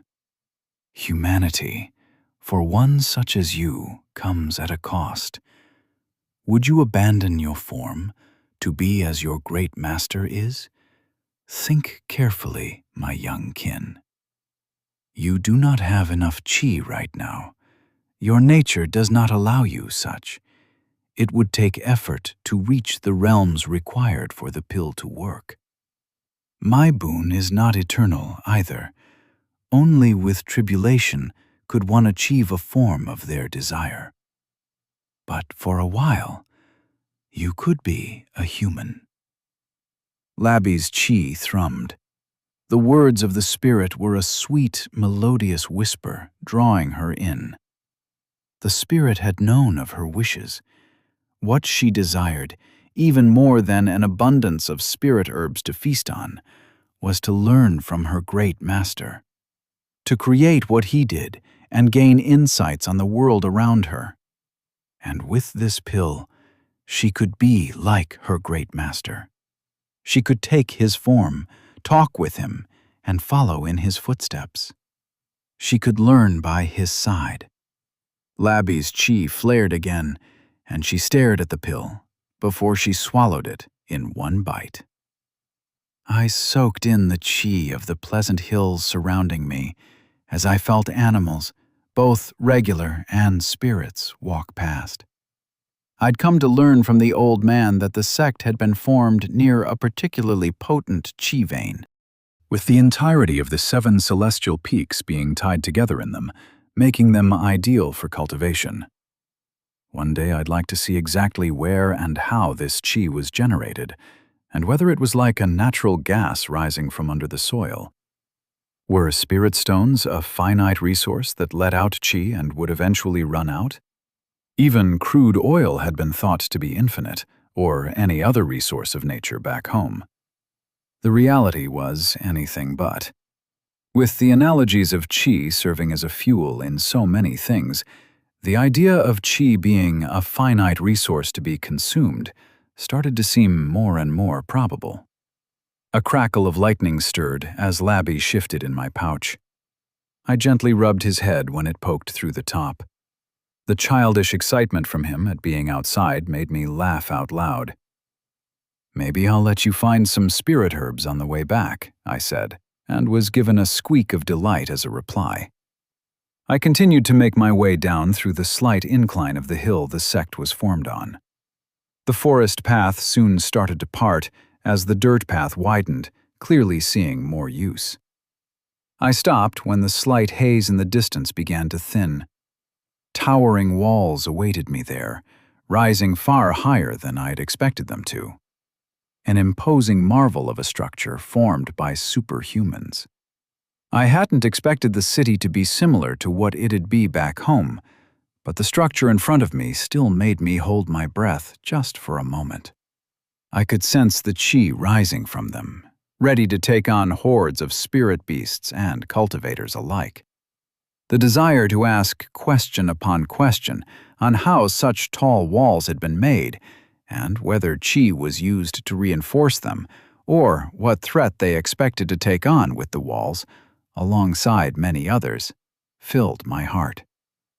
Labby crackled with sparks, echoing my excitement. A smile covered my face, excitement filling me on being able to explore a city in a mythical fantasy world. With renewed purpose, I continued on my way toward 7th Peak City. Chapter 14. 7th Peak City. Colors and scents flooded my senses, whispers of chi drifting on the wind.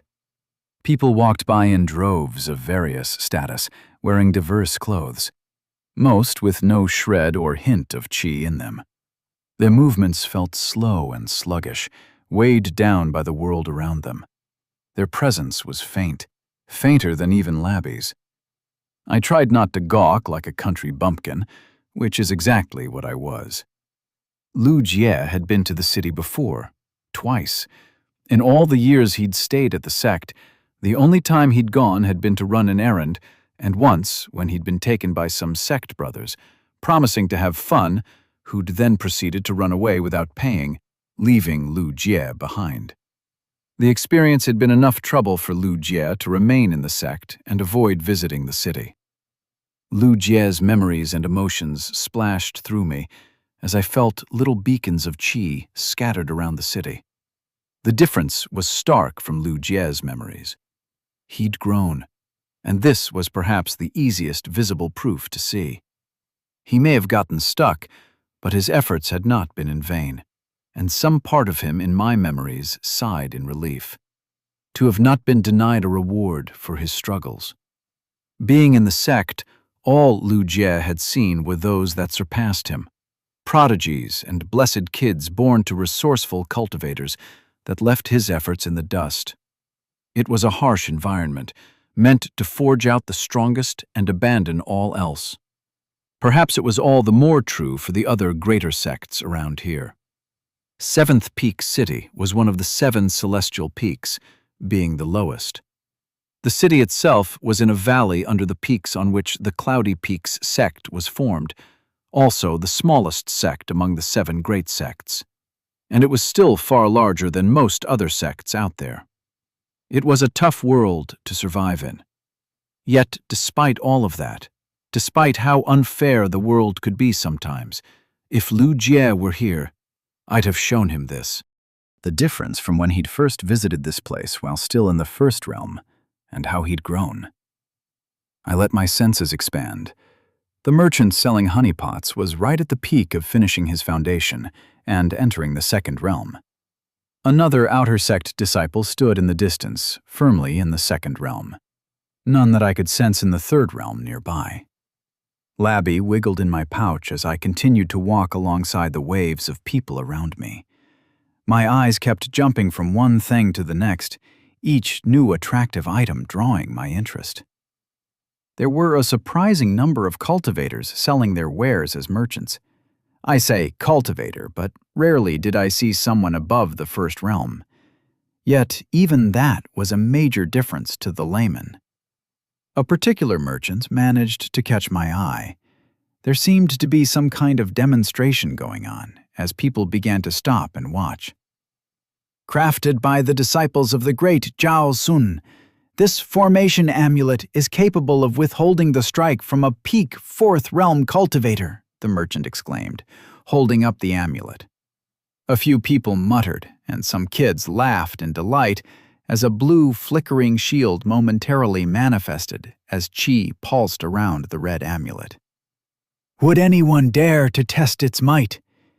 If you can break through the ward, then I'll sell it to you for half the price, the merchant exclaimed. And this time, excited murmurs and whispers began to spread. You, right there. A disciple from the sect, right? Would you like to test your might? The man said, pointing at me. I looked around, hoping he was talking about someone else, but fate was a cruel mistress. I was about to shake my head and nope the hell out of the show when I saw the kids staring at me with their eyes shining in anticipation. I sighed a silent sigh of defeat in my mind and walked closer. Ho ho ho! Very well. If you manage to break this ward, disciple, what's your name? The man added in a quiet whisper. Lu Jie. If you break this ward, disciple Lu Jie, the amulet shall be yours for free, the man exclaimed. There was most likely some trick to the amulet, or the merchant wouldn't be so proudly exclaiming these bold claims. Either that, or he really didn't think I could do it. Which, in all honesty, I didn't think I could either. I'd never tried to use any combat techniques Lu Jie knew. I closed my eyes, going through Lu Jie's memories. The core art he'd learned was the Serene Mists art, a neutral qi-based combat and movement technique that included a specific method of channeling qi, a more defensive sort of combat. All of that meant very little to me. I didn't know how to fight, so I let my thoughts fade and allowed Lu Jie's memories to guide my body. Qi flooded my pathways, circulating through my dantian. My body moved to vague impulses, shifting my weight on my back leg. The arts brimmed with strength, and qi gathered in my hand. With a smooth motion, my weight shifted onto my front leg as I struck out. In an entirely unnecessary gesture, I let my qi explode outward, creating a shock wave that added to the flashiness as my fist landed on the ward. The blue shimmering ward flickered. Gasps rolled through the crowd as they took a few steps back to not get injured by mistake from the impact. My hand hurt. I smiled through the pain, not letting it show on my face. Silence descended until the merchant spoke out once more. "Ah, good try, good try. But as you can see, even a devastating blow like that couldn't pierce through the ward." A few people edged in closer to buy one. Labby squeaked, and I gently pet his head, shaking my head. A small smile covered my face, struggling to stop myself from snorting on how ridiculous I must have looked. I'd also managed to discover the neat trick the merchant used. I could vaguely sense the weak spirit stone linking this one amulet with 3 others. Not exactly a scam, as the wards did actually hold up to my attack, but then I had no idea how strong my blow was. I may try getting a straw dummy to test how much force I'm producing. It'd be interesting to study superhuman biology and how the arts play a role, I muttered to myself as the merchant continued to get more and more people interested in buying. "Psst, hey, come here," a kid's voice whispered. A young boy of around 12 stood behind the merchant's stall. Curious, I made my way behind the merchant's stall, where the kid handed me a single spirit stone. "What's this for?" I asked, turning over the translucent stone. "For playing along and not ruining the display," the kid said, shrugging. I nodded in thanks. Perhaps I'd not been the only one with a keen eye. "Well, you can have this back," I said, returning the spirit stone.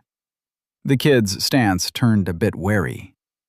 "In exchange, tell me of a cheap but good place that can sell me tools and instruments for alchemy, and maybe some books as well." The kid grabbed the spirit stone, nodding. "Well, you could go down the street and head left by the big store owned by Lord Zhao. Head on through the alley till you smell a load of herbs. You'll find an old lady there. She's a bit senile, but she sells the best pills and herbs around here, among other things." I nodded in thanks, and the kid went back to work. The merchant gave a small nod in thanks as well, and I smiled, heading on my way. Time to go find an old senile lady in some shady alley. Taking a leisurely stroll along the indicated path, soaking in the colorful qi everywhere, a lanky figure caught my eye. I stopped, trying to get a better view of the person walking through the crowd. From the slightly bent back and my pouch hanging from his waist, I knew who I'd just found. Well, well, well. If it wasn't my partner in crime, Su Lin. I wondered if I should ignore him or try and see what he was doing. Perhaps he was selling my pills, and getting involved would be a mistake.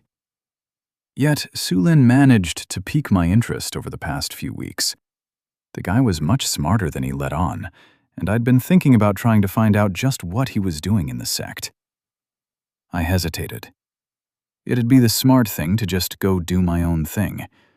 And so I suppressed my qi and began to follow behind at a safe distance. Time for some good old-fashioned stalking. Chapter 15. Stalking Stalkers. Stalkhawk Yan Yun's qi churned in her dantian, reflecting the conflicted state of her mind. For the first time in many years, Yan Yun decided to run away from her sparring sessions and escape to her little hideout. A part of her had been hoping she'd perhaps find Lu Jie around. Much to her disappointment, the boy was nowhere to be seen, and neither was his mysterious lover. Yan Yun wasn't surprised. The two had only really been meeting every 7 days and not visiting her little grove otherwise. She'd continued to stroll through the grove with a defiant sense of pleasure at having skipped a lesson for the first time, when her attention was caught by a familiar qi tinged with the smell of spirit herbs. A few moments of conflict later, Yan Yun decided to follow the qi, to try and see what Lu Jie was up to. She'd already ran away from her lessons. She may as well have some fun while at it. And that was how Yan Yun found herself smack in the middle of the city, the eyes of those around her trailing her steps. By the way even the women stared at her, she assumed it wasn't just because of her beauty. Then it hit her. She was wearing her spirit gown. Lightning crackled along her clothes as Lei Yu let out his qi, shaking its head at her. Yan Yun is too rebellious. Elder would be displeased. Yan Yun should read distinguished texts of the great elders, and not those frivolous things she has picked up again. Lei Yu is displeased. Yan Yun held back a snort at her spirit's words. Lei Yu was far too haughty and stuck up about growing in strength. You enjoy this far more than I do, Lei Yu. Grandfather can eat his anger for a day. He should be busy with the sect and his own disciples anyways. Yan Yun felt Lei Yu's dissatisfaction. Her Thunder Eagle spirit would prefer to fly freely across the plains and test its mettle against the wild spirits around these parts.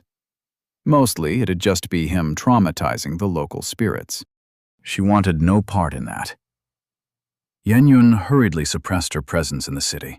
At her strength, even mundane people could sense the crackle of thunder permeating around her, causing little sparks to occur. She could do little about her clothes, but thankfully a single pulse of qi had the extravagant design changed to a much simpler outfit.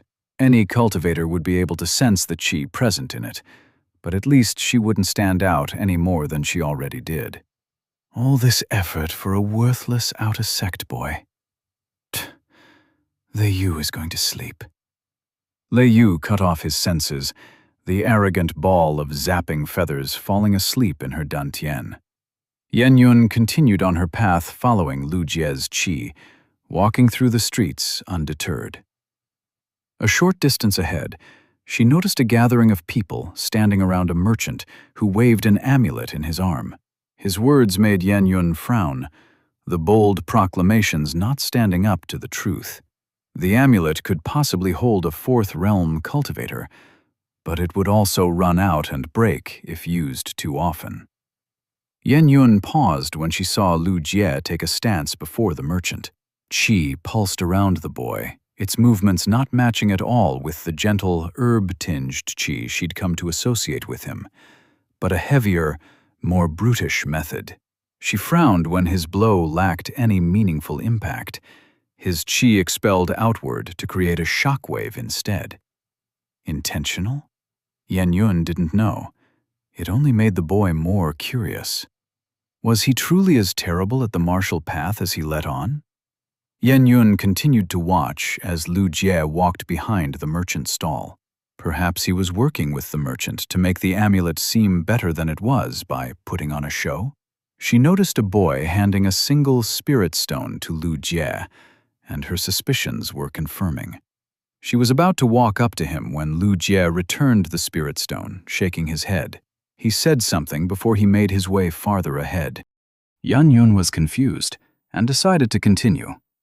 A part of her said this was extremely beneath her, to be following a disciple from the sect through the city. Yet, Yan Yun had never cared about how people saw her much anyways. It was only her grandfather's expectations that kept her maintaining the facade of a prodigious young lady. Lu Jie stopped in his tracks, and she wondered if her presence had slipped out. Her eyes followed his gaze, and her heart started to beat in excitement when she felt a faintly familiar qi presence in the distance. She'd just found his lover. Yan Yun's excitement swelled when Lu Jie headed into the side alley where his lover had been. Pushing down on her flaring qi, she made sure she was making no noise and began to follow. I felt a bit silly following Su Lin through the narrowing streets. The bustling city was turning quieter as we walked away from the merchants and the carts and carriages, transitioning into quiet neighborhoods of people going about their daily lives, with smaller shops watching the day pass. I maintained my distance, trying to stay outside Su Lin's sight as he occasionally stopped here and there.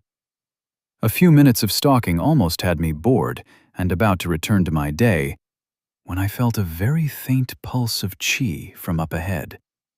Returning my attention, I turned from the little corner I'd been standing in to find Su Lin gone from my sight. I tried to sense for any cultivator with qi nearby, but my senses showed nothing. Well, damn. Wonder if he felt me walking behind him or something, I muttered. It was a miracle Labby hadn't busted me yet, and a small check at my pouch showed Labby had fallen asleep. Somewhat like an excited kid ready to go on a trip, but then falls asleep on the way there. It was adorable. I looked back at the path where I'd come from when it dawned on me. I had no idea where I was, or how I was supposed to go back. Well, damn it. Standing awkwardly as I glanced all around the place, I caught the eye of a couple of people walking nearby.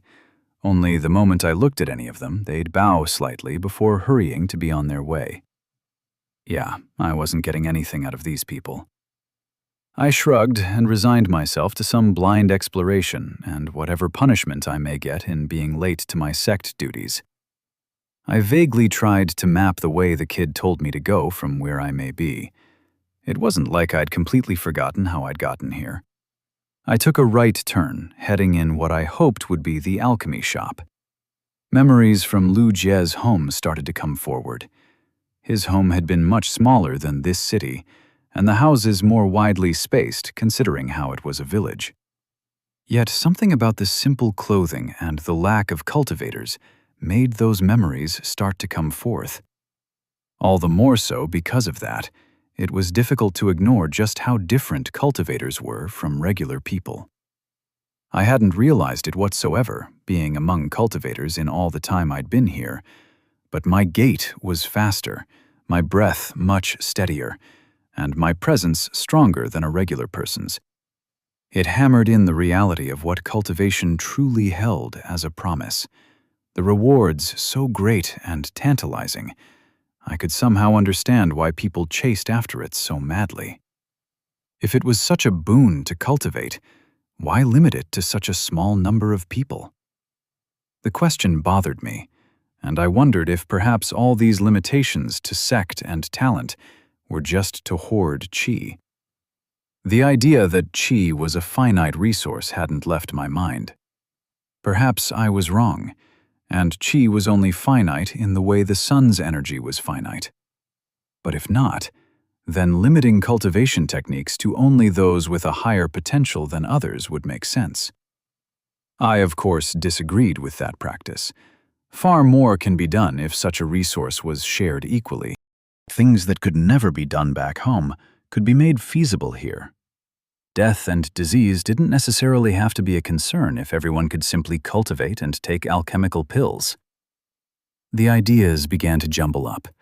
This wasn't anything new that I'd just thought of, except these thoughts became stronger the longer I stayed, and the more I learned about this world. I continued to walk through the narrow streets, lost in my thoughts of how I could spread cultivation to a larger number of people without bringing the world down on my head, when a sharp, cold blade pressed against my neck, qi pulsing its edge. I started to turn around to see the face of my assailant and was pushed against the wall, blade now at my neck. A rat-like face and two crooked teeth stared back at me. "Lu Jie?" Su Lin murmured, his eyes wide with surprise. I gulped and returned as charming a smile as I could with a blade pressed against my neck. "What a coincidence to see you here, Su Lin," I replied cheerfully, when something in the guy's gaze told me that wasn't going to work. Well, shit. Chapter 16. Sworn Brothers. There was something about having a blade at your neck that made the difference in cultivation levels and relative strength meaningless. I never understood why people seemed to freeze up, unable to think, when someone started to threaten them with a knife. This delightful exchange was starting to open my eyes as to why. Having your life in someone else's hand was scary as fuck. "Why were you following me?" Su Lin asked, keeping the knife to my neck. I gulped. "Thought I'd see where you were going, and if it was you indeed. Guess I was right." Surprisingly, my voice didn't waver in the slightest. Su Lin stared at me for a while, glowering. "Well, whatever. I thought it were them Zou's lackeys following me." I internally sighed when the knife was pulled away from my neck, trying not to show any distress in my expression. Has anyone told you that you've changed, Lu Jie? I thought you were a timid one, sticking to yourself and not mingling with others much, and the last defeat had been enough to get you desperate. I'd get that. I've been desperate too. But that's not it with you, is it? You're just different now. Lu Jie barely had anyone who he could call a friend. Most had either given up, finding their talents lacking, or moved on, leaving him far behind. I'd felt relatively safe with whatever personality change may have been observed because of that, using Lu Jie's memories as a guide to help me out with his behavior from time to time. Something I relied on frequently with the old man. Well, whatever. You do you. What you need from me? Su Lin asked, hiding his little knife in the back of his waistcloth. I wasn't sure what to say. The goal had been to see what Su Lin was up to, not to end up with him holding a knife to my neck. I was told about an old lady who sells alchemy stuff somewhere near here. Trying to find a way there, I said, deciding it'd be best to make use of this opportunity to get back on track. Su Lin gave me a look I couldn't quite place. Old lady that sells alchemical stuff. Has an annoying cat and loves to cackle madly to herself. Is that the one? He asked, and I nodded. Well, perhaps it was the will of the heavens then. Follow me, Su Lin said, walking ahead. I stared at his back, unsure of what he meant, before I began to follow after him. The pathway became narrower as Su Lin turned into a side path. The smell of herbs was the first thing to reach me. Soon after, the familiar sensation of qi from spirit herbs came within my senses. There was a tiny little shop with dried herbs hanging from its doorframe. The sound of grunting and mumbling drifted alongside the noise of metal clanging with metal. Qi pulsed all over, swirling and churning in a familiar motion, yet one far more skilled than I'd seen before. Someone was doing some serious alchemy there. "Hey, old hag! The guy I've been getting pills from, Lu Jie, is here," Su Lin shouted. The clank of utensils sounded from inside as the qi thrummed faster and faster. "Well, she ain't going to be listening while she works. Just head on in," Su Lin said, walking ahead into the shop. I stood outside, taking in the rickety little shop. The place was made of wood and housed within an oddly inconvenient location inside an alley. I wondered how whoever worked here got any customers at all. Deciding that waiting outside wouldn't help, I shrugged and headed inside. The inside of the shop wasn't much larger and built more like a home than any kind of shop, with a large portion filled with herbs and bowls lying everywhere, occasionally interspersed with parchments and wood slips with various characters written on them. My gaze stopped on a black cat, its deep yellow eyes staring back at me. I felt a strange sensation I couldn't place, as if the cat was seeing through me, and I covered the pouch Labby slept in. It was probably a good thing he was. I couldn't imagine this going well. The cat grew bored, yawning and stretching its feline limbs. It sauntered away with all the arrogance and pride of a cat strutting in its home. This place was seeming more and more like a witch's hut. Just a cultivation version of a witch. "You're Lu Jie?" a boy asked, walking out from deeper inside the shop. He had broad shoulders and was roughly the same height as me, with a tight bun of hair tied behind his head. Yes, I'm Lu Jie." I wondered what this might be about when, with a sudden motion, he bowed to me. "May the heavens grace you. The pills and money are really appreciated," the boy said, raising his head. I stared, still unsure of things. Su Lin was selling the pills to this shop, maybe even keeping a few pills for himself. I hadn't found any errors with the amount of money he gave me every week, so I didn't particularly care what exactly he was doing with the money. It wasn't like those pills could harm anyone. Even non-cultivators would just feel slightly more refreshed when eating them. I ain't told him, Yoon. Was supposed to be a quiet thing before this guy followed me down here, Sulin said. Gratitude is gratitude, brother. Every little bit helps, the boy said, and a rumbling sound came from the other side of the room. I turned to look at Sulin, remaining awkward in the middle of the shop. I felt like I'd just walked in on some kind of thing, and I was starting to feel a bit guilty about the whole stalking situation as well. Well, the old hag's taking your time today, huh? Sulin muttered, his eyes shifting to the other boy. There seemed to be some kind of quiet communication going on as the boy turned around and walked in once more. Didn't mean to butt in like this, I said, shuffling my hands, unsure of where to keep them. It's all right, this ain't a secret. Well, outside of the whole spirit herb thing, that would land us in trouble, Sulin said, snickering. His expression shifted a few times, eyes darting around and looking at me before they kept turning back toward the room behind him ever so slightly. I shifted my gaze to the room, its entrance covered by a cloth that prevented me from looking inside. I could feel 2 more people in there. I heard a sigh come from Sulin, and I turned to see a strange expression on the guy's face.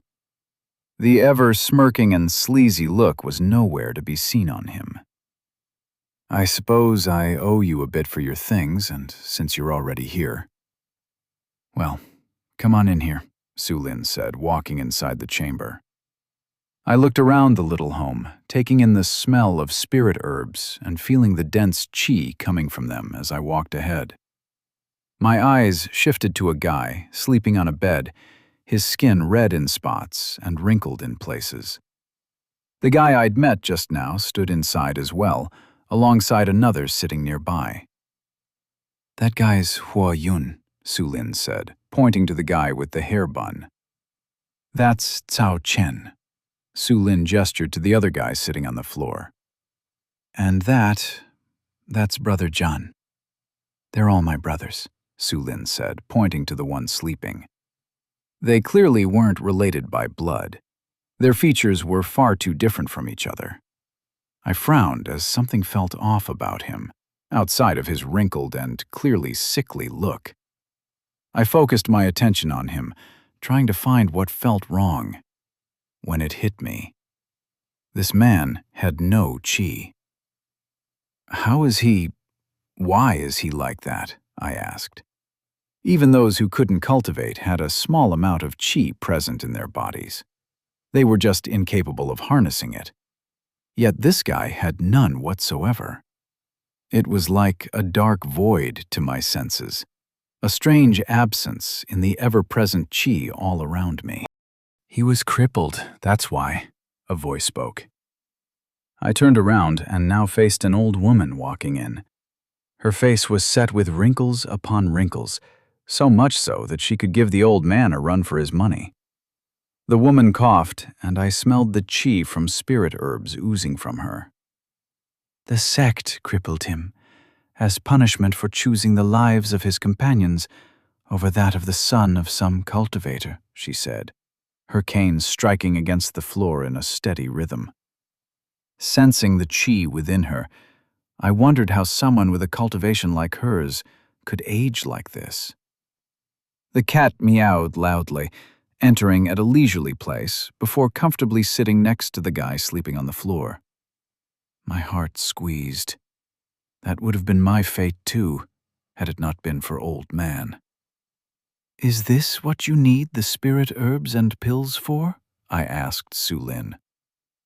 The old Granny Lang takes care of Brother John.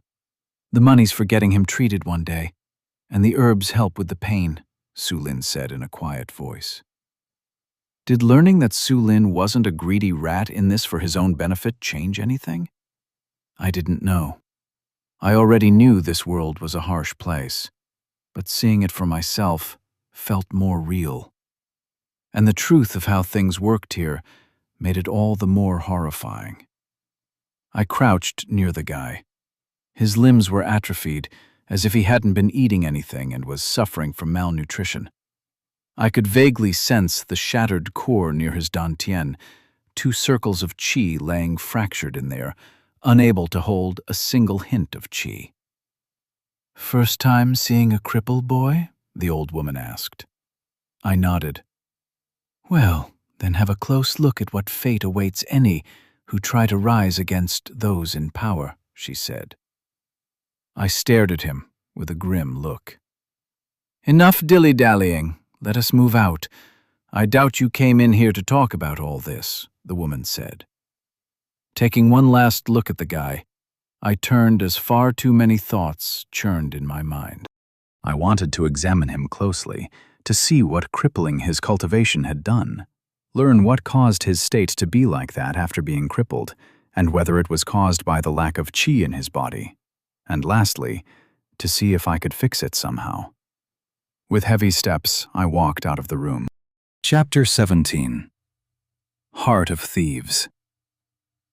Many thoughts played in Yen Yun's mind as she masked her qi, stepping through the shadows. Should she really be doing this?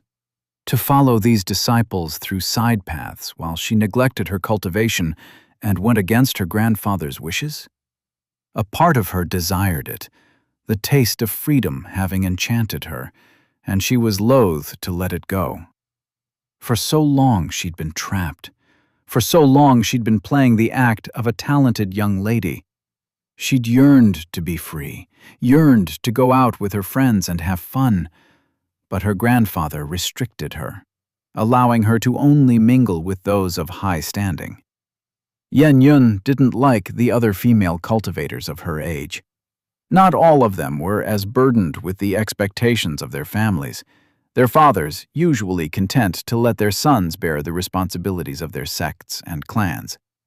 It had only made Yen Yun envious of their lives, and become contempt of their disregard for their own fate of being married off at the pleasure of their fathers and brothers. Yen Yun hated their acceptance. When she was around them, she hated her guilt at trying to grasp her own fate and rise above her grandfather one day. "Yen Yun is too disturbed today.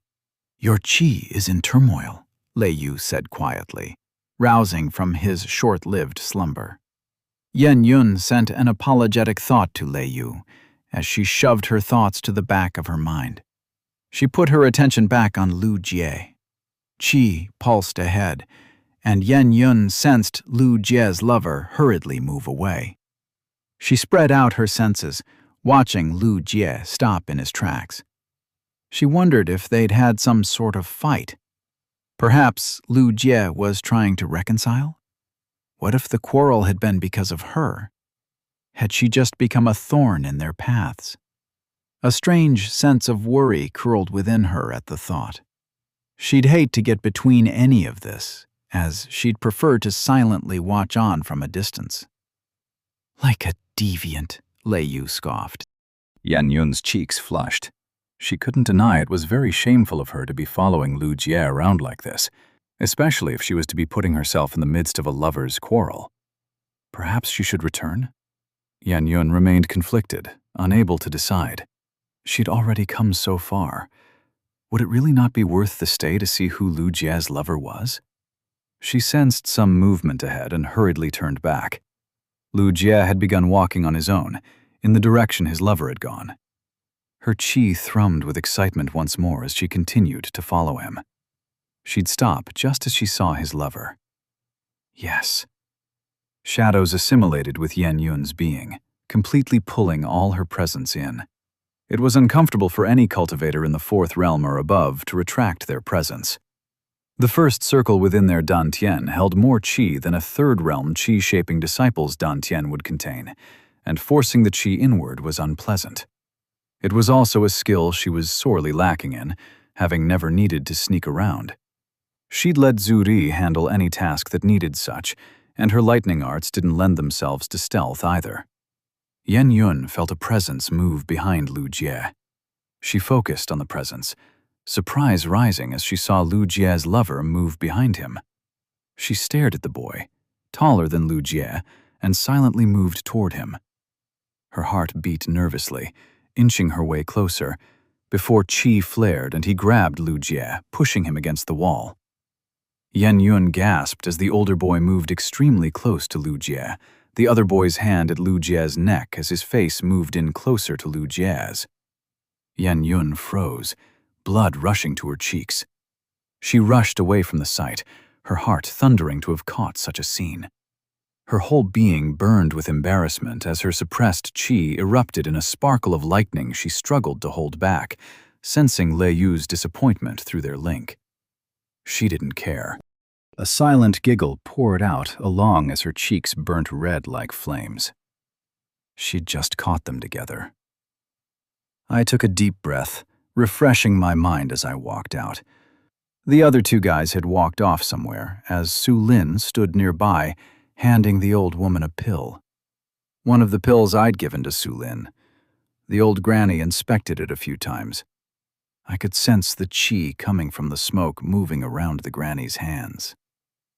"This isn't the standard recipe they have for the pills, is it?" she said, turning to me. I didn't reply in any way, but I didn't deny it either. I doubted she was going to have an issue with that, seeing how she was running an alchemy shop in this corner.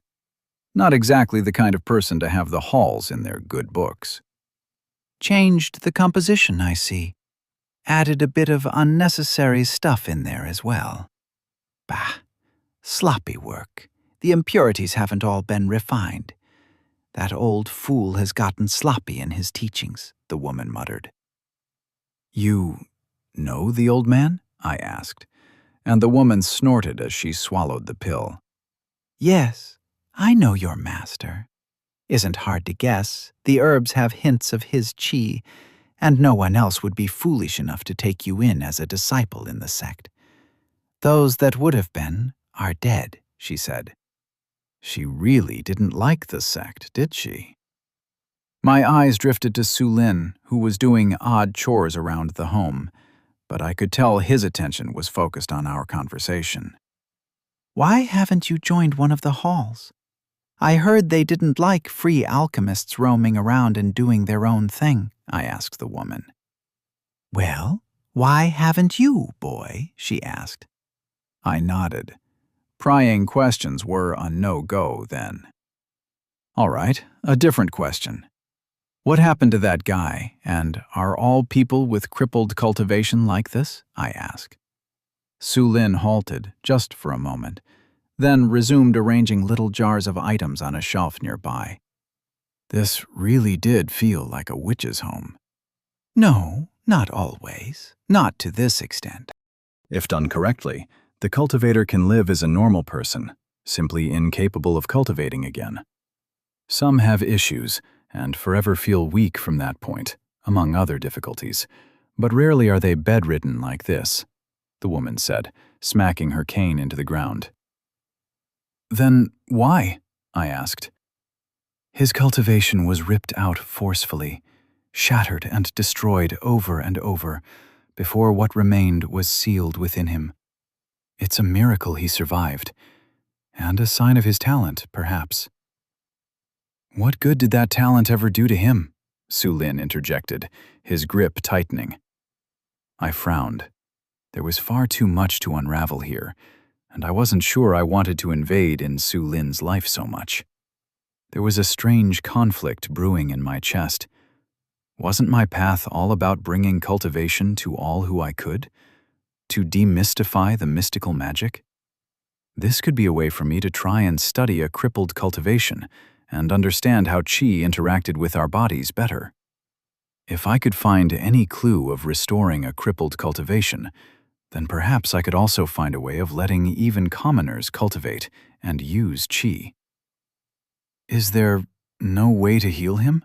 I asked the old woman. "There are a few herbs and elixirs that might. I doubt his cultivation will ever heal, but he could be allowed to live a normal life," the woman spoke. "I would like to come here, if I can, to check on your brother John," I replied. The old woman huffed quietly. "Think yourself some kind of medical saint?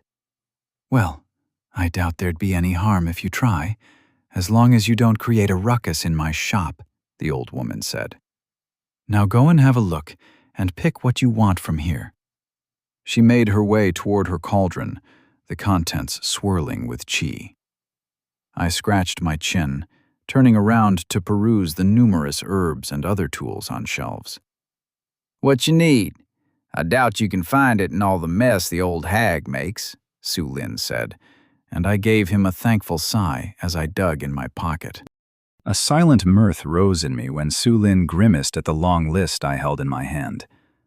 Time to get shopping, my partner in crime.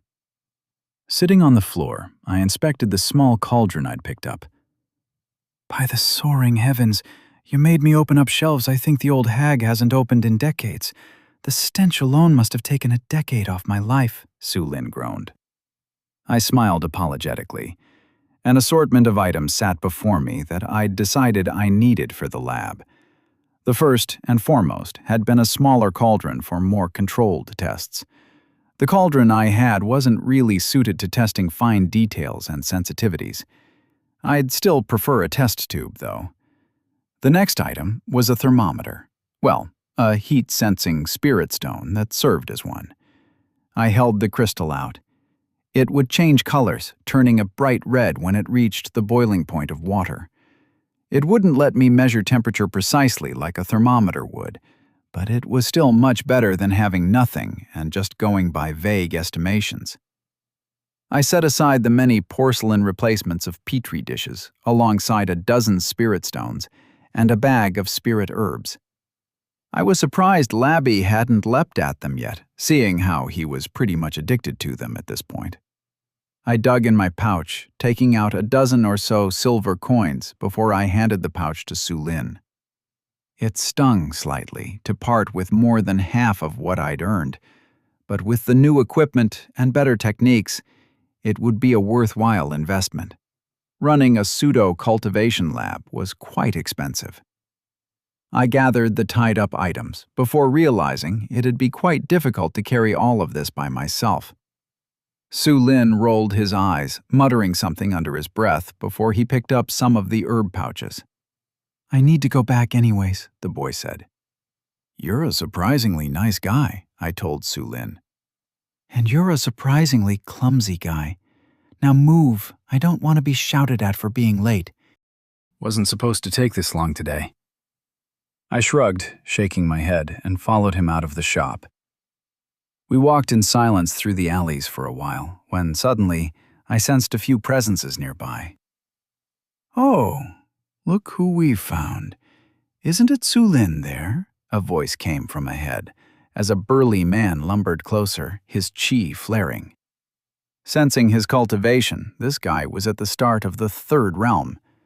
A few other men walked by, near the peak of the first and lower second realm, wielding short daggers and disheveled robes. "Zo," Su Lin muttered. I cursed to myself. I'd just walked into the "surrounded by bandits in a side alley" event. God damn it. Chapter 18. Zhu Chen. The group of thugs surrounded us and gulped nervously. I found a couple of them eyeing me, wary expressions on their faces. Oh, right. I was slightly higher in cultivation than them, wasn't I? Not that it would change anything. I couldn't fight to save my life. "Got a friend to come around, eh, Su Lin? Never took you for the type to mingle with the sect disciples." The group leader, Zhu, spoke, taking out his dagger and spinning it around in his hands. His lackeys followed, drawing out their own. What was up with this whole group and their hidden daggers? First Su Lin, now these guys. Should I be carrying one too? "This ain't got nothing to do with you, Zhu. Piss off," Su Lin barked. There was tension in his shoulders. There were two of us. One and a tag-along, and 5 of them. An unfair fight if it came down to it. "Should have thought that before you stole those spirit stones and cut off the supply of pills," Zhu growled back as his qi flared. I eyed Su Lin. From what I could tell from this conversation, and what I'd gathered on Su Lin, these were his former spirit herb smuggling companions. That, or some other kind of shady stuff. Finding a new source of earning money must have had Su Lin jump trains. This was all speculation, though, so I could be way off. Should have thought about being stabbed in the back when you threw me to the side, Zhu, Sulin retorted. The frown on Zhu's face deepened. I really didn't feel like going deeper into this event. I could practically see how it'd play out.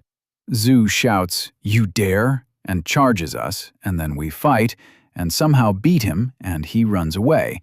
Then the big evil guy behind him sends some cultivators after us, and that's it for two random nobodies whose death would go unnoticed by most.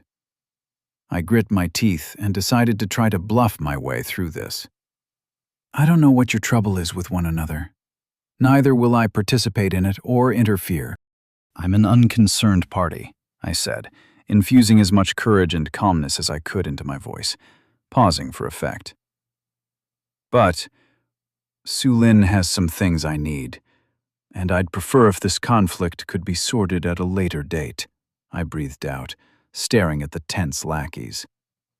Zhou swiveled his yellow-pupilled eyes to me. His chi flared, a slimy feel to it. I didn't like this guy. A righteous fella, are we? You want me to let this thieving rat run away? Again? Ha!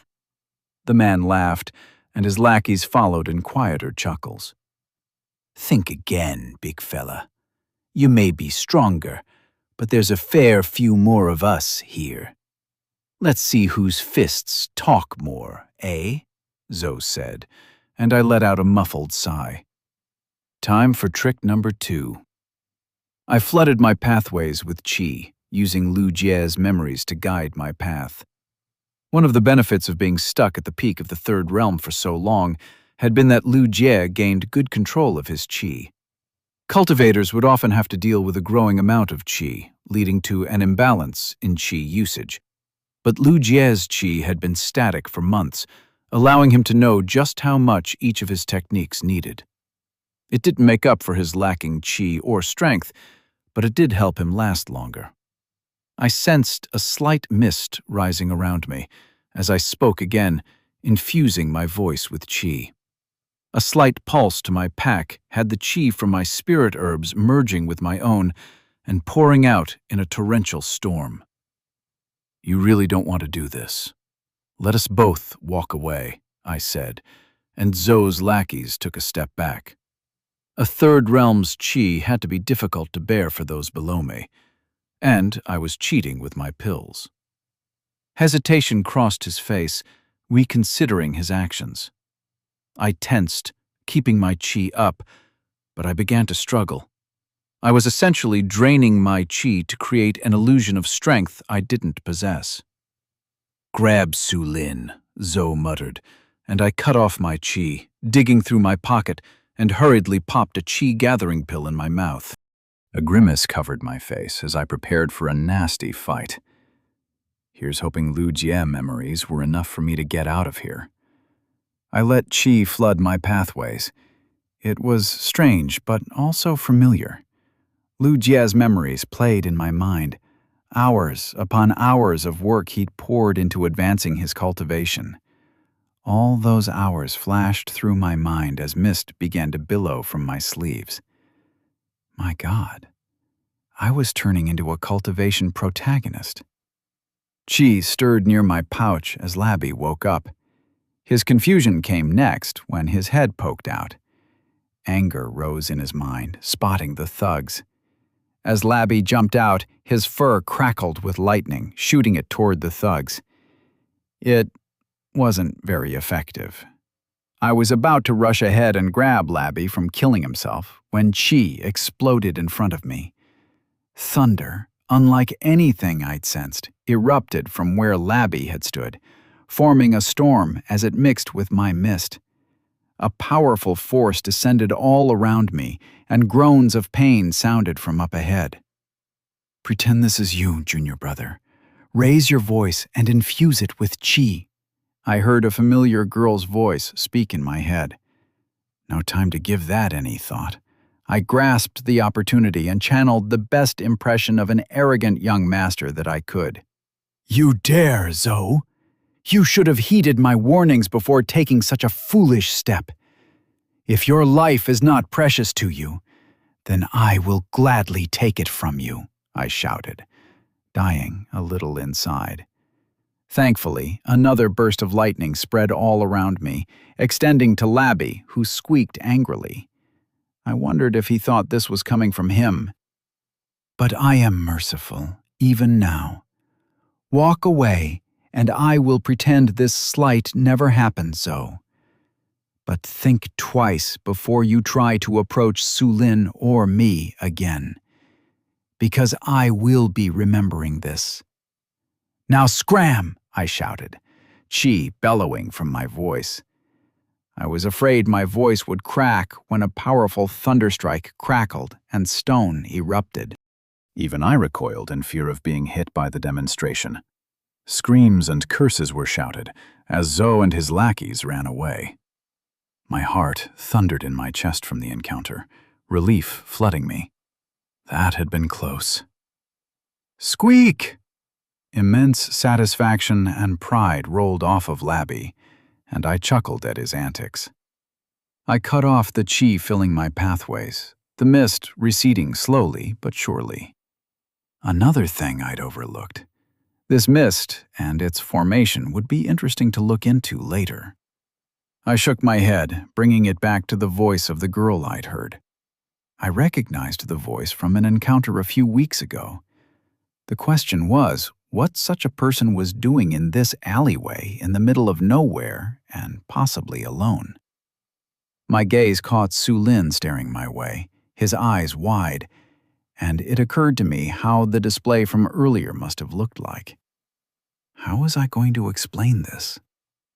A large bird flew over my head, its feather cracking with thunder, and my eyes caught the girl standing a bit farther away. Damn it, the crazy girl from my first meetup with Sulin had found us. Though, why was her face so red? Xianxia wished she had a hole she could bury herself in. Her face refused to lose its flush as she stared at Lu Jie and his lover, who both stared dumbfoundedly at her. Her mind played the image of their lips meeting each other, and her cheeks turned scarlet with renewed vigor. She wasn't a deviant. She was just passionate about her hobby. Xianxia should pretend this is a gathering for the young noble lords. Treat them as Xianxia treats her potential suitors. Lei Yu spoke in her mind as her spirit companion flew overhead, sending little sparks toward the rat that kept squeaking in protest. Xianxia was momentarily surprised to find lightning chi within the rat, but she put that out of her mind, coughing once as she began to speak. I'd ask what you two are doing outside the sect, getting involved with thugs, but it's shameful to do so in my position, so I'll be pretending I never saw anything, Xianxia said, breaking at the last word before she refocused. These were young lords of unknown origins eyeing her for her beauty, as their minds thought of all sorts of depraved thoughts.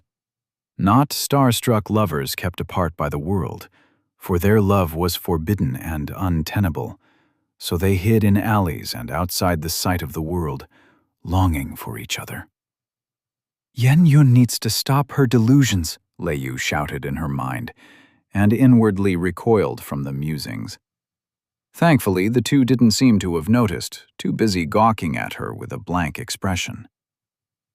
So, you were the one behind all the lightning and all the chi, the other boy spoke up, his eyes drifting toward Lu Jie. Yes, I'd seen 2 sect disciples in trouble and couldn't stay my hand. It would have been troublesome to be found out here, though, so forgive your senior sister for the act, Xianxia said. She was doing this. She was talking to them. She pushed the quiet giggle that began to worm its way out. How did you do that? The speaking in my mind thing, Lu Jie asked. Xianxia looked at the boy in surprise. Like this. It's called sending. A simple technique. I'm surprised you haven't used it to talk to your spirit yet. It even broke through to the first realm, after all. She spoke in his mind, sending her chi, and saw increasing shock reflected on the boy's face. The little one asks the young mistress to allow her to talk to her great master, Lei Yu spoke to her. The rat squeaked in excitement. Yan Yun was slightly conflicted. She still didn't like rats, but she could sense the little spirit's burning desire. Your spirit wishes to talk to you, Lu Jie. She has a lot to say, Yan Yun said, as she felt Lu Jie's qi flaring. She? Chapter 19. A New Bond. Today was a day of revelations. First, the thing about Su Lin and his crippled brother, then Zhou, now Labby. Admittedly, I really should have looked into Labby's gender before making any assumptions. In my defense, I had no idea what and how rats were differentiated anyways. Wait, the crazy girl muttered as my gaze shifted back to her. You don't have a bond with your spirit? Ah, that explains why she can't talk to you. Her spirit eagle flicked its head at Labby. I wonder what conversion they were having. I'd just received an art for Labby after registering her, with the sect. I never had the time to form one. Today has been a busy day, I replied, shrugging. The trip took a lot of detours and side business, and by this point, I just wanted to be back in my room experimenting with all my new equipment and herbs. I see. I can sense lightning qi in your spirit, not something I find commonly in rats. Yet I don't sense a shred of lightning qi in you. Are you sure you're ready to have her as your spirit? The girl asked. Honestly, I'd never really considered Labby's lightning to be an issue, though I could see how it might be a problem if I was supposed to help her grow. I needed to look into cultivation more thoroughly. It was clear cultivation would play a key role in how I made my pills and in my understanding of qi itself. Even if I didn't wish to get involved in cultivator quarrels or waste away all my time in meditation, I could still learn more and try to understand it better. Any added years to my life from cultivation would be an added bonus. She's already my spirit. It's not a choice I need to make now. But I must admit I hadn't given it any thought that far. If you'd like, I can help you form your bond, and give you a few pointers for how to take care of a lightning spirit beast, the girl said.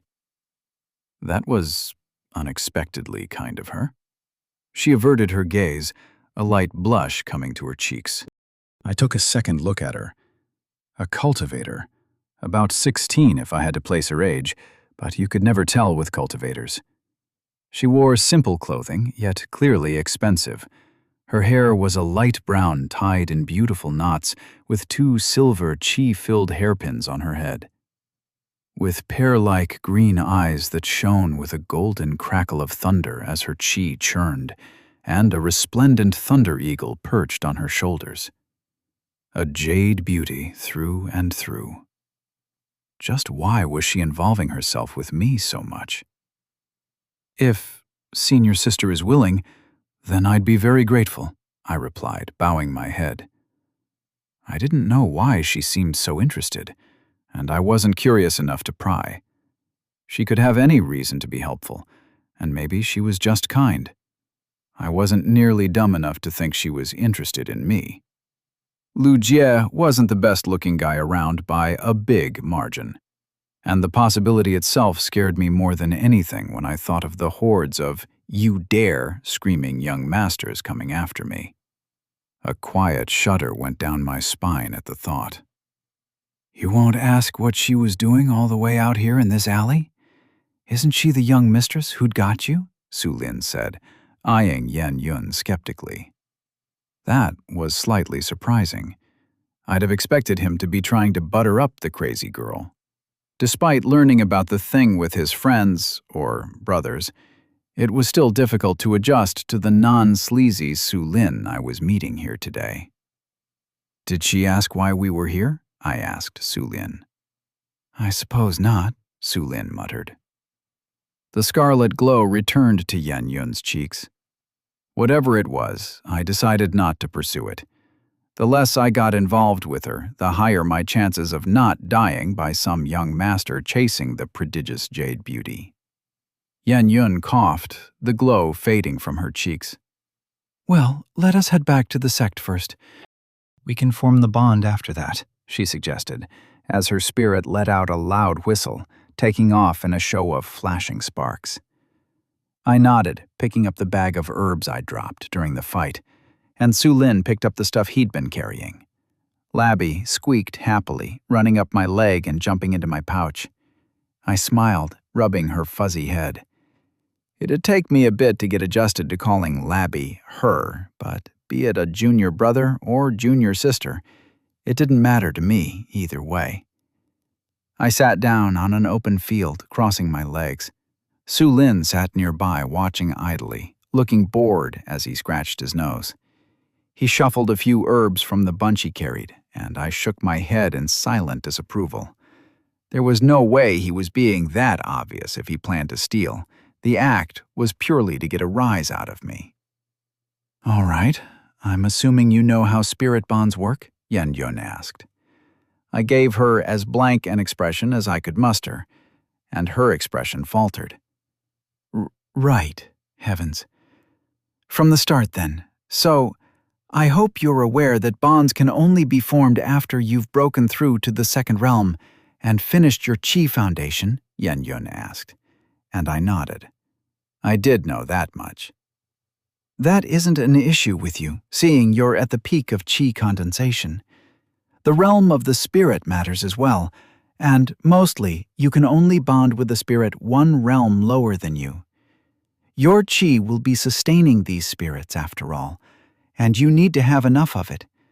Thankfully, your spirit has just broken through, and spirit rats need a pitiful amount of Qi to have them, Xianxia said. Squeak! Labby protested, raising her paws. I gently pet her head, laughing as lightning crackled around her fur. Yes, you're the best, Labby. She meant other spirit rats, I replied, getting a satisfied squeak from Labby in reply. As I was saying, in Qi you are fine. A cultivator's spirit may eventually catch on to them in cultivation given time as well, so a cultivator's own growth is often related to the growth of their spirits, Xianxia continued, walking around with a spring in her step. She might have been enjoying this more than I was. For example, it's notoriously difficult to tame young dragons. Their pride is like the heavens themselves, and if a dragon spirit thinks it can best you and free itself, it often will. As such, only a powerful cultivator has them, and even then, usually one that is a realm lower in cultivation, Xianxia said. Her explanations were starting to rouse my interest in the topic. With a crackle of lightning, Xianxia's spirit manifested on her shoulder, and I almost jumped back. I sensed a haughty pride in the bird as it stared right at me, when all of a sudden, I heard a voice speak. Lacking manners, just like his spirit. A young, male voice, yet clearly not human, spoke in my head, and I could sense it was the spirit talking to me. The fact I didn't even bat an eye at a lightning bird talking to me with magic telepathy made me do a double take. This magic shit was escalating by too many levels too quickly, and I couldn't keep up. Let me stick to my shiny water and funky spirit plants. I was lucky Lei Yu is a part of my family, having been raised by my grandfather. He's nearly the same cultivation realm as me, and not a spirit I'd be able to keep on my own, Xianxia said, and Lei Yu vanished. I still couldn't get used to the disappearing act, even though I knew spirits could do that. Can you show me your spirit binding art? The one you received? Xianxia asked, and I pulled out the jade slip I'd been given. A very obvious grimace passed over her face as she sent a pulse of qi into the jade slip. That bad, huh? An outer disciple, I suppose. I'll be slightly modifying this to suit you better, Xianxia said, and once again, I had the strange sense she was being far too generous for no obvious reason. All right, Xianxia continued. Have a look and let's begin the binding, she said, handing me the jade slip. I grabbed the offered item, sending a slight amount of chi through it as the art began to reveal itself to me. I put away the thought of how information was being transmitted like this for now, and focused on the contents of the art. Still your chi, Lujie. Follow the guided paths the art is showing. Try to reach out to your spirit, Yen Yun instructed. By her word, I followed the guidance of the art as I circulated my qi. Qi swirled, moving in my dantian and pushing against it. Slowly, but surely, it began to escape out of my dantian, into my pathways, and then outward. I sensed Yen Yun's qi guiding my own, and I refocused, trying to reach out to Labi. A small presence with a tingly sensation to it. Labi's qi happily reached out from my own, and my qi merged with hers, both mixing together. I could sense a stir in my dantian, a portion of it shifting and changing with the flow, as if to make space for Labi. Qi pulsed once more, this time from Labi, as lightning qi came back through our bond, merging with the much larger amount of qi in my dantian. A sensation deep within my gut permeated as a new presence bloomed in my mind. Something sharp, yet small. A fuzzy, intangible voice that chittered before I sensed elated joy gushing forth like a tidal wave, as a little girl's voice called out, "Labi greets her great master." Chapter 20. Lost Love. Labi felt her qi churn as her great master's qi meshed with her own.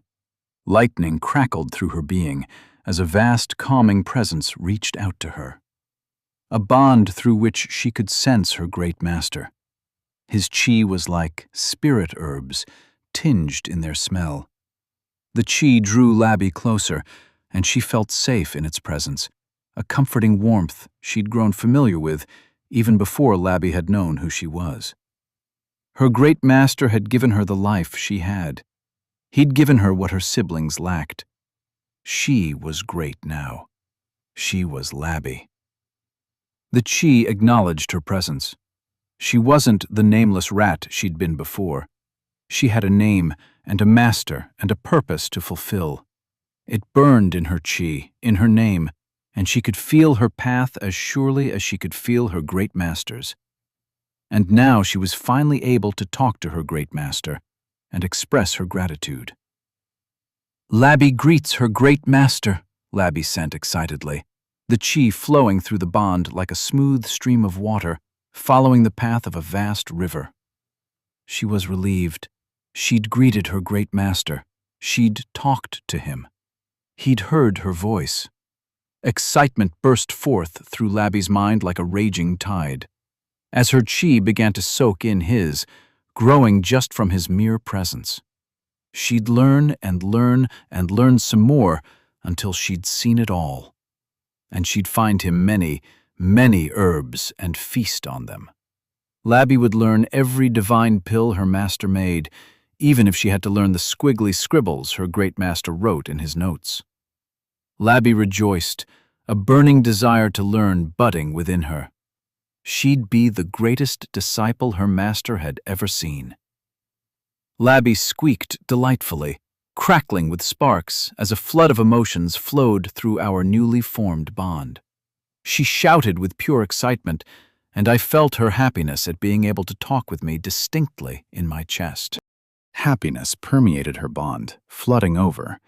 Not that it'd take more than just a glance at her sparkling, fuzzy form to be able to tell that. I stared at my little companion, feeling a bit strange at how Labi had grown on me so much in just over a month. It felt odd to be able to talk to her, and yet perfectly natural at the same time. Though now I was unsure of what to say. In the end, I simply scratched her head gently, sensing her delight flow through our bond. "It's nice to talk to you, Labi. I'm sorry it took me this long to finally get to it." I sent the words to Labi, feeling incredibly strange at being able to project my thoughts outward like this. I sensed confusion traveling through the bond as Labi squeaked out loud. "Great Master, Did something wrong? She asked me, as if the very thought was alien to her. This little rat's opinion of me might just be a tiny bit inflated. I certainly didn't pay as much attention to you as I should have. I wasn't prepared or fully appreciative of the responsibility that would come with taking you in. I sent back and smiled when I sensed Labby being extremely confused as to what I meant. I rubbed her head once more, sending a sense of care. Don't worry about it. I'll be looking after you as best as I can now. I sent and got another excited squeak in return. Labby is eager to learn from her great master, and to eat many, many wonderful pills, Labby exclaimed, and I burst out in laughter. I'd forgotten my spirit rat was a hardcore drug addict. I wiped my eyes of slight tears from my unexpected laughter. Labby jumped into my pouch and comfortably sat herself in. My gaze traveled back to Yen Yun, standing with a quiet smile stuck on her face, and I paused in my mirth. A quick look at the spirit art of binding showed me that whatever changes Yen Yun had made improved the art by a significant margin. It accepted Labby's qi with ease, merging it with my own within my dantian, and I could sense my qi bolstering Labby's cultivation as well. The smile faded from Yen Yun's face as she realized I was staring, as she coughed. It seems like the bonding went well, junior brother. I nodded and dipped my head in gratitude. I appreciate the kindness you've shown, senior sister. Not many have been as kind as you've been, even after you knew about our secret, I replied, lifting my head to flushed cheeks. No need to mention it, brother, Yen Yun replied, her voice faltering, and I sensed her qi churning, her face growing red. What was she so flustered about? Her behavior was odd. Was her finding out about our little herb trade something she should be so embarrassed by? Was she just not used to gratitude then? I'd left the question hanging of what she'd been doing, not willing to get her more involved than she needed to be. But it was somewhat obvious she'd been trailing us. I wasn't willing to believe we'd meet up as a coincidence in a random, far-off alley in the city on the very day I leave the sect. Far too random. Then the question raised itself again. Why was she so interested in me? Is something wrong? Yen Yun asked. Taking a deep breath in, I spoke up. I'm very grateful for your help, senior sister. You've been kind to me. Kind to keep the secret and swear an oath as well. Kind to help us out with the thugs. And kind to assist me with the bond. I paused for a moment, studying her confused expression. But I fear I don't understand what I've ever done to have caught the eye of someone like you. A prodigy well known in the sect and otherwise. I wouldn't see what you'd want from an outer sect disciple like me, who's been unable to break through for a long time now, I spoke in a single breath.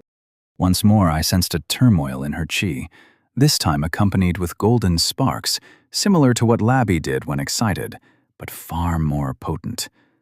A strike would leave me unconscious within a moment. I was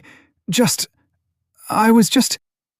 Yen Yun's voice caught in her throat. A deep red flush rose on her whole face, and I sensed her distress growing. I was about to speak up and let the topic go when I heard a voice carried by qi sound out. Yen Yun thinks you and the boy are lovers. Lei Yu! Yen Yun screamed in outrage, her deep red flush turning a harsh shade of red as qi burst out in thunderous outrage. Yen Yun's delusions need to be stopped now. It's been weeks, and Lei Yu is tired, and so is Zhu Ri. The spirit spoke once more before the voice was cut off, and I sensed the girl arguing with her spirit within her mind. A powerful burst of laughter tore itself from Su Lin's mouth, and the guy fell on his back, clutching his gut. Me? And this guy? Lovers? By the heavens, I've seen it all today, Sulin muttered, devolving into a fit of laughter once more. Nothing made sense to me anymore. But what about the spirit herbs and the pills? What about the oath? I asked, unable to hold my mouth. Spirit herbs? Xianxia asked before her eyes shot open in surprise. Her gaze traveled to my pouch and then to Labby before returning to Sulin and the alchemical items he carried for me. I could almost see the gears turn in her head. You thought we were lovers? I asked, in utter surprise, as a storm of lightning chi swirled around me, accompanied by the mad laughter of Sulin's voice. You two aren't... Xianxia faltered. I never knew humans could turn this red. I need to go, she muttered, as thunder chi exploded near me, the blast throwing me back. Dirt flew in the air, and I coughed, caught off guard by the explosion. I rubbed my eyes, clearing them of dirt as I made sure Labby was all right.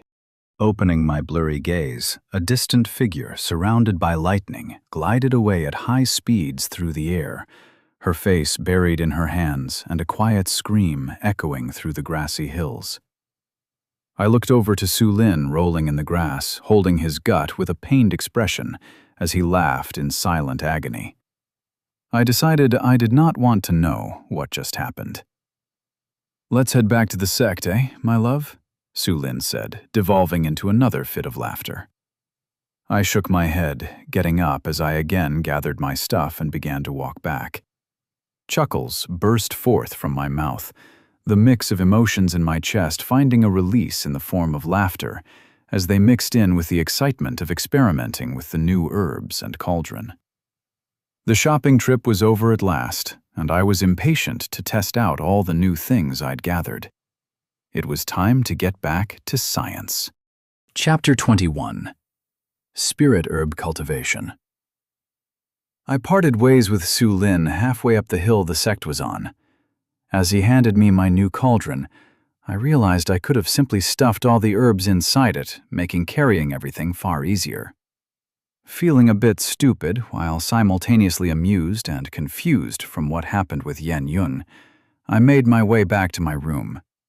Labby had fallen asleep in my pouch, and I could sense her gradually growing her cultivation base as more and more lightning chi began to gather in her tiny body.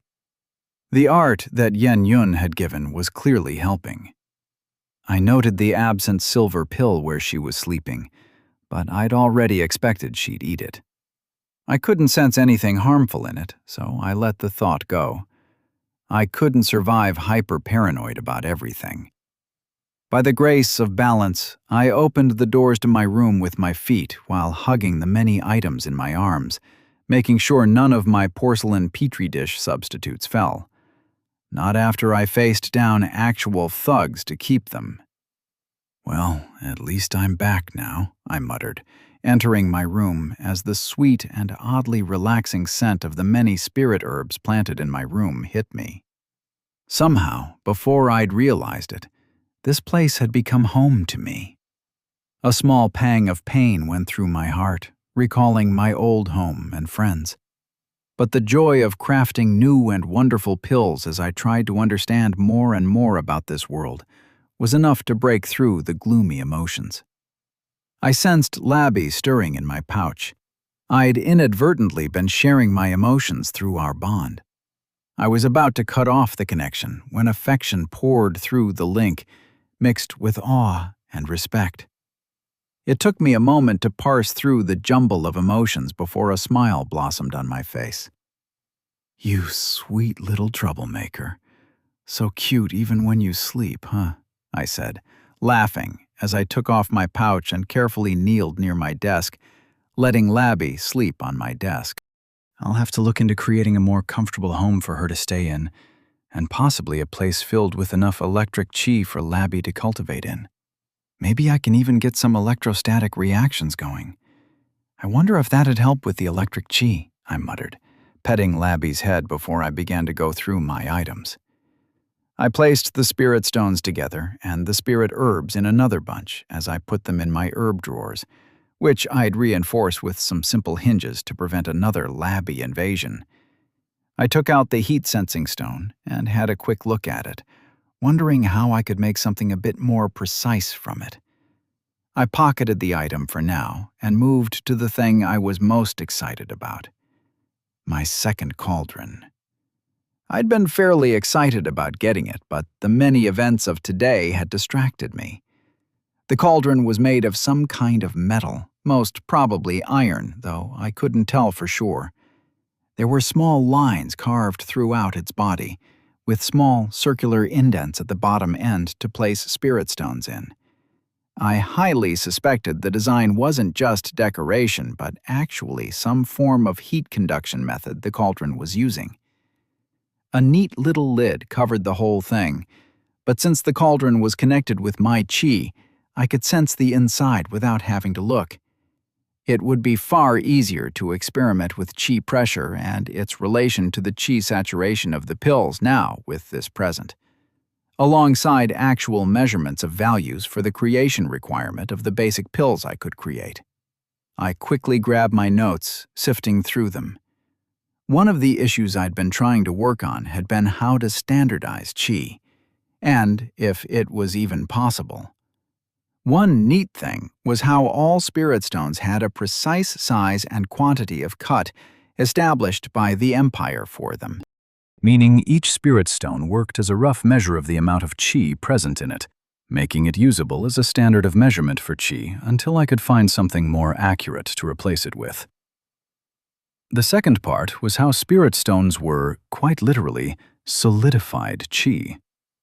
I went through my notes to take in the observation of how one of the spirit stones, after being spent of its chi, had been slightly lighter in weight.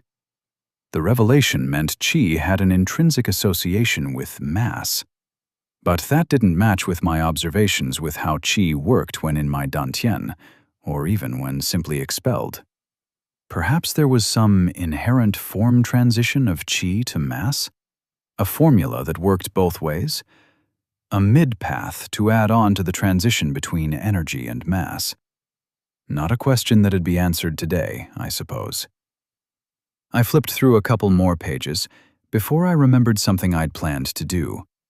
A test I had in mind with regards to my cultivation and my spirit herbs. Time to cultivate for once, I guess.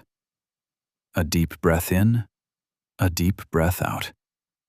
The serene mist arts flowed through me as Lu Jie's memories guided me through the cultivation method. Qi bubbled forth in my dantian, swirling and pushing against the boundaries, trying to push through and break past the limits they'd been confined to for months now. No change. I repeated the process the same way Lu Jie had for months on end until he'd given up all hope. There was a sour taste in my mouth as my concentration began to falter. I pushed through, continuing through the process as qi circulated around me. I tried to reach out to the qi of the nearby spirit herbs.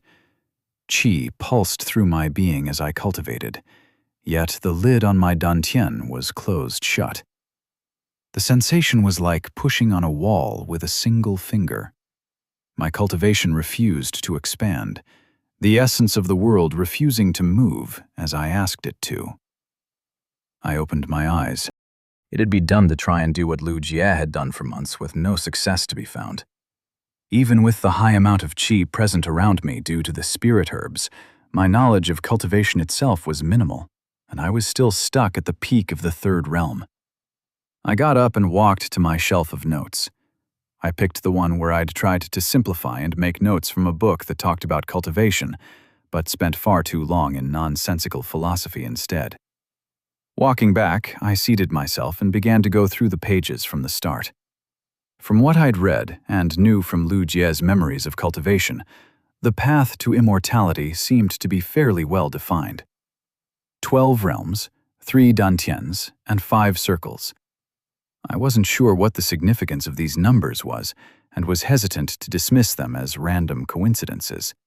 This was a cultivation world, after all. I flipped through the pages, reading what each realm had to offer.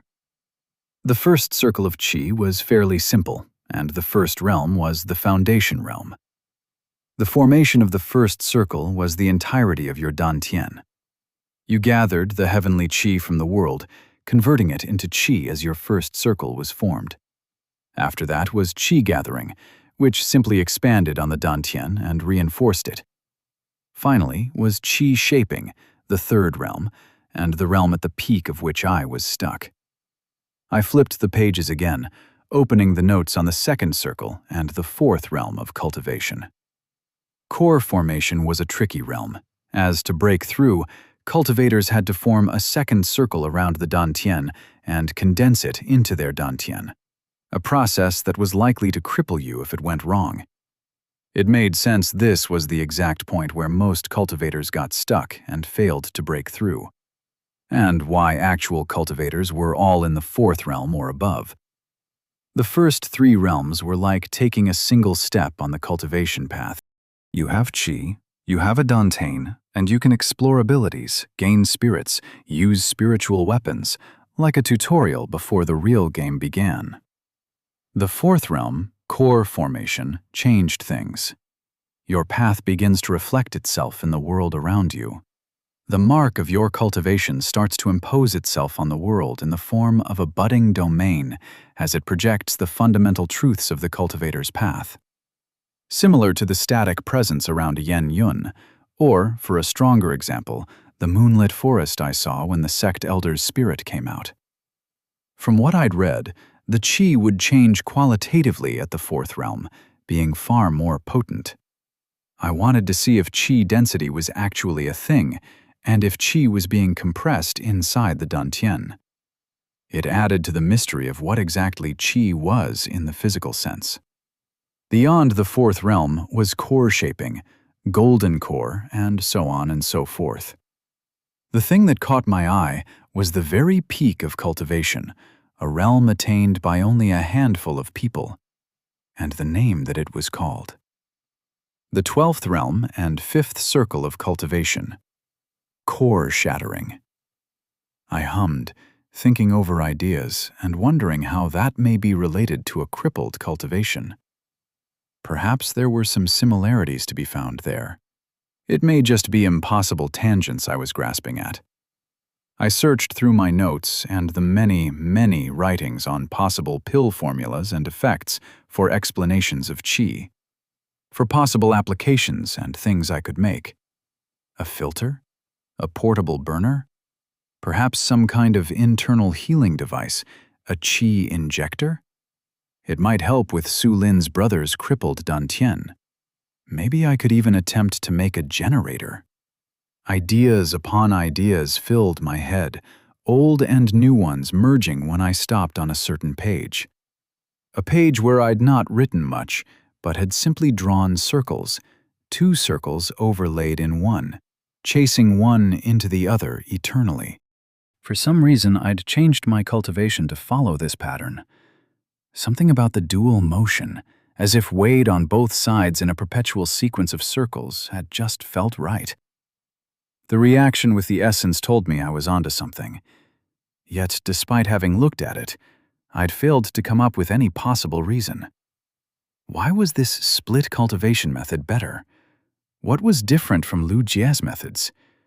I'd had no breakthroughs in my cultivation. It would have been extremely obvious had I suddenly broken through. Yet something had certainly changed.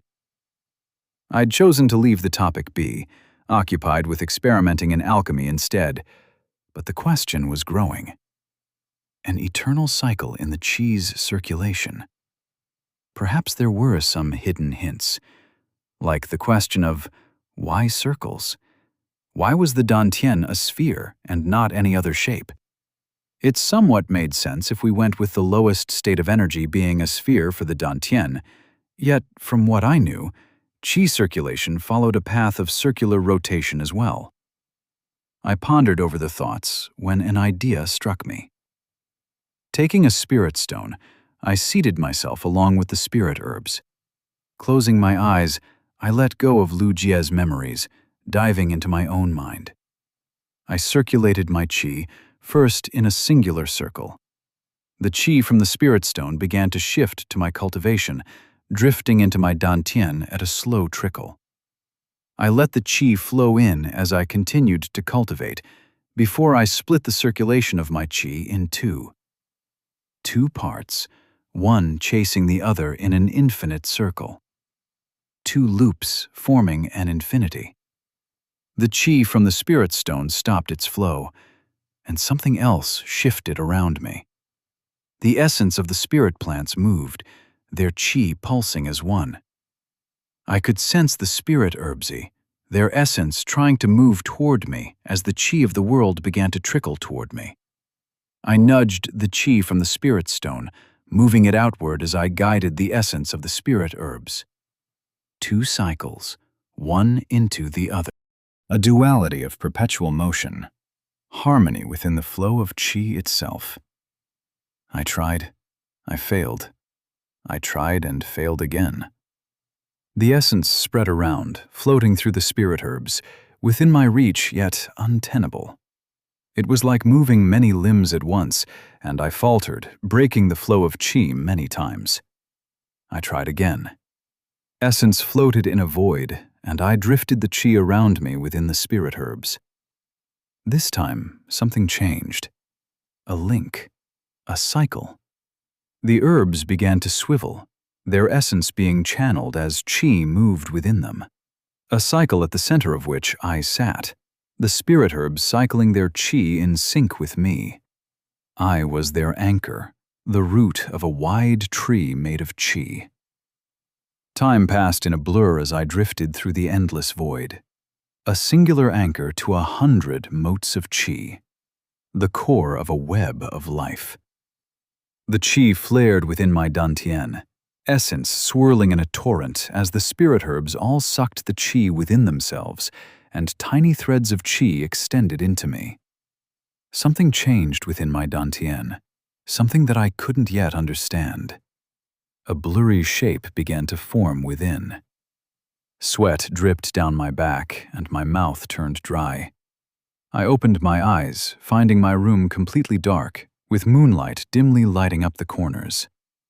Exhausted swept over me, a sensation I'd almost forgotten in the weeks I'd been here. A gentle gust of wind passed by. I sensed Labby rushing toward me, her curiosity and concern. I rubbed her head, letting her be for the moment as I took a look around me. A lush green site full of plants extended all around me, the spirit herbs taller than they'd been before. Patches of spirit grass peeked through the gaps of the wooden floor, covering this corner of the room. Qi flared from the now tall spirit herbs, drifting in the gentle wind, and I smiled, pleased to see what I'd created. My very own spirit herb garden. Chapter 22. Changing Cultivation. Sunlight drifted in through the windows, and birds chirped in the distance. I was grateful that I could go a week or two without sleep, as last night had been spent in a blur of cultivation within my newly established spirit garden, and wouldn't have been possible otherwise. Paper and scattered books covered my room, lying in a mess of words and pages. I sighed, closing another book with no hints on what I'd created, and focusing on the lush green area where my spirit herbs had been planted. Many of the less potent herbs had grown significantly, with some of the stronger herbs budding new leaves. Spirit grass covered the floor in that corner, and the amount of qi in my room had increased by a significant amount. I chuckled, catching Labby running like a cat high on catnip, chewing through the spirit grass and growing increasingly excited to be surrounded by so many spirit herbs. Picking up another of the books and got back to work. Something had to have some clue on how I'd managed to form the mini spirit garden. Another few hours of going through books resulted in no new results. None of the textbooks had any mentions of being able to grow herbs and spirit grass simply by cultivating. Guess I'm stuck. Great Master, herbs, pills, can Labby eat? Labby's mouth was already filled with a couple of stalks of spirit grass. Yes, you can eat, Labby, But don't overdo it, I sent to Labby, and her joy rose as she jumped right into her leafy heaven. I'd looked up if spirit herbs could be overdosed on as soon as Labby woke up. Thankfully, the effects were similar to catnip and simply wore off with time. I took a breath, deciding to go through what I'd done last night. The first step involved changing my cultivation, 2 loops of circulation, in a shape vaguely similar to infinity, if I had to name it. The definition was inaccurate, as there were no lines, but rather areas and volumes of qi being moved, but the directional rotation matched. The next step was reaching out to the essence within the spirit herbs, and then something. I scratched my head, going through the feeling once more. A link connected me to the grove of spirit herbs. I could reach out from here and begin cultivating, and the herbs would start to draw qi within themselves, channeling it toward me. I somewhat regretted not having taken notes as I'd made the changes last night. Even though I was pretty confident in my ability to replicate things, some notes would have made it easier to closely analyze things. Instead, impulse got the better of me, sitting within the little patch of herbs and cultivating all night long. I was honestly surprised I hadn't simply gotten restless and moved on, or even gotten exhausted.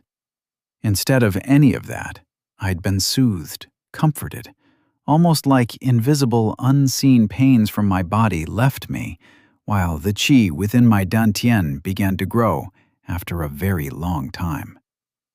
The growth had been marginal, yet it was like providing a drop of water to someone who hadn't drunk anything in months.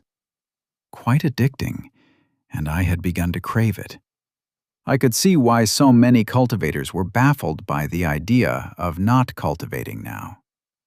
As a result of my obsessive cultivation, my qi had begun to change. I could feel the essence of the spirit herbs thoroughly mixing within my own qi. The mist arts Lu Jie had cultivated remained, but its presence was diminished. My qi was beginning to follow this new path I'd chosen, and I suspected the more I cultivated, the faster these changes would progress. A stillness descended over me. Did I really want to do this? Keep going down the cultivation path? Who was to say I wouldn't be like any other cultivator and eventually begin to chase strength and power above all? After months, no, years of stagnation for Lu Jie, today I'd taken a step ahead. I was still at the peak of the 3rd realm, and so my qi would only grow marginally no matter how much I cultivated. But even that had been something Lu Jie hadn't experienced for months. Even such a small step made me almost break out in a smile, filled with delight.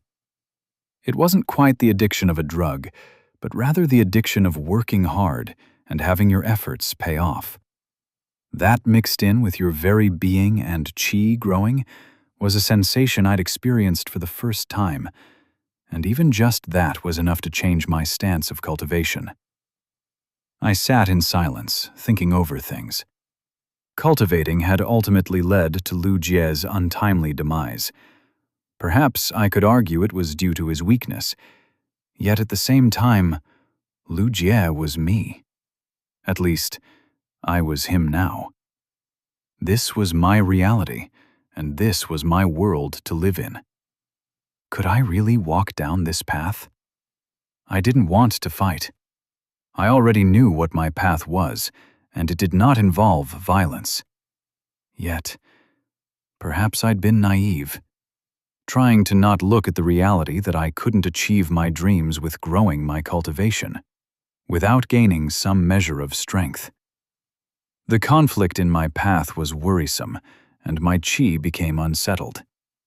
My path wasn't one of a cultivator. I wished nothing of the world of fighting, and conflict and death, and dumb young masters and sect elders. Yet cultivation was required to grow both as an alchemist and to explore the science behind cultivation. Great Master, is worried? Labby's voice spoke out as she walked closer to me. Her fur glistened with pristine black, and a slight white spot was forming on her forehead, tinged with an odd, gentle chi that reminded me of the night sky. The effects of the pill, perhaps. I smiled with an apologetic expression. I needed to practice not transmitting my emotions to Labby so much. A bit, Labby. I found a conflict in my path, I replied, feeling my chi starting to unsettle even further. Labby doesn't understand. What is Great Master worried about? I gently patted her head, less to soothe her and more for my own comfort. Should I tell what was essentially a child with an inflated opinion of me that I wasn't the infallible thing she assumed me to be? Neither was I some wise saint, but just a guy doing nerdy things all by himself in his room. Something that hadn't changed much from my past life into this one. My path isn't supposed to be one of chasing the heavens.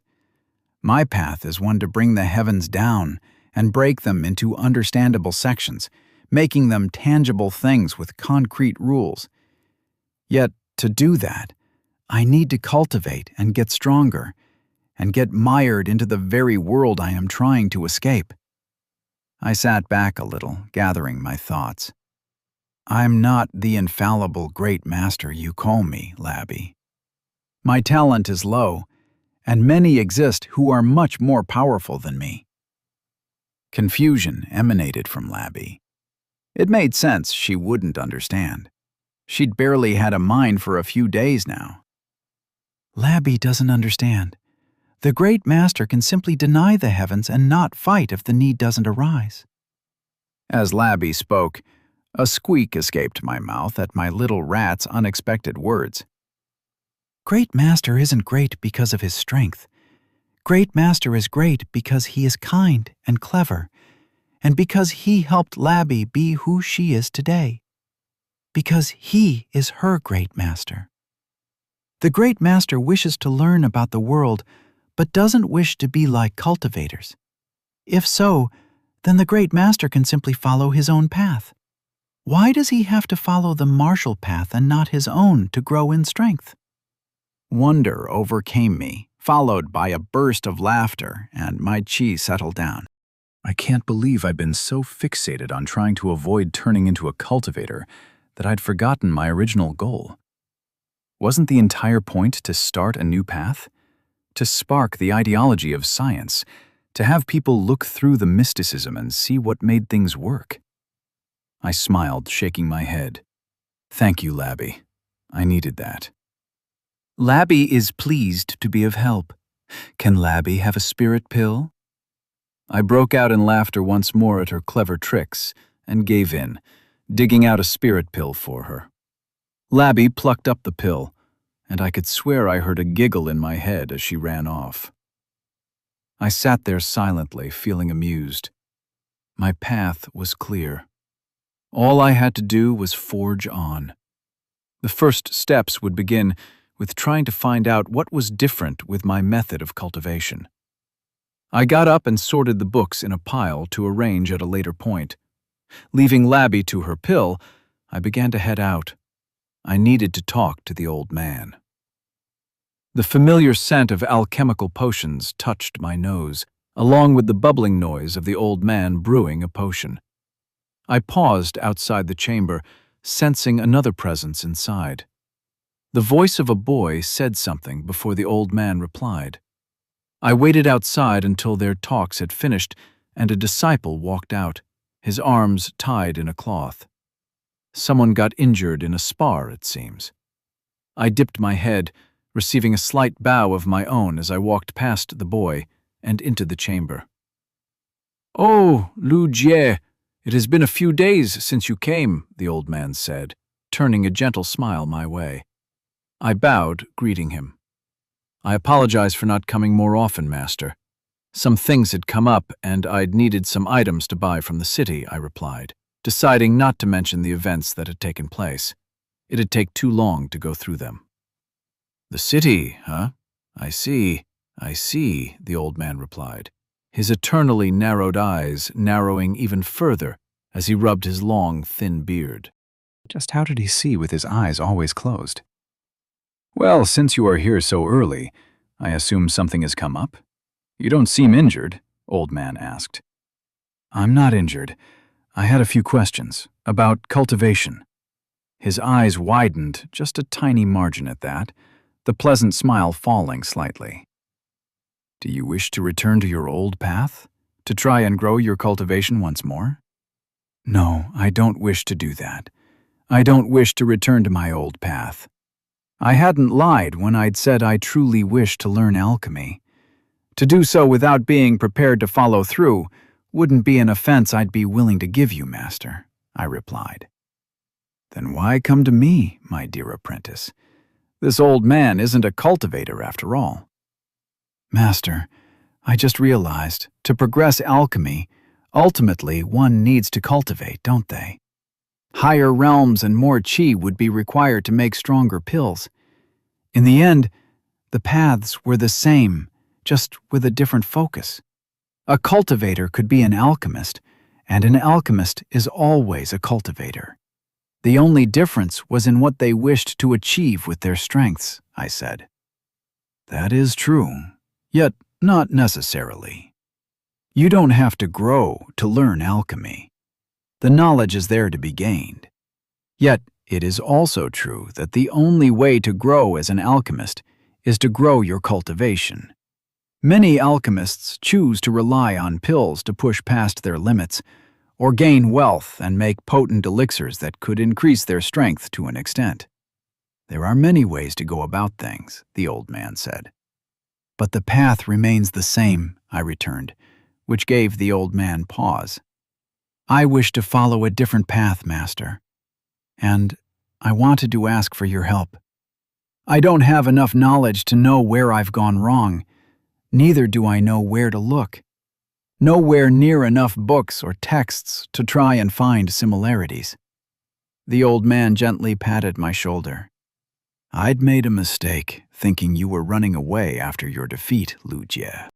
Your ambitions are much beyond this, old man. What is it that you need help with?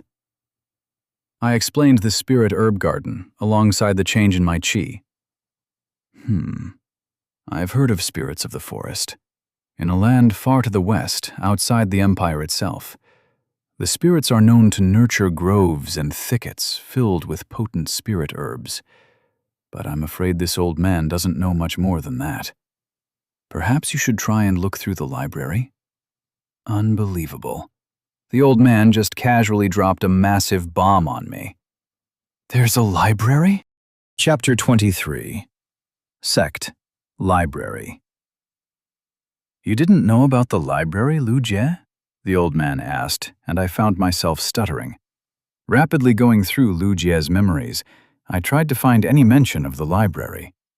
As it turned out, Lu Jie had heard of the library when he'd first joined the sect, and had made the extremely smart decision of completely ignoring it, as it wouldn't help him at all to grow his cultivation. I wanted to facepalm so badly. No, Master, I finally replied. I'd forgotten about the library. The old man hummed, looking at me with a strange expression. I probably looked like an idiot right now. I certainly felt like one. Well, I suggest you have a look there. The sect library in the outer sect is open for all to visit.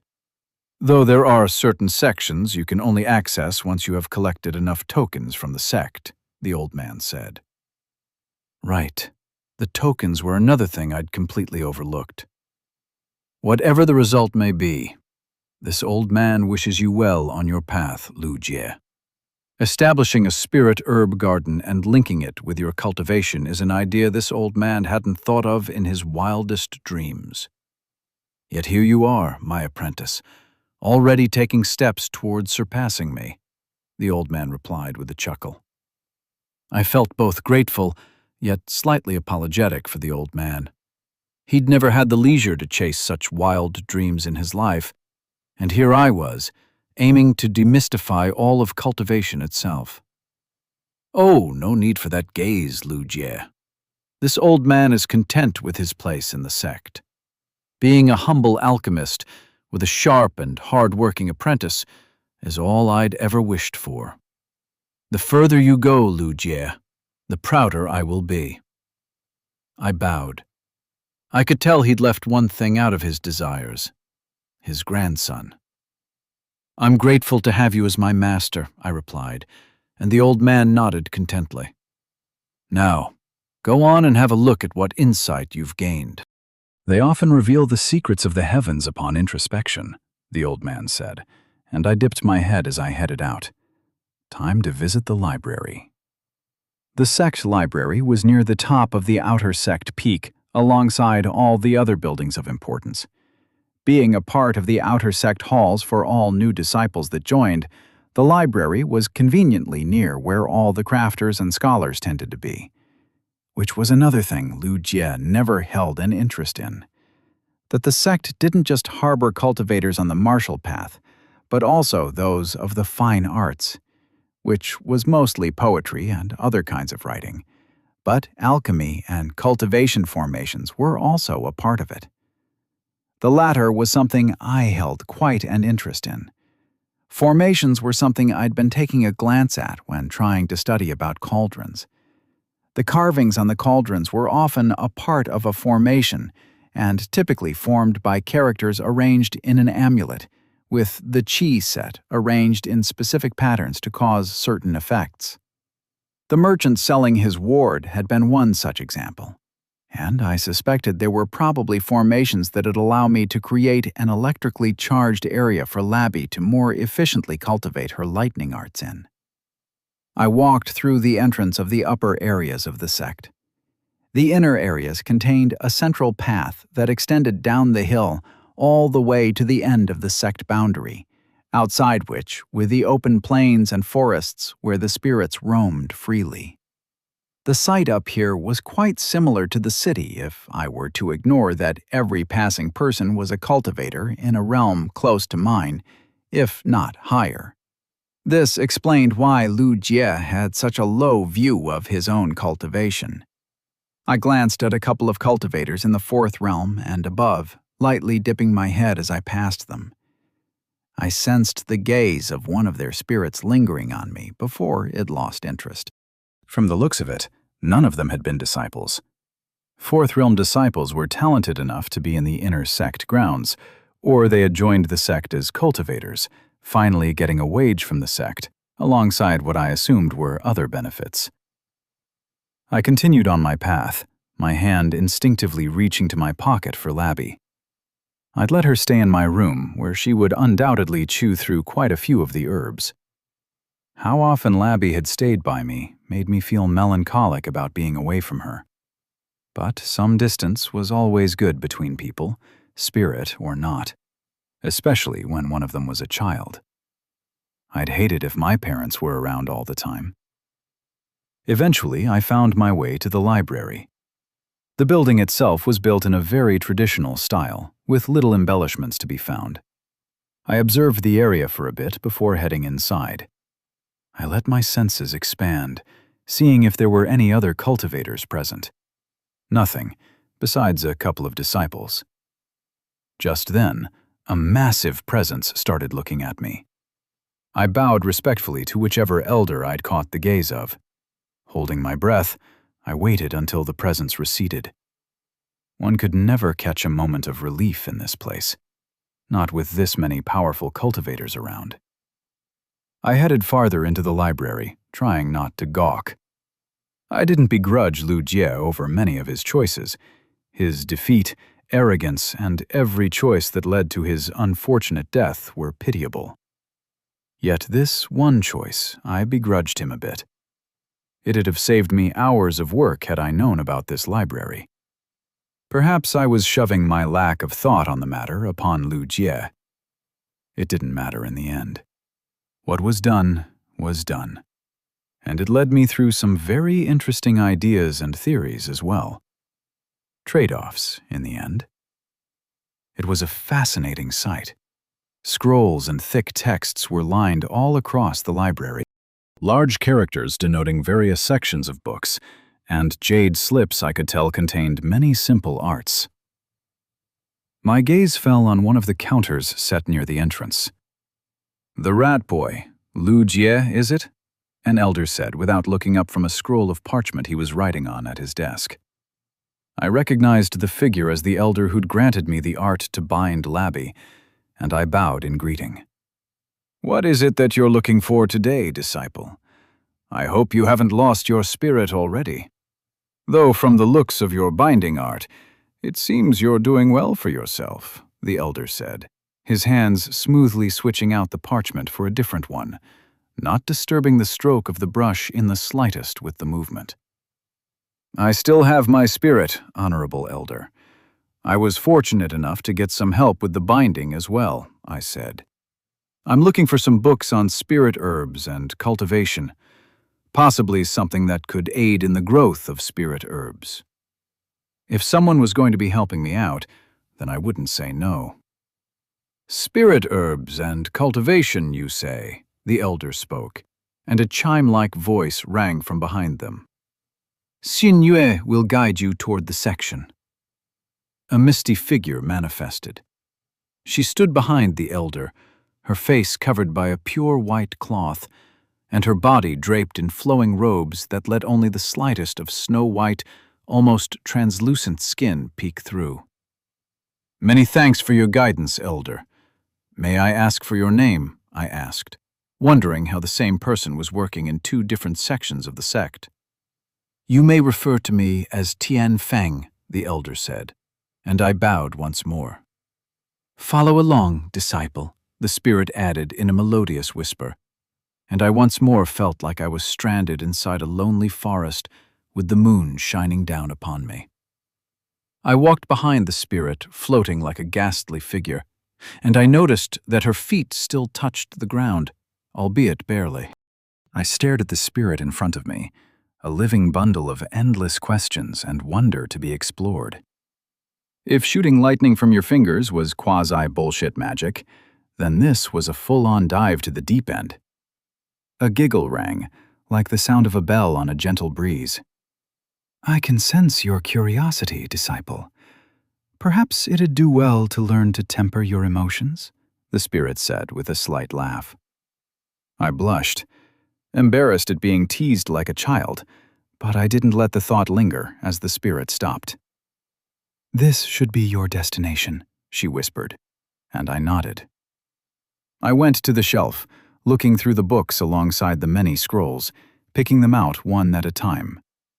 Carrying around a dozen, I stopped my book hoard, deciding to find a place to read them. I turned around to find the spirit still floating behind me. "The child has accepted my gift, disciple. It'd do you well to look after her as she grows. Hers is a new path, different from her kind. I suppose such is the case with you as well," the spirit whispered. An icy chill brushed past me, and a shudder went down my spine. An unseen gaze looking at me from every direction before the spirit vanished. I stared blankly at where the spirit had stood, thinking over her words before I shook my head. Labby would grow just fine, and I already knew to be there for her. I found a suitable place to place my pile of books and scrolls, a grin covering my face. Excitement filled me at being surrounded by a veritable mass of knowledge. Curiosity about just how much more might be available to the inner sect disciples sprang up. I tried to put a lid on my bursting desires as I opened the first of the books. It was time for some good old magic research. Chapter 24. The Second Floor. Labby leapt through the spirit grass, lightning flaring all around her. Chi burned within her with a fervent crackle, and her fur shimmered from the sparkles of lightning. She let herself run wild through the heaven of spirit herbs. Her great master had created a miracle. Labby was almost dizzy from the excitement at being so thoroughly surrounded by spirit herbs. Her core ached to bask in the chi, and her instincts screamed to tear through the stalks and chew through the spirits down to the roots. She resisted. Her great master had instructed her not to eat through the spirit herbs. And she knew if she waited, her great master would turn the spirit herbs into wonderful pills for her to eat. Labby crackled once more in delight, envisioning sitting on a pile of spirit pills, on a throne she'd lay claim to, under none but her great master. The idea pleased Labby greatly, and she found her desire to eat the spirit pills growing. Labby shook the thoughts off, walking through the stalks of grass and beautiful spirit herbs her great master had grown as she patrolled the area for safety. She may have lost control and taken a couple of bites, but surely her great master wouldn't mind such a small amount. As Labby was about to eat another stalk of spirit grass, she heard a scratching noise come from the door. Her ears perked up, swiveling toward the sound as she rose to stand on her back legs to look above the tall grass. Orange paws peeked through the gaps of one of the windows in the chamber, and the furred form of her nemesis revealed itself to Labby. The evil orange cat had made an appearance. Labby tensed, her fur crackled. This was surely a trial from the heavens for her. To have sent the evil cat to the precious herb heaven. The heavens themselves must have been envious of her treasure. The evil cat put its vile paws on the windows, jumping onto the table where her master kept his notes. The creature's nose twitched as its gaze drifted onto her, and, moreover, the precious heaven of spirit herbs she protected. Anger rose from within. She wouldn't let the beautiful haven her master created fall into the evil cat's hands. Filled with righteous fury, Labby crackled with thunder, letting her chi flare. Standing tall on her feet, she stared at the evil cat, and then, with all her might, she shouted, "Squeak!" Silence descended as Labby stared at the cat. The creature was unfazed, stalking toward her. Labby didn't give up, attempting another loud shout. "Squeak!" The cat walked closer and closer, and Labby decided there was no other option. She flared, letting thunder burst from her body. Sparkles and crackles of lightning rushed toward the cat, finally reacting to her anger with a swipe of its paws. Labby ran away when the cat began licking the paw where she'd sparked it, a small black mark denoting her attack. She couldn't give up, not like this. But she wasn't strong enough to protect her haven. Labby tried to reach out to her great master. He could help chase the evil cat away before it ruined the precious haven of spirit herbs. Her chi flared, yet she found her great master too far away. The heavens were cruel to her today. The cat was about to enter the patch of herbs when an idea struck Labby. She let out another squeak, trying to catch the cat's attention. "Squeak!" Labby shouted, with another sparkle of lightning shooting out. This time, the dastardly cat stopped, the slight burn on its paw still fresh in its mind. "Labby can show you something better," Labby tried to say to the cat, reaching out with her chi. Yet she couldn't. The cat possessed no chi. It didn't even have a name like she did. It was the same as she'd been before her great master found her, before she knew who she was. Labby dashed off, gesturing for the cat to follow. The cat stared at her for a while, before curiosity won over hunger, and it followed behind. Labby quickly climbed the drawer of spirit pills. Grabbing onto the little ledge in between, Labby put her paws in between the hinges, flaring her chi, and pulled. The cat, catching on, leapt upon the drawer and began to paw at it. Soon the hinge came off with a click, and the drawer propped open. The path to the greatest treasure of her home was revealed. Labby rushed inside, surrounded by spirit pills. Her mind spun as she almost began devouring them, but no, she had a purpose to fulfill. She sparkled, warning the cat to stay back as she picked up a few spirit pills with her paws and mouth before jumping out. "Tribute for the demon cat. Swear fealty to Labby and Labby's great master, and Labby will give you these. And more, as her great master will make them," Labby sent, her intent carried by her chi. Even the cat understood the idea of serving one for something in return. It meowed to Labby before its paws pulled a pill closer and it began to chew.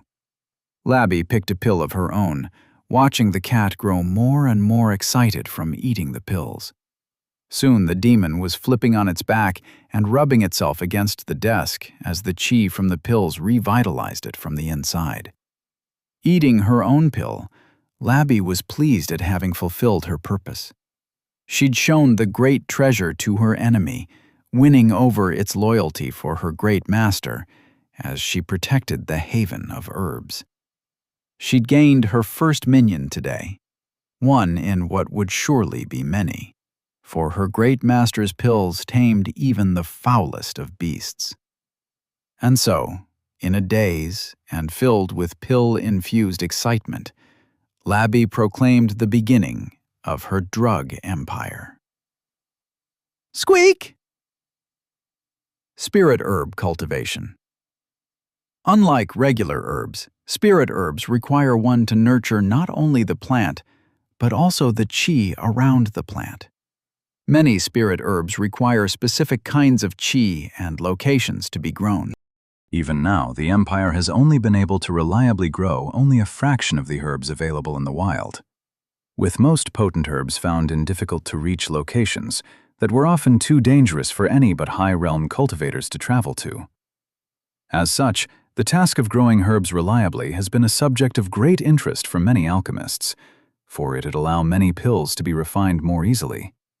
Yet, as of now, it remains but a dream of many a scholar like myself. I breathed out, closing the book, adding it to the pile sitting on both sides of me. To much of my disappointment, I hadn't found much on a cultivation method that could channel additional chi through spirit herbs to a cultivator, like a grove that aided in people's cultivation. But the hours-long reading spree had resulted in quite a few insights into what I'd achieved. The spirit herbs within that grove were a part of what I could equate to being a chained formation, a living, breathing one. And I was the anchor of the formation consisting of the many threads of chi. When I'd cultivated, spirit grass had begun to grow around me. Not only that, but I'd increased the growth of all the spirit herbs as well by varying amounts. One theory was that the cultivation method I'd been using caused the spirit herbs to cultivate with me, allowing them to grow faster than me. It worked in conjecture, my thought that spirit herbs and plants and other such things couldn't be cultivated, but nothing was there to say they couldn't be made to cultivate. If I could induce the spirit herbs to grow simply by cultivating amongst them, then I saw no reason not to do it. The spirit herbs also acted like mini dantians, supplying me with hints of chi after they'd consumed most of it for their own growth. The chi from each herb was a minimal amount, yet when combined, it started to make a difference. Yet none of this explained how I'd done something like this in the first place. Perhaps I'd simply not looked deep enough. It could be that one of the reasons the spirit herb garden of the sect was secured so much was due to this property. What I had was nothing but a small patch of spirit herbs. I couldn't even begin to envision what a garden at the scale of a sect could do for a cultivator, if they used it properly. Another thing to mull over as I researched more. But having gone through almost half the books in the shelves I'd been pointed to, I was starting to suspect this section of the library wasn't going to contain the answers I sought. My gaze drifted across the library. A well-dressed disciple walked up a flight of stairs to the second floor. I got up and moved toward the upper floor when a voice spoke in my mind. "The uppers are closed to you, disciple. You'd need to exchange sect tokens to be able to go through them." I froze in my steps at the sudden telepathy before connecting the voice to Elder Tianfeng. I bowed, staring at the stairs with slight frustration when a chime rang in my ears. I noticed Xianxia, the Elder's spirit, floating before she vanished from sight. What was that all about? Unable to resist, I headed in the direction she'd been in. Walking between the shelves, I felt a presence on the other side and paused before I bumped into them. Deep purple eyes that bordered on black turned toward me. "Apologies, Senior. I'd heard the spirit call for me," the person said, bowing lightly. The garments denoted it was a guy from the outer sect, though his features were extremely androgynous. I could sense him being in the middle of the third realm. There was an odd presence to him that slightly unnerved me the longer I stared into his blank, unmoving face. It was as if he wore a mask. No need, and I wouldn't bother with the senior thing if I were you. I doubt I'll be making it much higher than I already have, I replied, feeling slightly awkward. Ranks are ranks. Senior is both higher in cultivation than me and in age. Respect is due from my part, he said in a neutral cadence, and the sensation of being slightly unnerved returned. I was about to walk away when the boy spoke up. Is the senior also looking to enter the second floor? Yeah, I need to look through some books, and I think they might be up there, I replied. This one also desires scripture from the upper chambers. Perhaps seniors could work together with this one to earn enough sect tokens, the boy asked. I raised an eyebrow. You mean you want to do a task with me to access the upper floor of the library? Why me? We've only just met, I asked, curious and a bit skeptical at the sudden offer. The task this one was looking at requires the need of two. This one had been looking to find someone to do the task with when the spirit of the elder guided this one here. This one graciously accepted the path the spirit showed. Zizu, this one's spirit, also says that senior smells of spirit herbs. The task requires herbs, the boy said. On one hand, the offer arrived far too conveniently. Like I was just thinking about going up there, and here I was being offered a task to do so.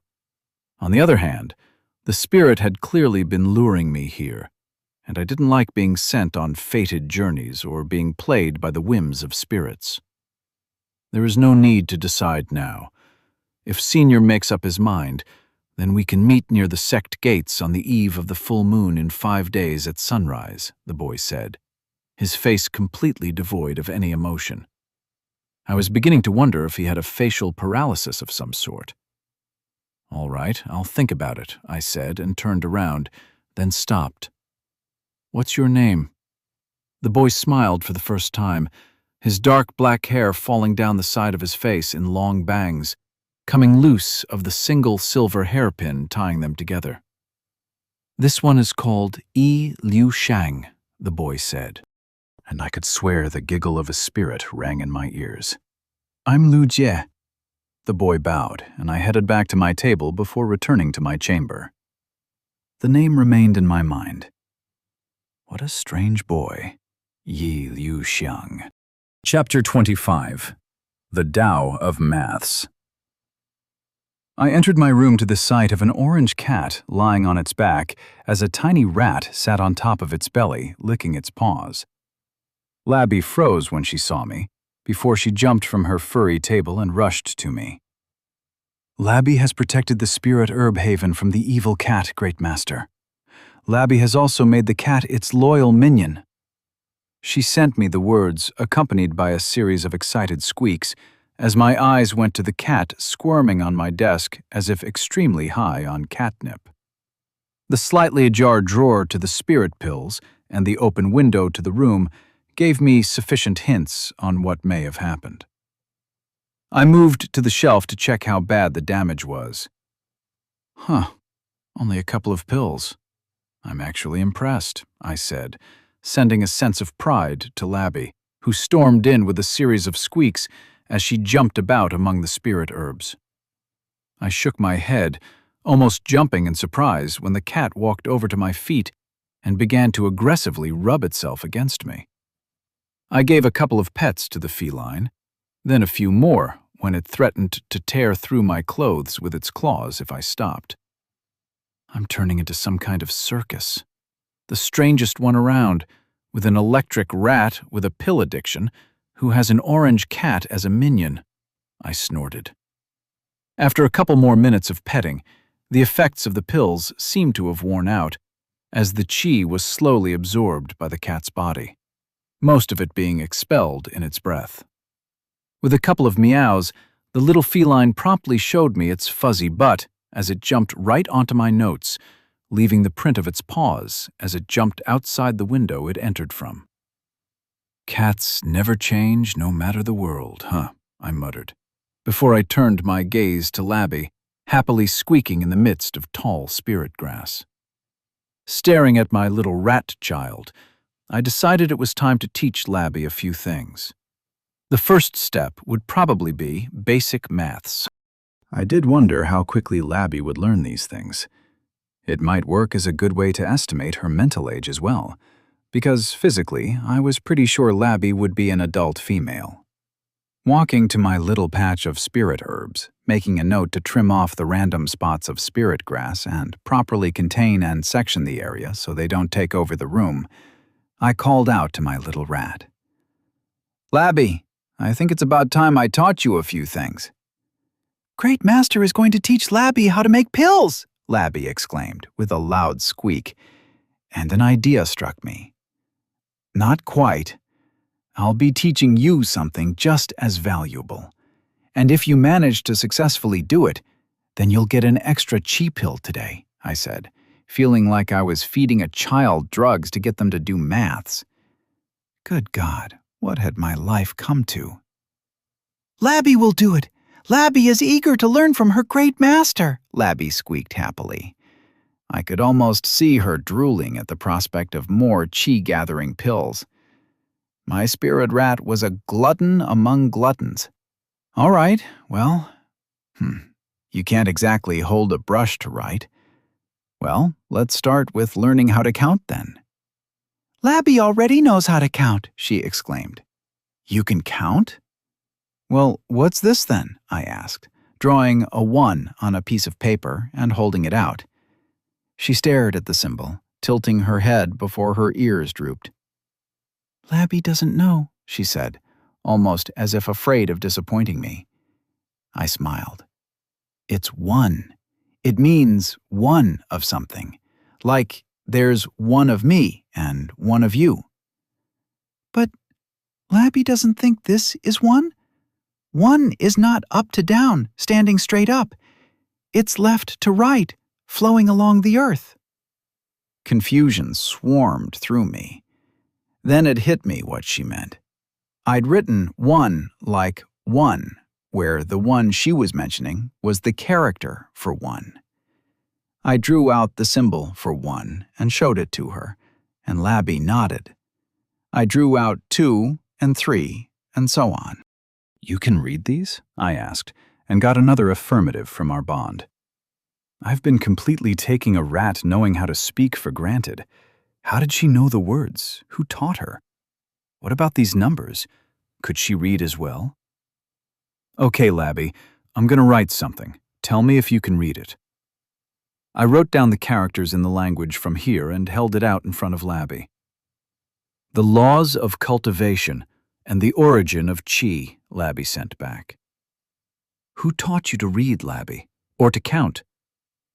"Labby doesn't know. Labby knew how to do it when Labby became Labby. Labby thinks the chi told her when it asked for her name." "The chi told you when it asked for your name," I said, unsure of what that even meant, simply getting another affirmative from Labby. "Do you mean the chi actually talked to you?" I asked, and got a negation. Huh, something else then.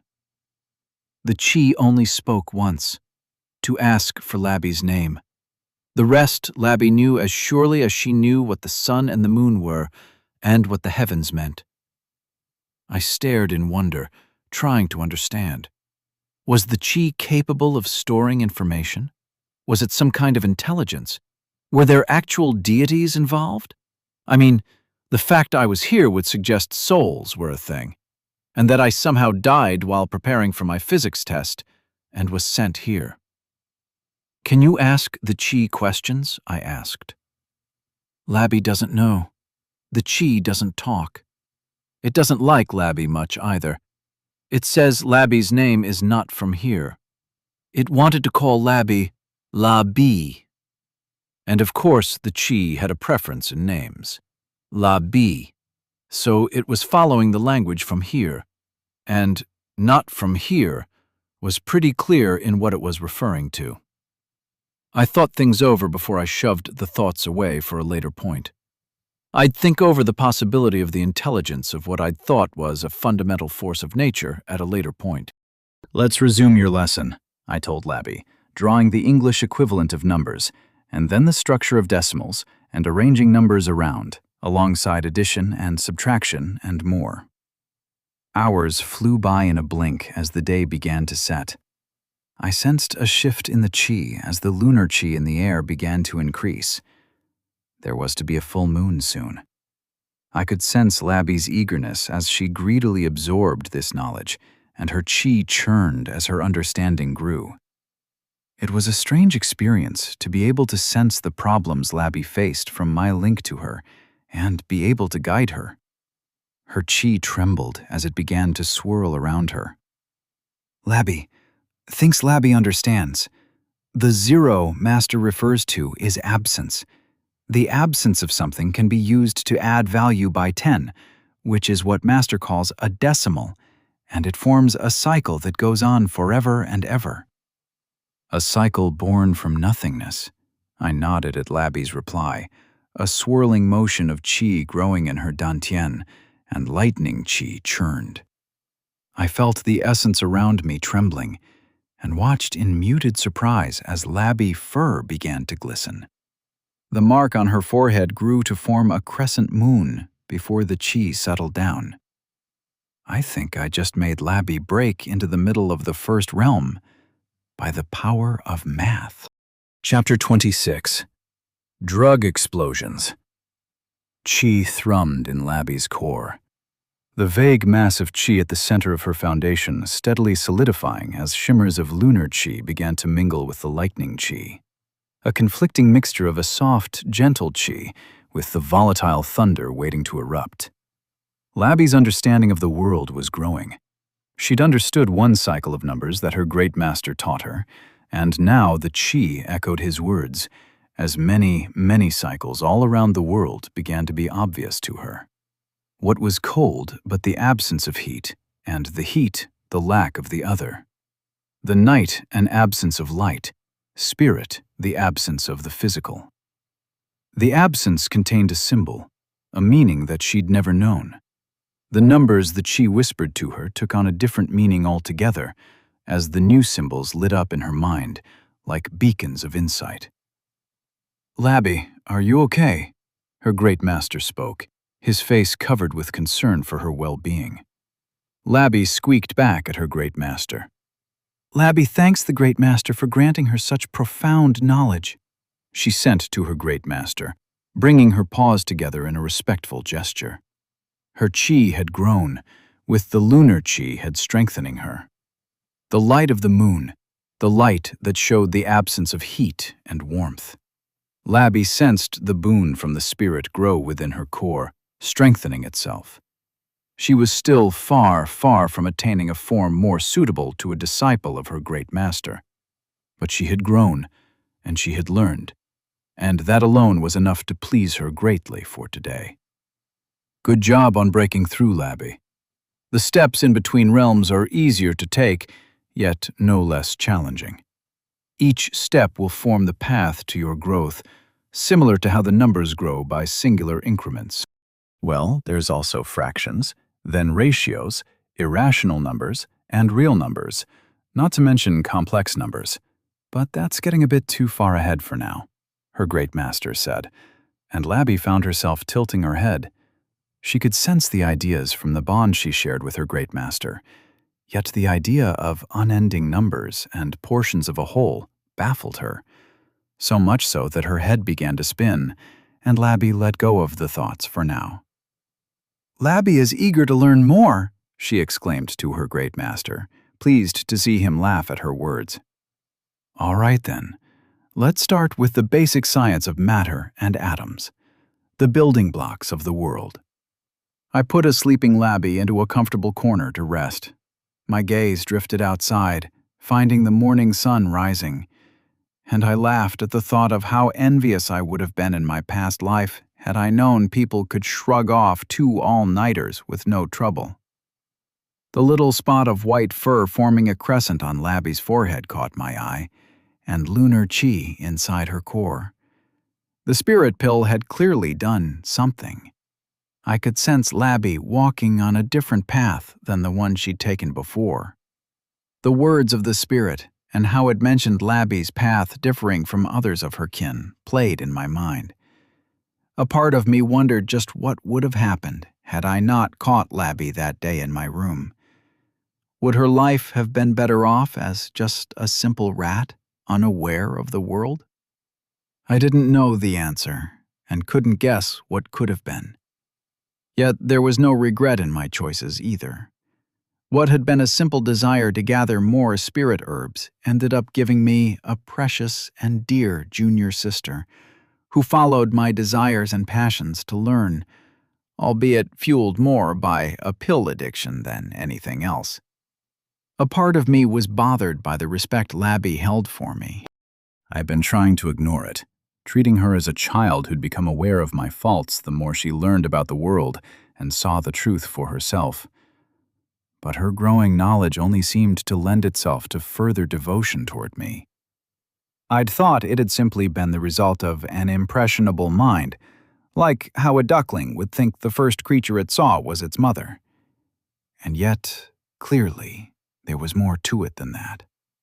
Perhaps it was also a part of me, trying to run away from having to live up to Labby's expectation. I felt like I'd been misleading her into having an inflated expectation of me, as her image of me, and my image for myself, was in conflict. Perhaps I simply refused to accept that I really was her master. Not a great master, more of a senior brother, if you'd ask me.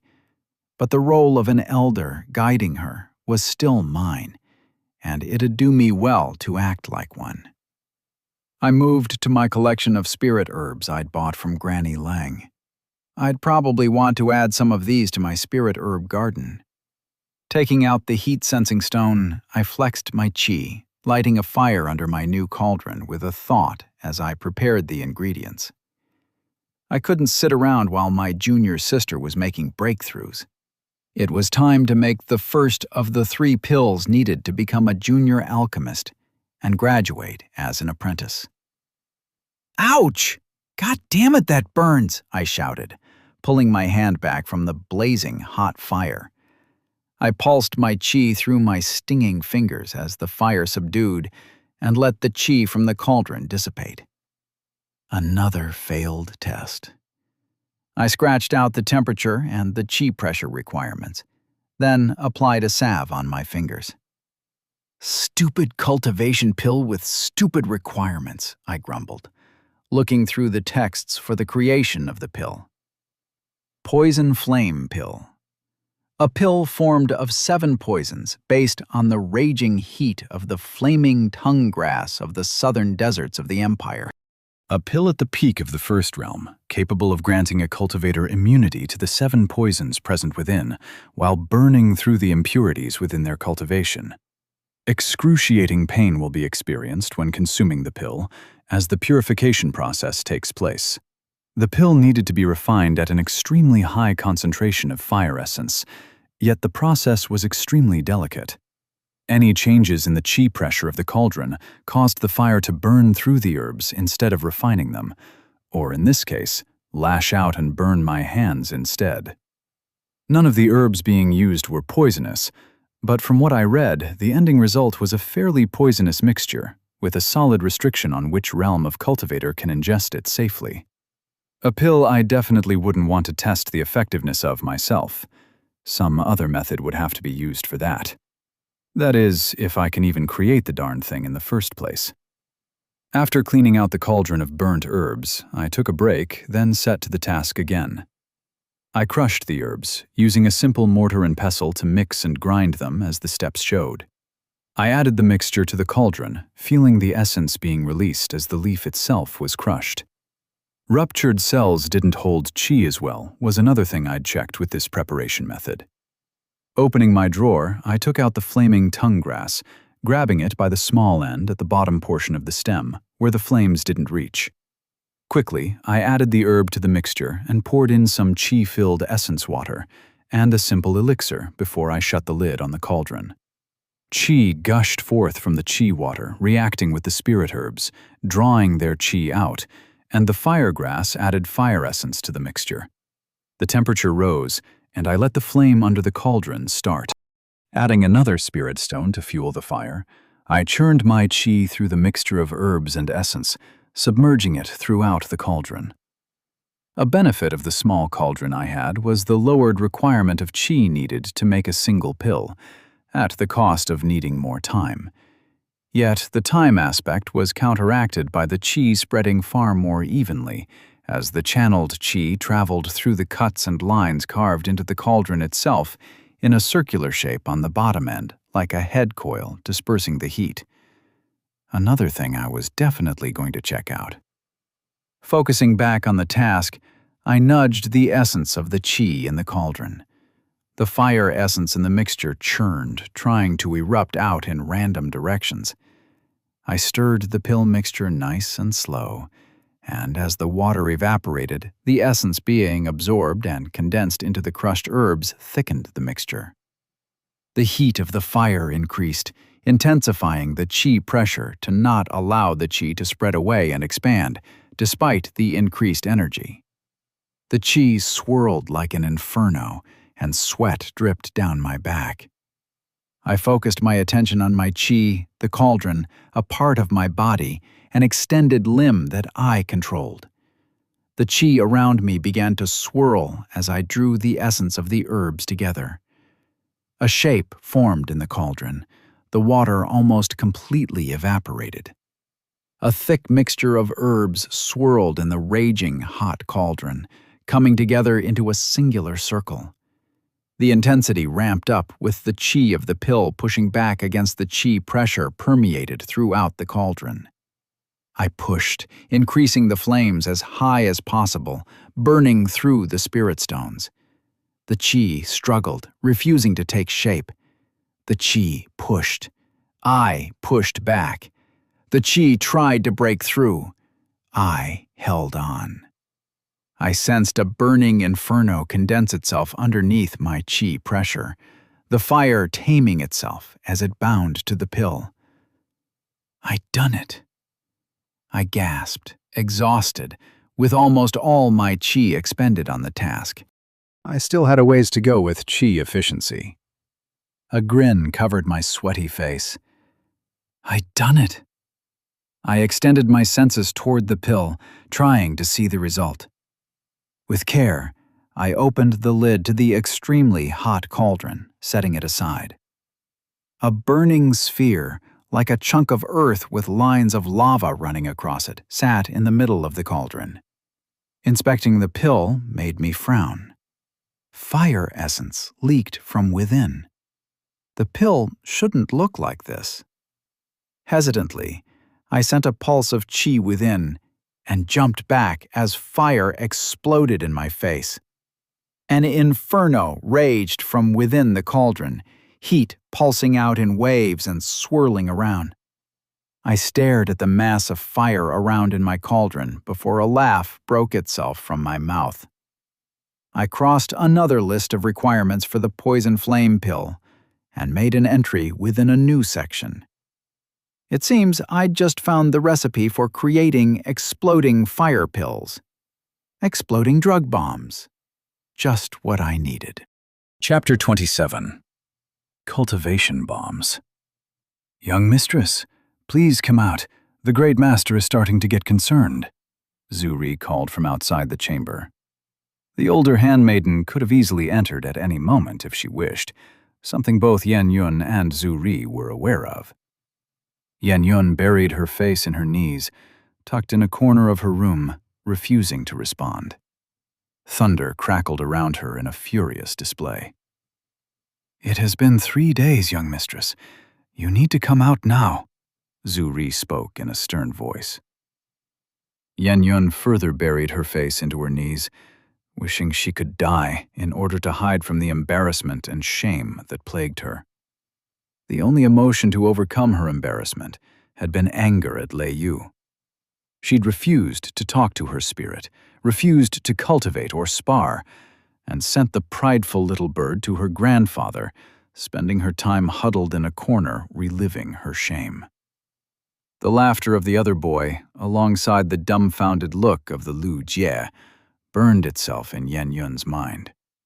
Lightning crackled once more, leaving burnt marks on the floor mats. The shadows rippled in the room as Zhu Ri made her way inside. Yan Yun didn't react. She continued to stew in her shame, drawing her qi inward so her thunder wouldn't lash out at Zhu Ri. "Young mistress can't be staying in here all day. The great master has made plans for you and is starting to get concerned. I think we both know how the great master's ire is," Zhu Ri spoke. Yan Yun was unsure of what to say. She'd just made a fool of herself in front of those two disciples. The entire sect must be laughing at her by now, her name tarnished as some sort of foolish, deviant girl. "The whole of the sect is likely out there calling me a fool, Zhu Ri. Just like how that boy laughed at me. Nothing remains of my name. Grandfather would be served best if he cut ties with me," Yan Yun spoke, shaming filled her words. "Nothing has happened, young mistress. The boys haven't spoken a word, and will not be if they know what is best for them. I could have them expelled from the sect. One of them is stealing low-grade herbs as it is. The other boy seems to be making simplistic pills from those to sell. Just expelling them would still be a light punishment," Zhu Ri spoke. Yan Yun raised her head, her cheeks flushing as she did. "Don't do that, Zhu Ri. The tournament will begin in a few months, and that'd come too close to breaking my oath. I can't have my cultivation be set back so close to the tournament." "If the young mistress is aware of that, then she needs to talk to Lei Yu and make up with him. Your spirit is prideful, and barring him from this courtyard has wounded his pride." "I don't care. He's a fool that only cares about how he can grow stronger and beat other spirits and cultivators up. He's a foolish, prideful, brutish bird who doesn't care about me nor my image at all," Yan Yun spoke, anger filling her core. Thunder crackled around her as the qi expressed her rage with strikes of lightning. Young mistress is just letting her anger get the best of her. She needs to think clearly. Lei Yu is a companion, your companion, and the young mistress had ignored his words often, indulging in her fantasies far too much, resulting in this. Zhu Ri spoke, her voice sympathetic yet harsh. It stung to admit it, all the more so because she knew Zhu Ri was right. "I'll have a message sent to ensure they don't speak of it," Zhu Ri added. Yan Yun's emotions mixed with turmoil. "Don't. I'll talk with them," she said, receiving a silent nod from Zhu Ri. "I'll be looking into their backgrounds and how far this little thieving of spirit herbs goes. In that, I won't be budging, young mistress," her handmaiden spoke, and Yan Yun nodded. Zhu Ri's form rippled, dispersing into the shadows. Yan Yun sat there for what felt like hours before she got up from her little corner. Her mind still lingered on the thoughts of the two lovers, and a desire began to bud in her chest. Yan Yun wished for some consolation. Things couldn't end like this. She wouldn't let them. Opening a drawer, she took out a bundle of parchment and a single brush, and she began to write. The tales of a love that wasn't. An alchemist and a thief's untold story. I breathed in the fresh air while Labby ran through the fields of grass, jumping around with glee. I let her roam freely in the plains to nibble on spirit grass and the occasional herbs she found. My herb basket sat nearby, where Labby brought the spirit herbs she collected. There was no real need for Labby to collect low-grade spirit grass and herbs anymore, with my own spirit garden around, but she enjoyed the task, and I didn't want to ruin her fun. "All right, I guess it's time we tested our hot and fiery explosives," I said, taking out the pouch I had filled with what I'd dubbed grenade pills. I'd mulled between Molotov pills and grenade pills, but the grenade ended up winning, considering the pill didn't need to be lit on fire. Well, the name was under review for now. I'd made a few more batches of my exploding pills before returning to attempting to make the poison flame pill. My attempts hadn't led to much success, but I'd narrowed down the parameters by a fair bit. The heat-sensing stone allowed me a decent estimate of the external temperatures. I definitely needed better equipment. One step at a time, as they say. I had some plans in mind to get a qi-based thermometer going as well, to read internal temperatures using a metal conductor attached to a spirit stone, eventually. "All right, let's see how effective these are," I said. I pulled a pill out, its warmth stinging my skin. I'd found that fire couldn't really burn me unless I kept my hand in there for a decent while. Not unless it was flames fueled by qi, burning at insane temperatures. The fact that the pills still stung me was why I'd stored them in a separate container to prevent them from burning through my pouch. A little pill holder made of conductive metal that I'd put some freezing spirit grass on at the top and bottom ends kept it cool. Rather than directly turning hot, the metal helped radiate the heat enough to be easily handled. I walked ahead, setting the pills on the ground. After testing for a while, I'd arrived at a stable configuration for these pills where you could stomp and crush them, and they'd simply crumble and smolder away with a small flame instead of exploding. The trigger was qi. Walking a couple of steps back and making sure Labby was a safe distance away, I sent a pulse of qi. An explosion resulted in a plume of rising flame as a small inferno formed, swirling as it spread out in a flashy show of fire before dissipating into nothingness. Holy sh... All right, that's stronger than before. Take more steps back. Notes, I said, eyeing the still-burning fire on the grassy field. Flexing my qi, I cut off the flames. Taking 2 pills out, I glanced at the black, charred marks on the ground. Was I dumb enough to stack them with the risk that one may shoot right at me? Yes, I was.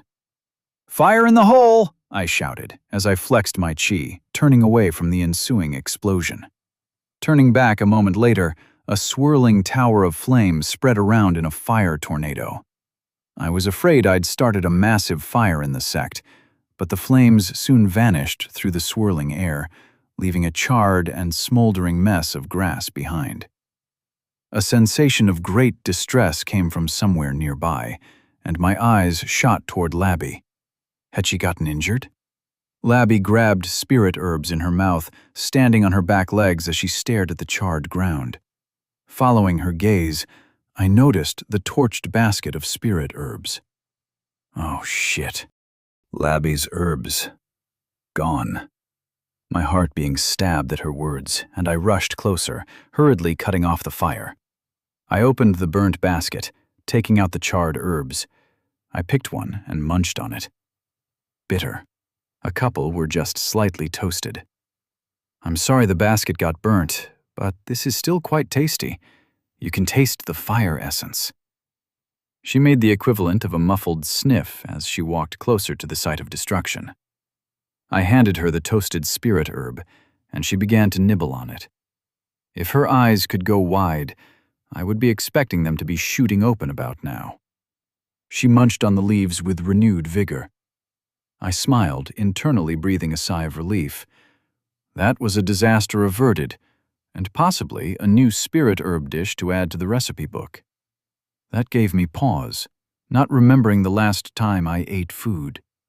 Going through my memories of the last week, it had been well over 3 days since I'd had any food. A strange thing, as I hadn't been cultivating at all to make up for it. Lu Jie had gone months on end with no food, so long as he'd cultivated. But even cultivators needed the energy to fuel their bodies, and a lot of food at that, if they didn't cultivate at all. I'd partially been making up for it by eating spirit herbs, yet somehow something had changed ever since I'd formed my spirit herb garden. I sorted the thoughts to be reviewed at a later point. Just another mystery to untangle among the many. I hummed internally, inspecting the burnt area. The question of how I'd be using these explosives remained. Will I be making explosives? Will they even matter against cultivators? The pills were potent enough to be functional grenades for non-cultivators, but a mixture of a manual, mentally infused trigger made it susceptible to someone else simply blowing them up on me. A safety trigger, and then added piercing chunks mixed in with an actual explosive, would give me a functional and destructive firearm that would be usable by anyone, as long as they had spirit stones to use. That is, if I could figure out how to make black powder, which I had no idea how to do. Leaving that aside, there was still the ethical question of whether I should be doing this in the first place or not. The idea of giving weapons to the masses bothered and scared me, and it wasn't something I was comfortable with doing. Inciting war wasn't my goal. Increasing education and spreading the scientific way of thinking was. Yet, with understanding, revelations like these and more will become more and more common. If there was no one around to regulate the existence of firearms, then there was nothing to say history wouldn't take the same path here as it did back home. I thought over the question, deciding to let the decision off for a while. I'll continue my research into the pill and potential avenues, but I wouldn't be making working prototypes or firearms just yet. Possibly never. I decided to lay off on any more explosion tests as the grim thoughts were laid to rest. I'd rather not traumatize Labby any further either. Going through my mental to-do list, I arrived at the next test I had in mind for this trip. Settled down cross-legged near the charred mark of land, I began to cultivate. Time flew by in a blur as I cycled my chi. One cycle into another, an eternal balance. I breathed in sync with the life around me. Opening my eyes, I found grass growing through the burnt ground, new life budding as fresh leaves began to sprout. I smiled, awed at the impossible feat I was so casually achieving. Yet, I found no link to this patch of grass the way I did to my spirit garden. I wasn't the anchor here, and the mundane grass wasn't a part of my own cycle. Though I was clearly doing something, I couldn't understand what was different. I needed access to the second floor of the library, perhaps even the third. My desire to learn what was different began to grow stronger as my frustration increased. Sighing, I got up, retrieving the burnt spirit basket with a sleeping Labby inside. Guess I was going on a quest to gain some sect tokens. Chapter 28. Improvements. I had been sent a letter with the details of the quest involved with Yi Liu Xiang. I still had a day left and decided to use my time to sort through my notes. Sect task. Gather the 12 essence spirit lotuses near village Taizhou and look into the rumblings and rousing spirit beasts near the village, scouting the area for the presence of abnormal activities. 2 or more third realm cultivators are required. Disciples will be rewarded with 6 sect tokens upon completion of the task. I needed to prepare my batch of pills for my next trade with Su Lin as well. With my own spirit herb garden, I had a lower need to rely on Su Lin, allowing me more freedom in how many spirit herbs I could use up for experiments. My notes were a bundle of over 3 stacks of parchment filled with messy writing and the jumble of theories and ideas I'd collected, with one solely dedicated toward the many questions I wanted to eventually answer. I definitely needed a decade or 2 to go through all of this work, and it would probably only get worse as time passes. I was so glad to have relatively good recall on almost all relevant information that I needed. The sad part, which I regretted, was not lightly reading through everything I had. Even a light read would give me a basis to recreate and rediscover things. Things I didn't know, I'll simply never know about. Despite that, I'd read my fair share of books, and if you didn't know how to take notes, then college was going to be a rough time. Both factors helped in what I could shamelessly proclaim to be my research manual. The first note was filled with my progress on pills, and the newer pills I'd been creating and experimenting with. I'd changed the notations to represent the improvements more accurately. Qi gathering pill. Per batch of 10 pills. Cost of production. 1 silver, 7 copper, to 1 silver, 3 copper. Cost of sale, 5 silver. Cost reduction, 3. 7% decrease. Success rate of production, 80%. Profit, success rate 100%, 3 silver, 97 copper. Adjusted profit, 2 silver, 97 copper.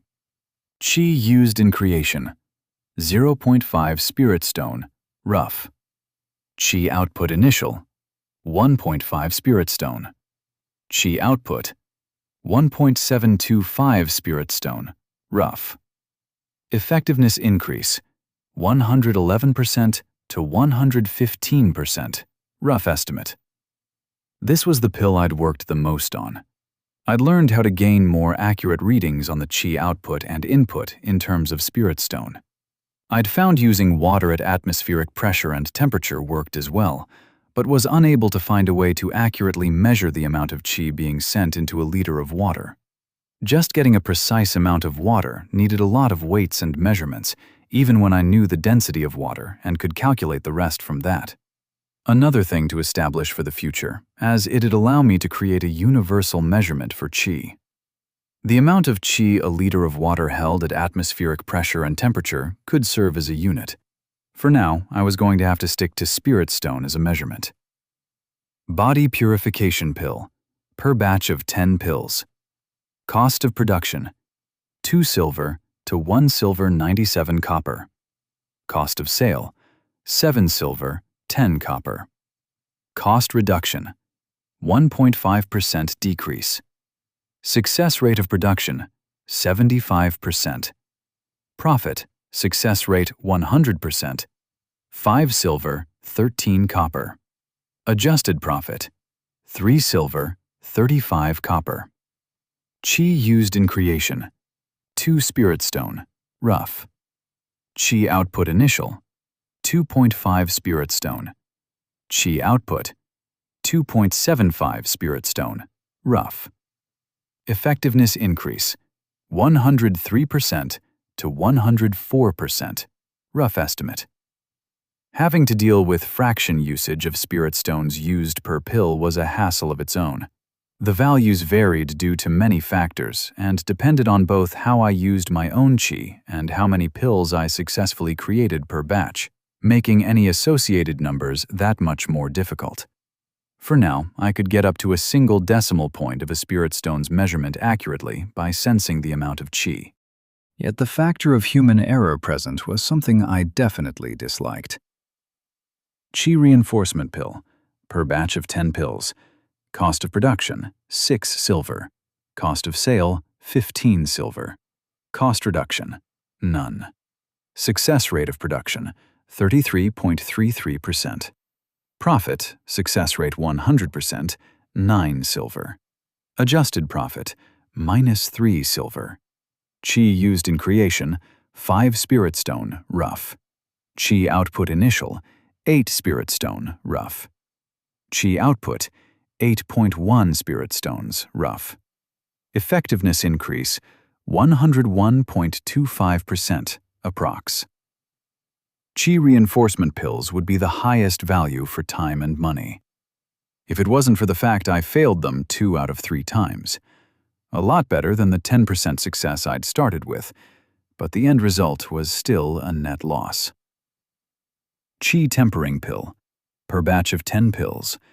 Cost of production, 11 silver. Cost of sale, no. Cost reduction, no. Success rate of production, only 1 successful batch yet, not yet sold. Profit, no. Chi used in creation, 12 spirit stone, rough. Chi output initial, unknown. Chi output, unknown. Effectiveness increase, no. Chi tempering pills were another thing that stumped me. The pills weren't potent enough to have any effect on a third realm cultivator. I'd hesitated over giving the single pill I'd made to Labby, as I couldn't ascertain if it would be harmful or not, deciding against it in the end. There was also the grenade/Molotov pills I'd created. Grenade/Molotov pills, per batch of 10 pills. Cost of production, 15 silver, 30 copper. Cost of sale, number. Cost reduction, none.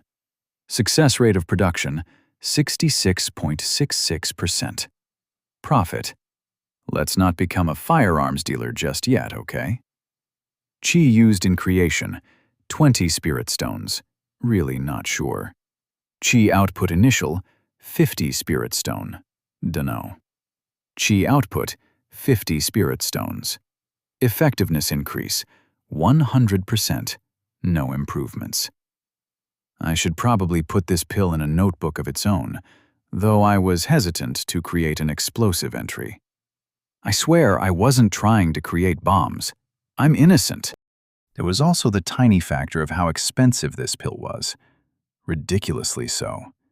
I'd only made 3 batches, and with 2 successes I had around 17 or so remaining after testing. If I made any more, I'd be eating a loss. Science needed a lot of money, a lot more than I'd anticipated. Perhaps I should look into a buyer.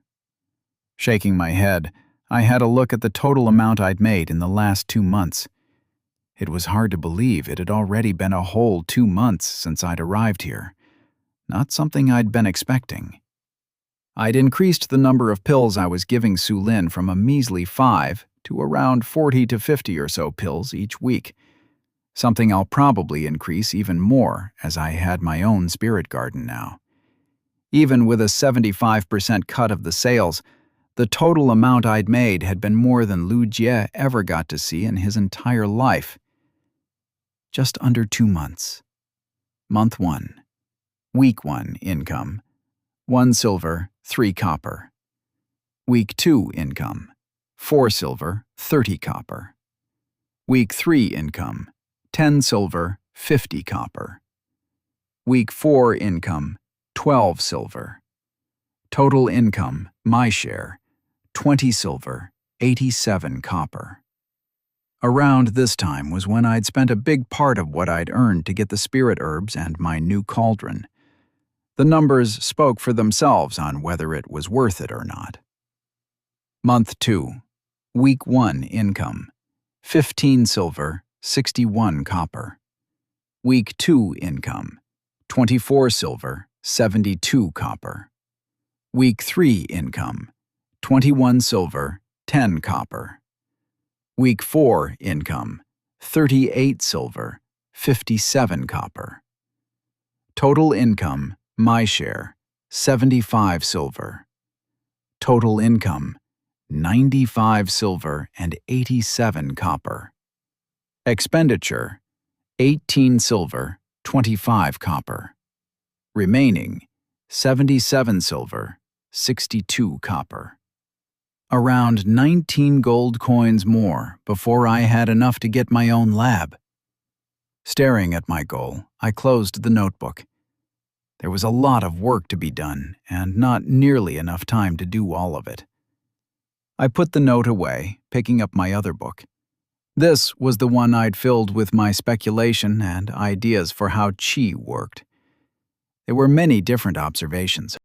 A list of Qi pressure based on the amount of Qi being used, which was far too vague and not yet working. Creating a whole new branch of magic science was difficult. Anyone who said otherwise needed a punch or two to the face.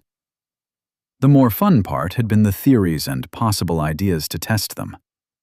One of my biggest theories was on how Qi worked in cultivation. Not exactly a theory, but from what I'd learned from the various textbooks, the process could be defined as internal alchemy to create Qi. A cultivator would absorb the heavenly Qi from the world around them and refine it in their dantian, converting the Qi to Qi, which was what the cultivator could control, sense, and use. The two terms were somewhat interchangeable, with Qi just meaning dormant Qi that wasn't tied to the cultivator. I could flex my own Qi, yet the Qi in the air around me I had to pull toward my body and cultivate it before using it. Thus the distinction. The dantian was essentially a storage and refinery 2-in-1 duo that produced the fuel needed to allow the various arts and superhuman activities. A book guiding the meridians across the body and the pathways showed me the presence of a system in the body of a cultivator dedicated entirely to the process of taking qi around them. This led me back to Su Lin's crippled brother. The lack of qi in his body made sense with how his dantian, which produces and stores qi, was in shambles. What Su Lin was doing, feeding him qi, would be absorbed by his body before it escaped, keeping him alive. I couldn't really say much more without having to actually go check on the guy, but the ideas made sense in theory. The possible solution was to either simply fix his dantian or create him a new one.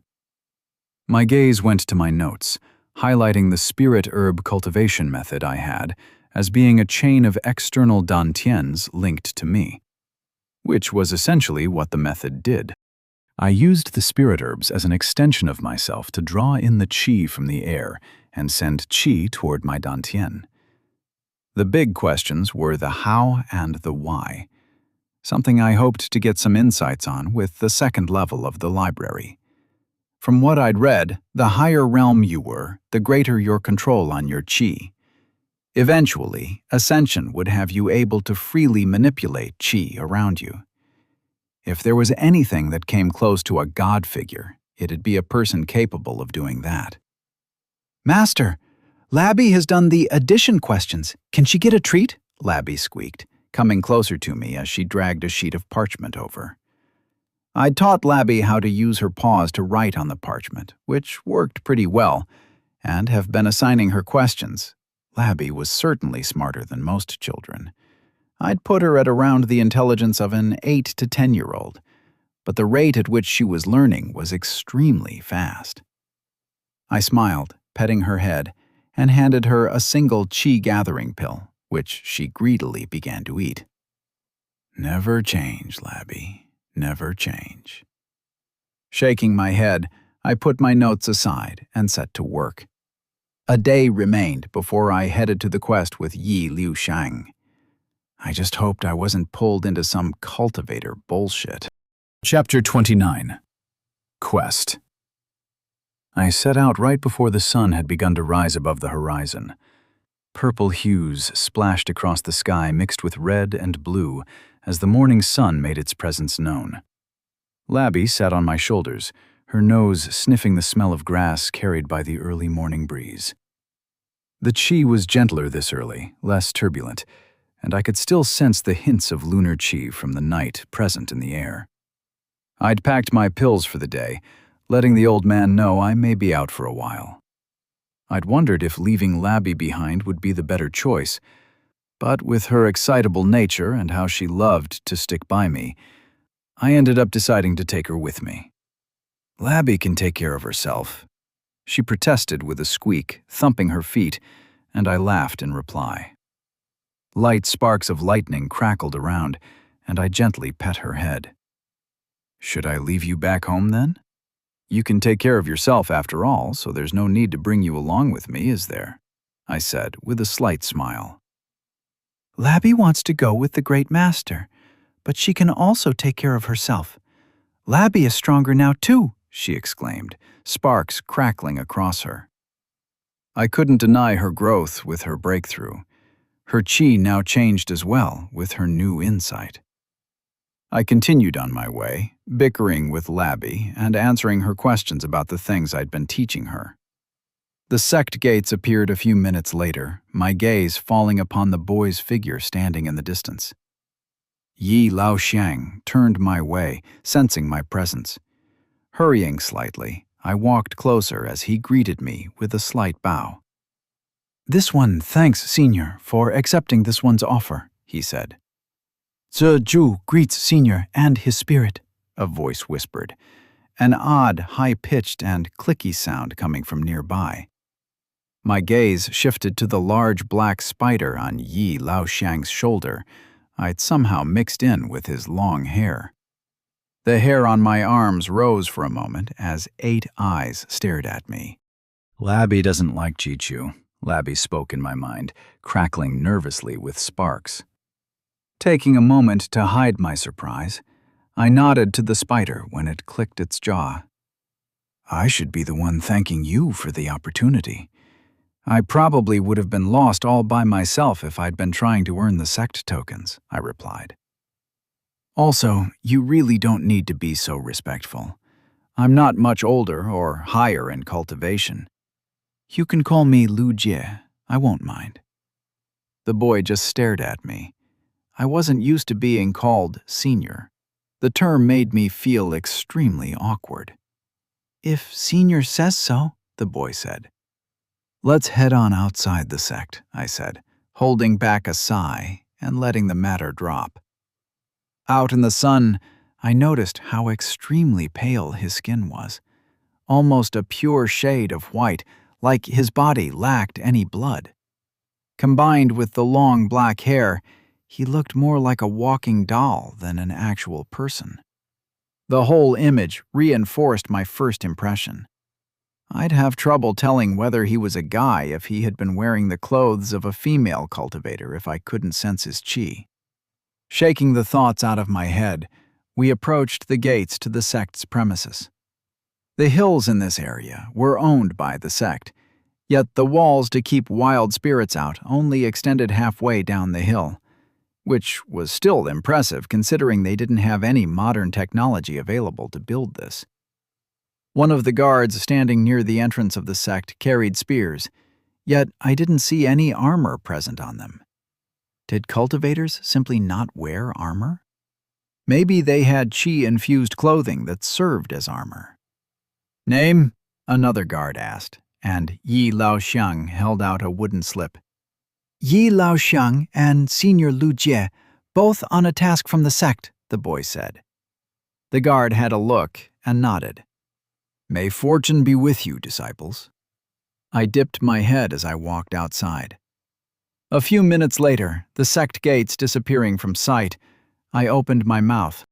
So, I know you've already sent me the information, but what exactly is the task we have to do? There were mentions of a spirit herb and of scouting the area and whatnot.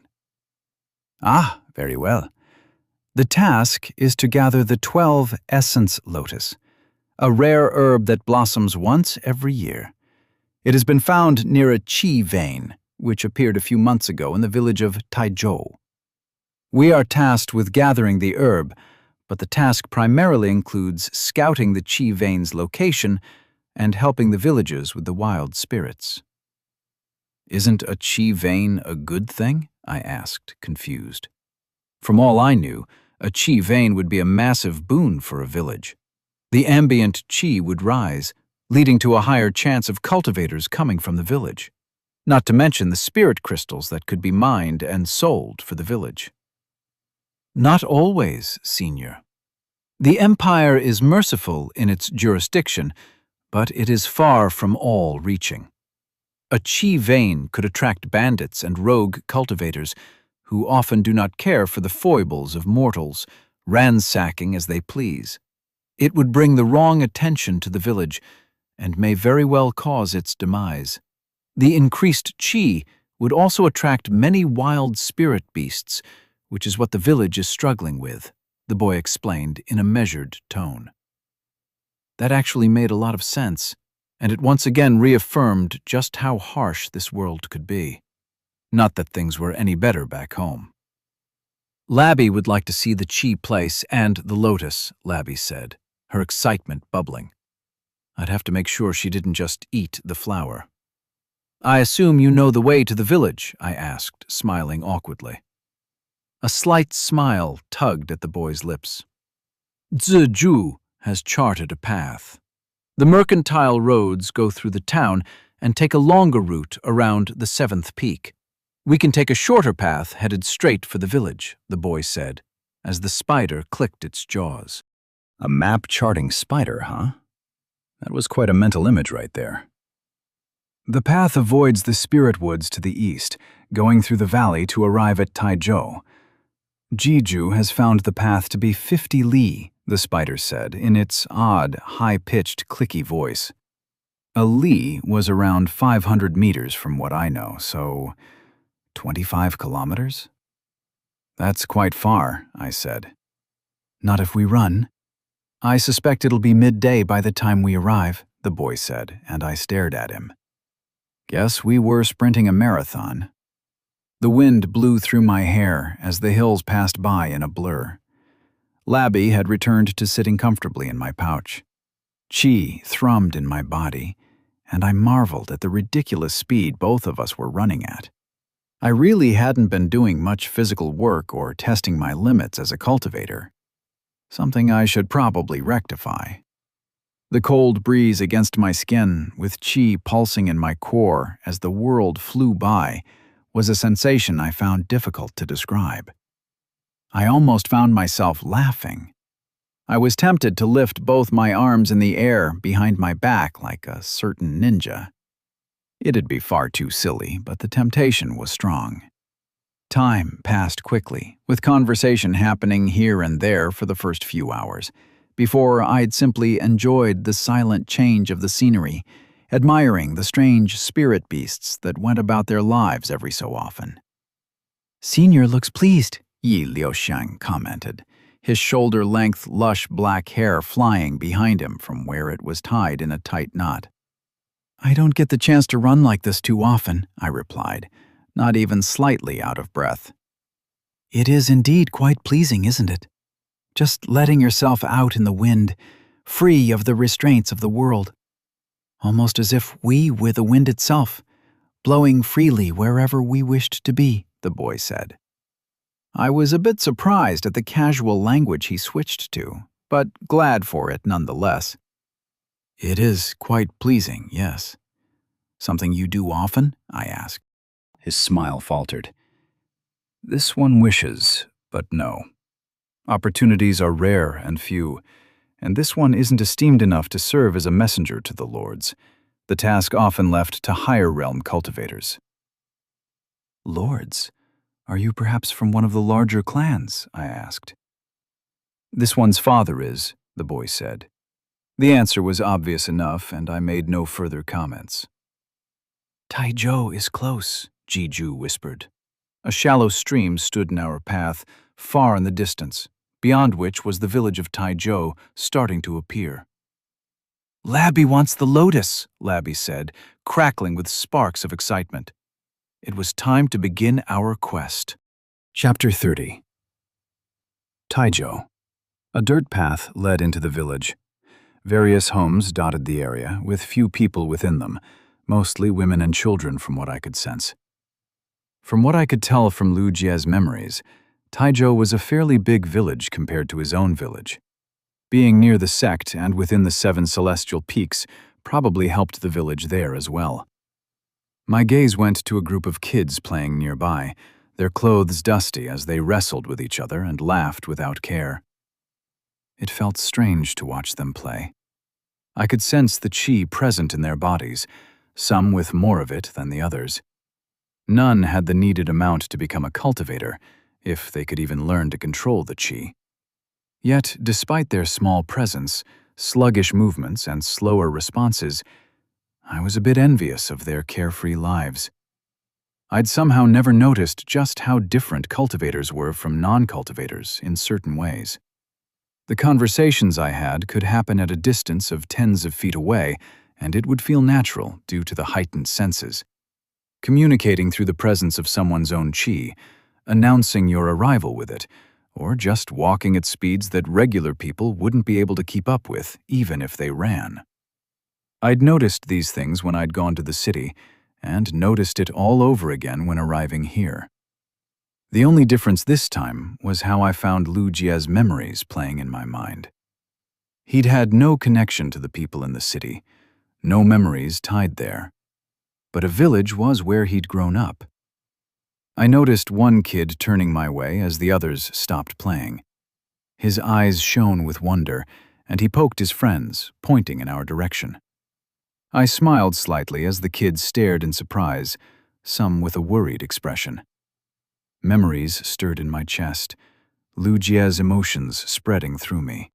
He'd been there as a kid, playing in the mud and being a child, when a cultivator had come and seen him and told him of the vast world he could reach. A strange mix of emotions overcame me. The hopeful, naive dreams Lu Jie had started his journey with, the harsh reality he'd faced, the desperation with which he'd tried to change his so-called fate, and the pitiful death he'd had. It all started on a day like this one. Just a single cultivator's arrival was enough to change his life forever. Whether it was for better or for worse, I couldn't say.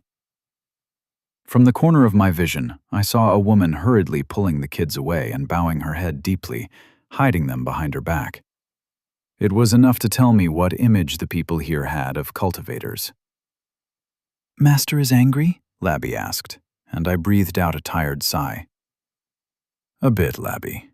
Just a tiny bit at the world we live in." I felt Labby's confusion, yet I didn't feel like explaining right now.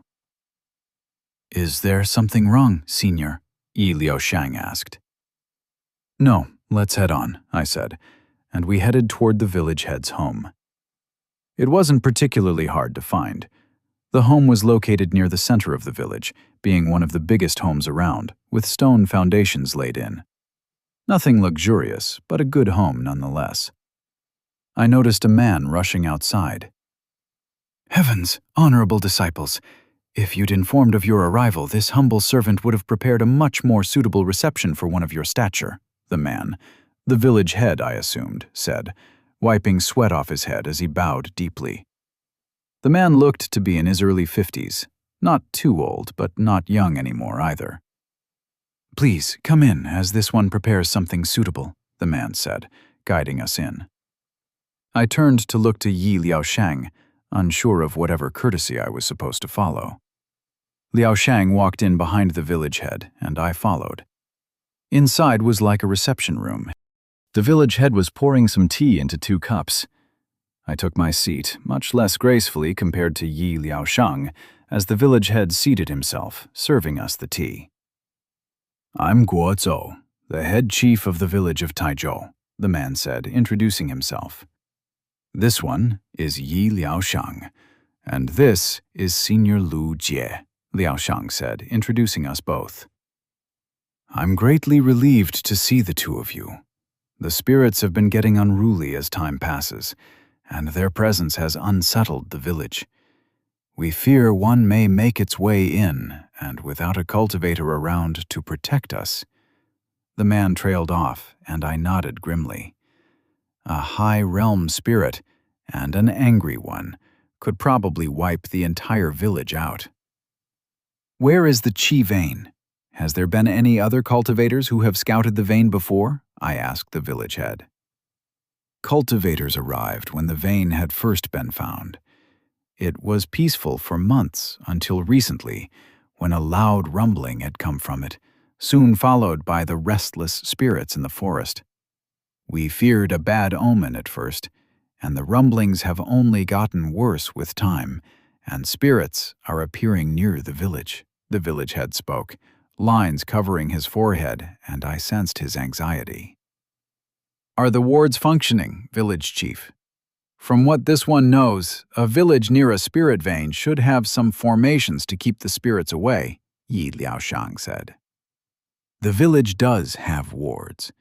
The formation laid by our ancestors and expounded upon by the cultivators from the sect are all that keep the weaker spirits at bay. But the rumblings have been causing holes to appear in the wards. The formations are being repaired, but without an expert, I thought it best to reach out to the sect," the village chief replied, nervously sipping his tea. "This one can have a look at the formation if need be," Yi Liaoshang offered, and the village chief bowed his head in thanks. "Has no one gone to have a look at the source of the problem?" I asked, glancing at the tea given. Yi Liaoshang hadn't touched his, and I didn't particularly care to touch mine either, having recently gained a taste for tea made from spirit herbs and elixirs instead. Nothing like drinking drug water. "My son had gone to check yesterday alongside some other men, chasing a few spirit beasts away. None have returned home," the man added in a pained voice, and I grimaced. Well, this just turned into a rescue mission. assuming those people were even alive anymore. "Why wasn't that information given to the sect?" Lao Shang asked with a frown. Jiju remained still, blending in with his long hair. I was getting better at spotting the little spider from its chi. "As shameful as this is to say, we couldn't afford to ask for more help from the sect itself. I'd warned my foolish son against rushing in, but the recklessness of youth led him astray. I beg of you, cultivators, please try to find my son," Guozhou said, deeply bowing his head. I turned to Lao Shang, wondering what he'd be doing. We didn't need to go out of the way to do anything here, but leaving someone we could save to die wouldn't sit right with me either. "Please," I heard another voice mutter. A girl of about 16 walked out, joining her father in bowing her head.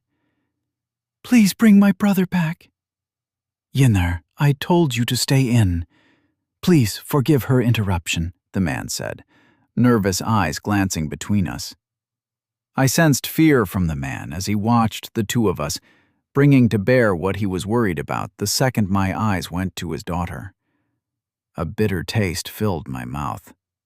The man had been asking for a favor from 2 cultivators, and his young daughter came begging to save her brother. It took little thought to see what the man was so worried about. There are spirit lotuses that blossom within the chi vein. The sect buys it from us at a cheaper price as a part of the trade. If honorable cultivators could bring my son out safely, I'd be willing to give you one of them, the village elder said. Labby perked up at the mention of the lotus. "That is acceptable. We'll find your son," I replied, and the man took a sigh of relief. "Now, I'll be needing some more information on the vein itself." Yes, I have a simple map the miners use here." The man took out a map, handing it to us, and I pocketed it as I got up. "Let's head out then," I said, and Yi Liaoxiang gave me a slight smile.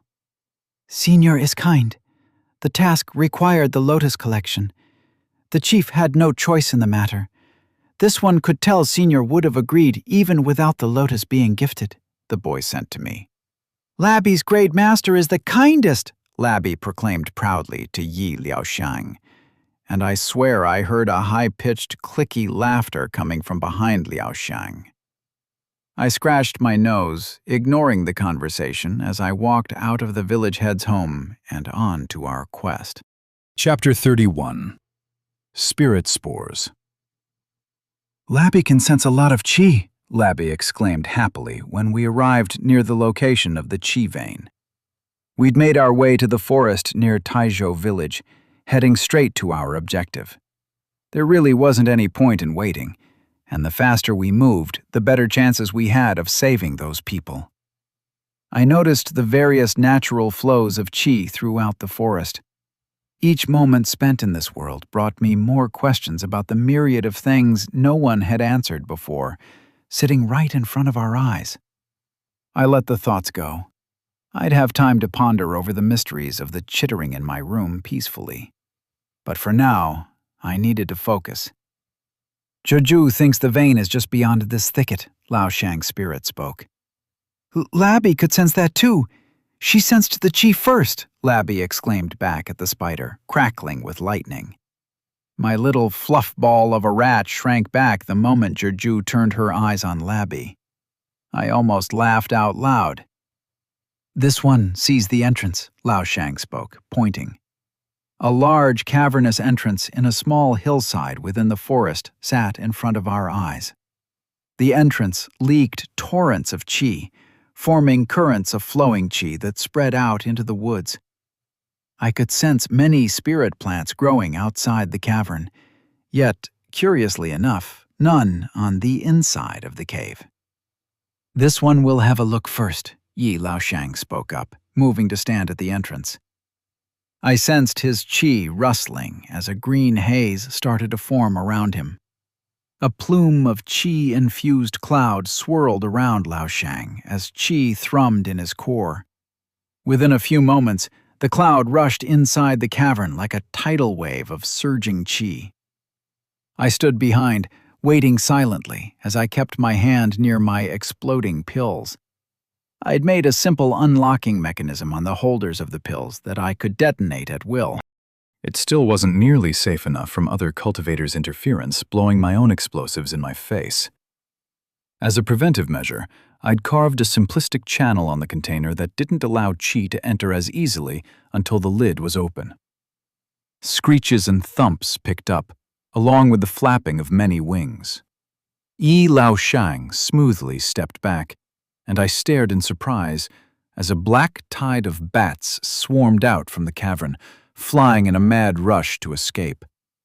I pulsed my qi, worried about the bats swarming us, but the creatures flew away from our direction, scattering across the forest. When the last of the bats had flown off, I turned to Yi Laoshang in surprise. "What were those?" I asked. I'd sensed a tiny amount of qi present in each one that had spread across the group uniformly, as if their cores were linked together. "Shade bats. Regular animals, but they form a collective that can use qi as a whole. Not a threat, but with the situations unknown within, this one thought best to remove them from the way, both for their sakes and ours," Laoshang replied. "Zizhu likes their taste," the spider added as an afterthought. First off, I was surprised a spider could eat a bat, which stirred up a mental image of a giant maw splitting open, and at that moment I shuddered, catching said spider looking straight in my direction. I suddenly understood very well why Labby didn't like her. "What was the cloud?" I asked, focusing on Laoshang. "Poison arts.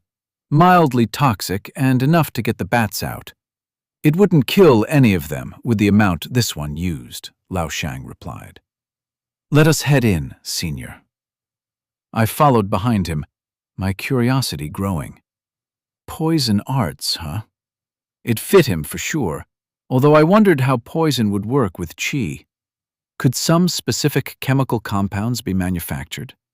If so, when properly utilized, it could change medicine completely. Perhaps it worked in simpler ways, like with some kind of poison affinity that had its own laws related to qi.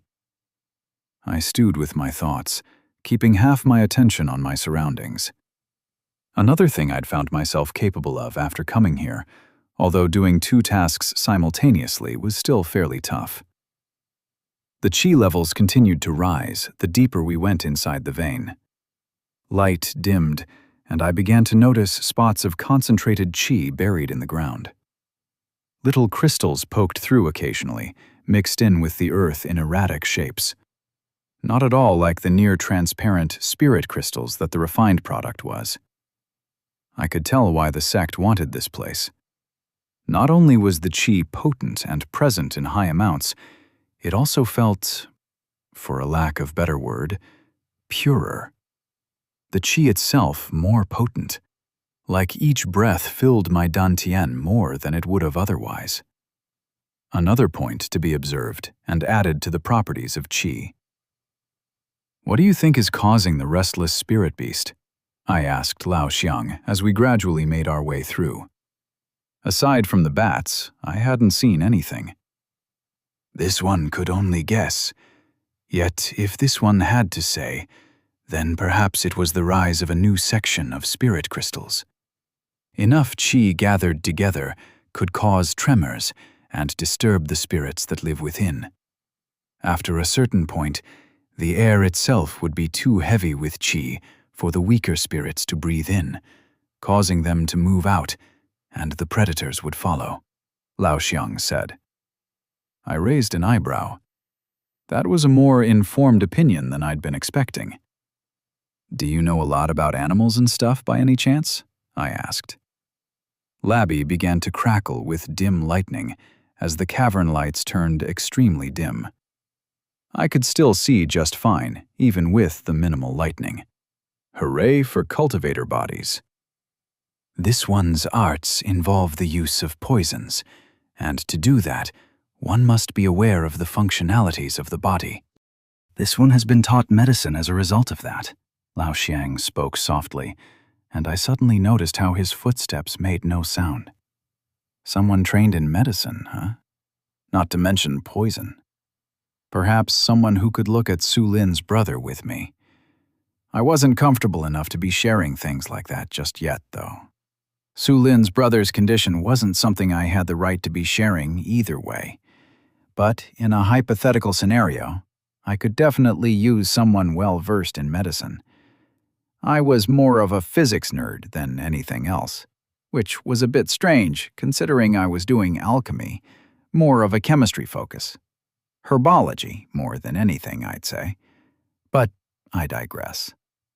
In the end, I wasn't as familiar with the human body as I'd like to be. My focus was the workings of fundamental forces of nature and the innate workings of reality. If I was to try and help Su Lin's brother while gaining some important insights into the nature of crippled cultivation and qi as a whole, then I'd take all the help I could get. "Please wait, Senior. This one senses something," Lao Xiang said. A moment later, I sensed what Lao Xiang had been talking about. A strong qi presence was moving toward us at a slow pace. Silver needles appeared in the boy's hand as a green plume began to rise around him. I circulated my own qi, mist rising, when I shifted the cultivation to my own method. My qi split in 2 separate rotation cycles that melded into one, layers upon layers mixing in a cloud as mist rose from my sleeves. Lao Xiang moved in first, gliding ahead. His needles darted out, striking with a thump. A pained growl came from ahead. "You're not allowed to jump in, Labby. Stay close to me," I warned Labby, not willing to risk her any injury from being too excitable. I was ready to jump in when I sensed the creature's legs give out, and it fell to the floor. "Huh?" Lao Xiang's thin brows were bent in a frown as he walked closer. "A spirit bear. Second realm. But this is," Liu Xiang muttered. I moved in closer, wondering what was so wrong. A second realm spirit shouldn't be nearly this weak. Labby crackled with sparks conveniently for me, finding my gaze on the bear, and I sucked in a sharp breath. Green plants and growths covered the body of the creature, piercing its skin, turning it violet and red. The bear's fur was falling out, exposing wounds covering its body, festered with plant roots weaving through the skin.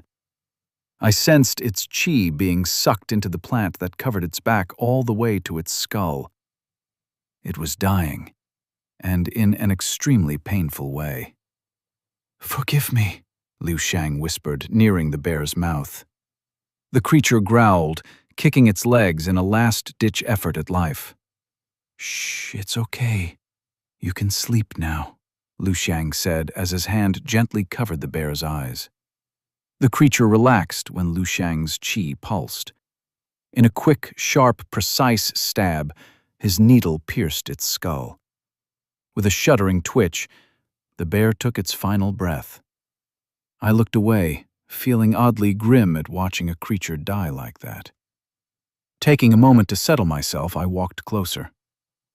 "What's growing on it?" I asked, crouching near the bear. "This one doesn't know," Liu Xiang replied, a tone of surprise and worry in his voice. "A parasitic plant of some kind. Clearly a spirit herb, yet possibly more than that. The plant is growing along the creature's spine, and this one can sense the roots digging into the spine itself, right to the base of the brain. The plant was moving the bear in its final moments, keeping it alive in suffering, while also draining it of its qi." I turned back to the little green growth covering its back in horror. Zombie-making parasitic plants were just what I needed. Fuck me. Then those people. "Do you think the village head's son is?" I asked with a worried tone. "This one cannot say, but the growth seems to be fairly slow." "If they are, then they should still be alive," Liu Xiang spoke, breathing out. "Zhizhu can sense the roots. The damage was done over weeks. Humans should be alive," the spider spoke. And for once, I found its voice more assuring than creepy. "It's best to burn this body," Lu Sheng said. "Wouldn't that cause problems with this being a cavern?" I asked in surprise. "Not with this much qi. The air would be cleansed by the spirit crystals soon," he said. I made a mental note to add that to my list of things to look into. I flared my qi as I crushed one of my exploding pills, spreading its contents on the bear's body, the fire essence escaping the pill before I lit it all on fire. The body burned as I stood there for a moment, watching it take to flames. "Let us move farther in," Lu Sheng spoke, and I followed behind. The pathways ahead continued in a twisting and turning maze of roots. Both me and Lu Sheng sensed the minimal air currents flowing through the cavern to find the way that led deeper into the vein. The source had to be close by. A collapsed section in a side pathway within the cavern made me pause. "Hold up. I think I hear something." Focusing my attention, I walked closer. A faint breathing sound reached my ears, barely audible even to my sharper senses. "Is somebody in there?" I shouted. A light groan came from the other side. Whoever it was wasn't in a speaking condition and possibly unconscious. "I found one of them, just beyond this collapsed section. Possibly more," I said. "This one can look for an entry point to try and break in. If not, then a different path should lead this way as well," Lu Sheng said, and I nodded, about to take a step back when I heard Labby perk up. Labby smells an herb. Labby smells a delicious herb. Labby can go help humans as well," Labby shouted, jumping toward the pile of rocks blocking our way. "No, Labby, wait," I shouted, but the little lightning ball was already buzzing away at full speed, squeezing through the gaps. "Juju, follow her," Lao Sheng spoke, and the spider leapt from his back, squirming her way behind Labby. "God damn it, Labby, don't you dare get hurt." Chapter 32. Hidden Lake.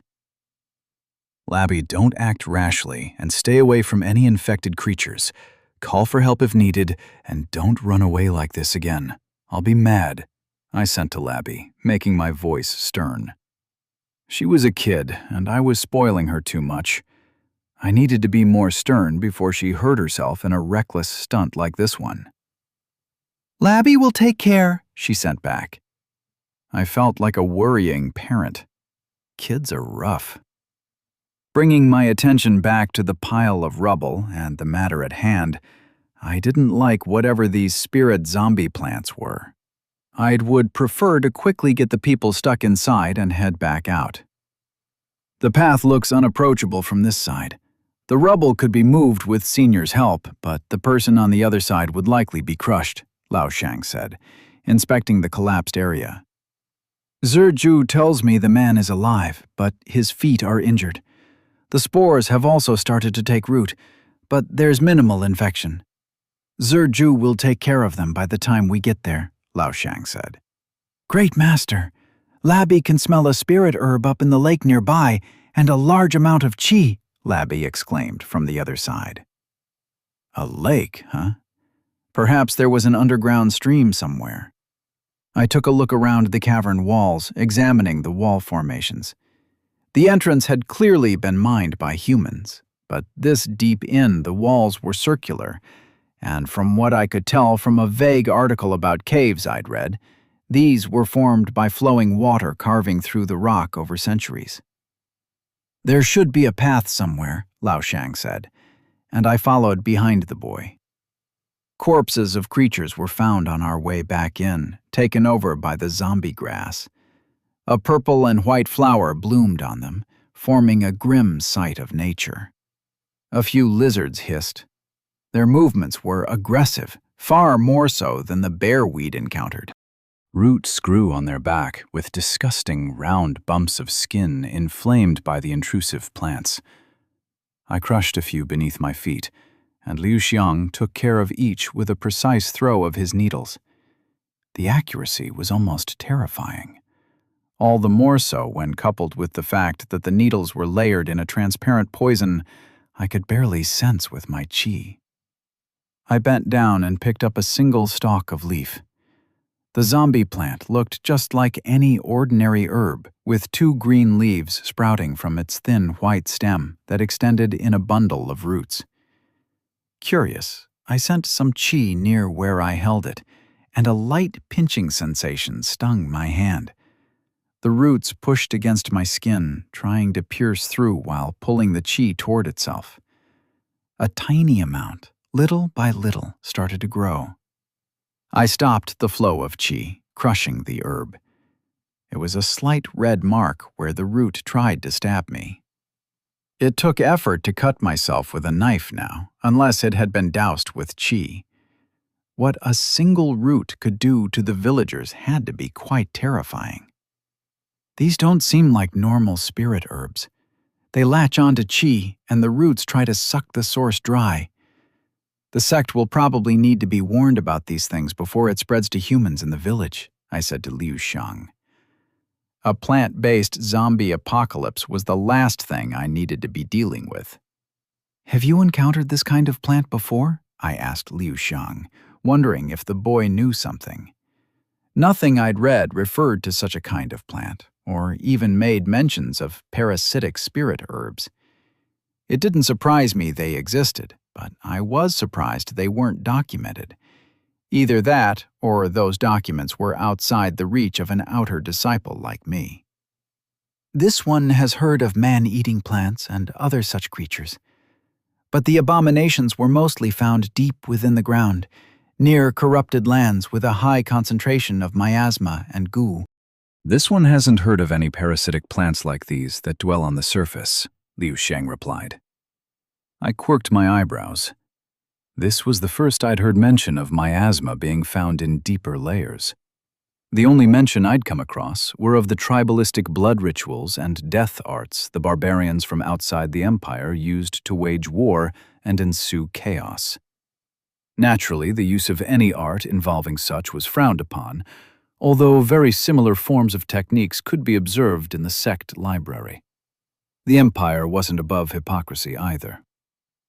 A plant like this existing within a chi vein is troubling. It may be feeding off the ambient chi to support itself.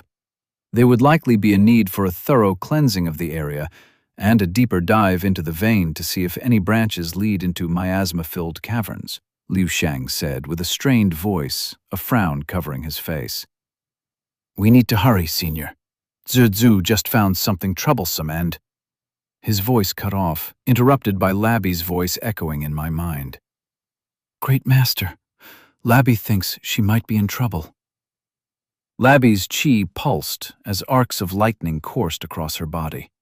She wiggled and pushed, squeezing through the rocks and earth, combating a mix of fear and wonder at the creatures that walked nearby. A pack of wolves growled and snapped at each other. Their bodies were covered in growing plants with blooming purple flowers that merged into the flesh, forming infected, bloated wounds. Labby felt the chi in her core tremble. She could tell something was wrong with them. She couldn't sense any life of their own, just moving husks of bodies that walked even when death had claimed them. Abominations. Labby jumped back into the dirt as one wolf yipped at the place she'd burrowed herself in. Its eyes glowed with a blue shimmer as it circled the area, growling madly. The rat needs to better learn how to hide her chi.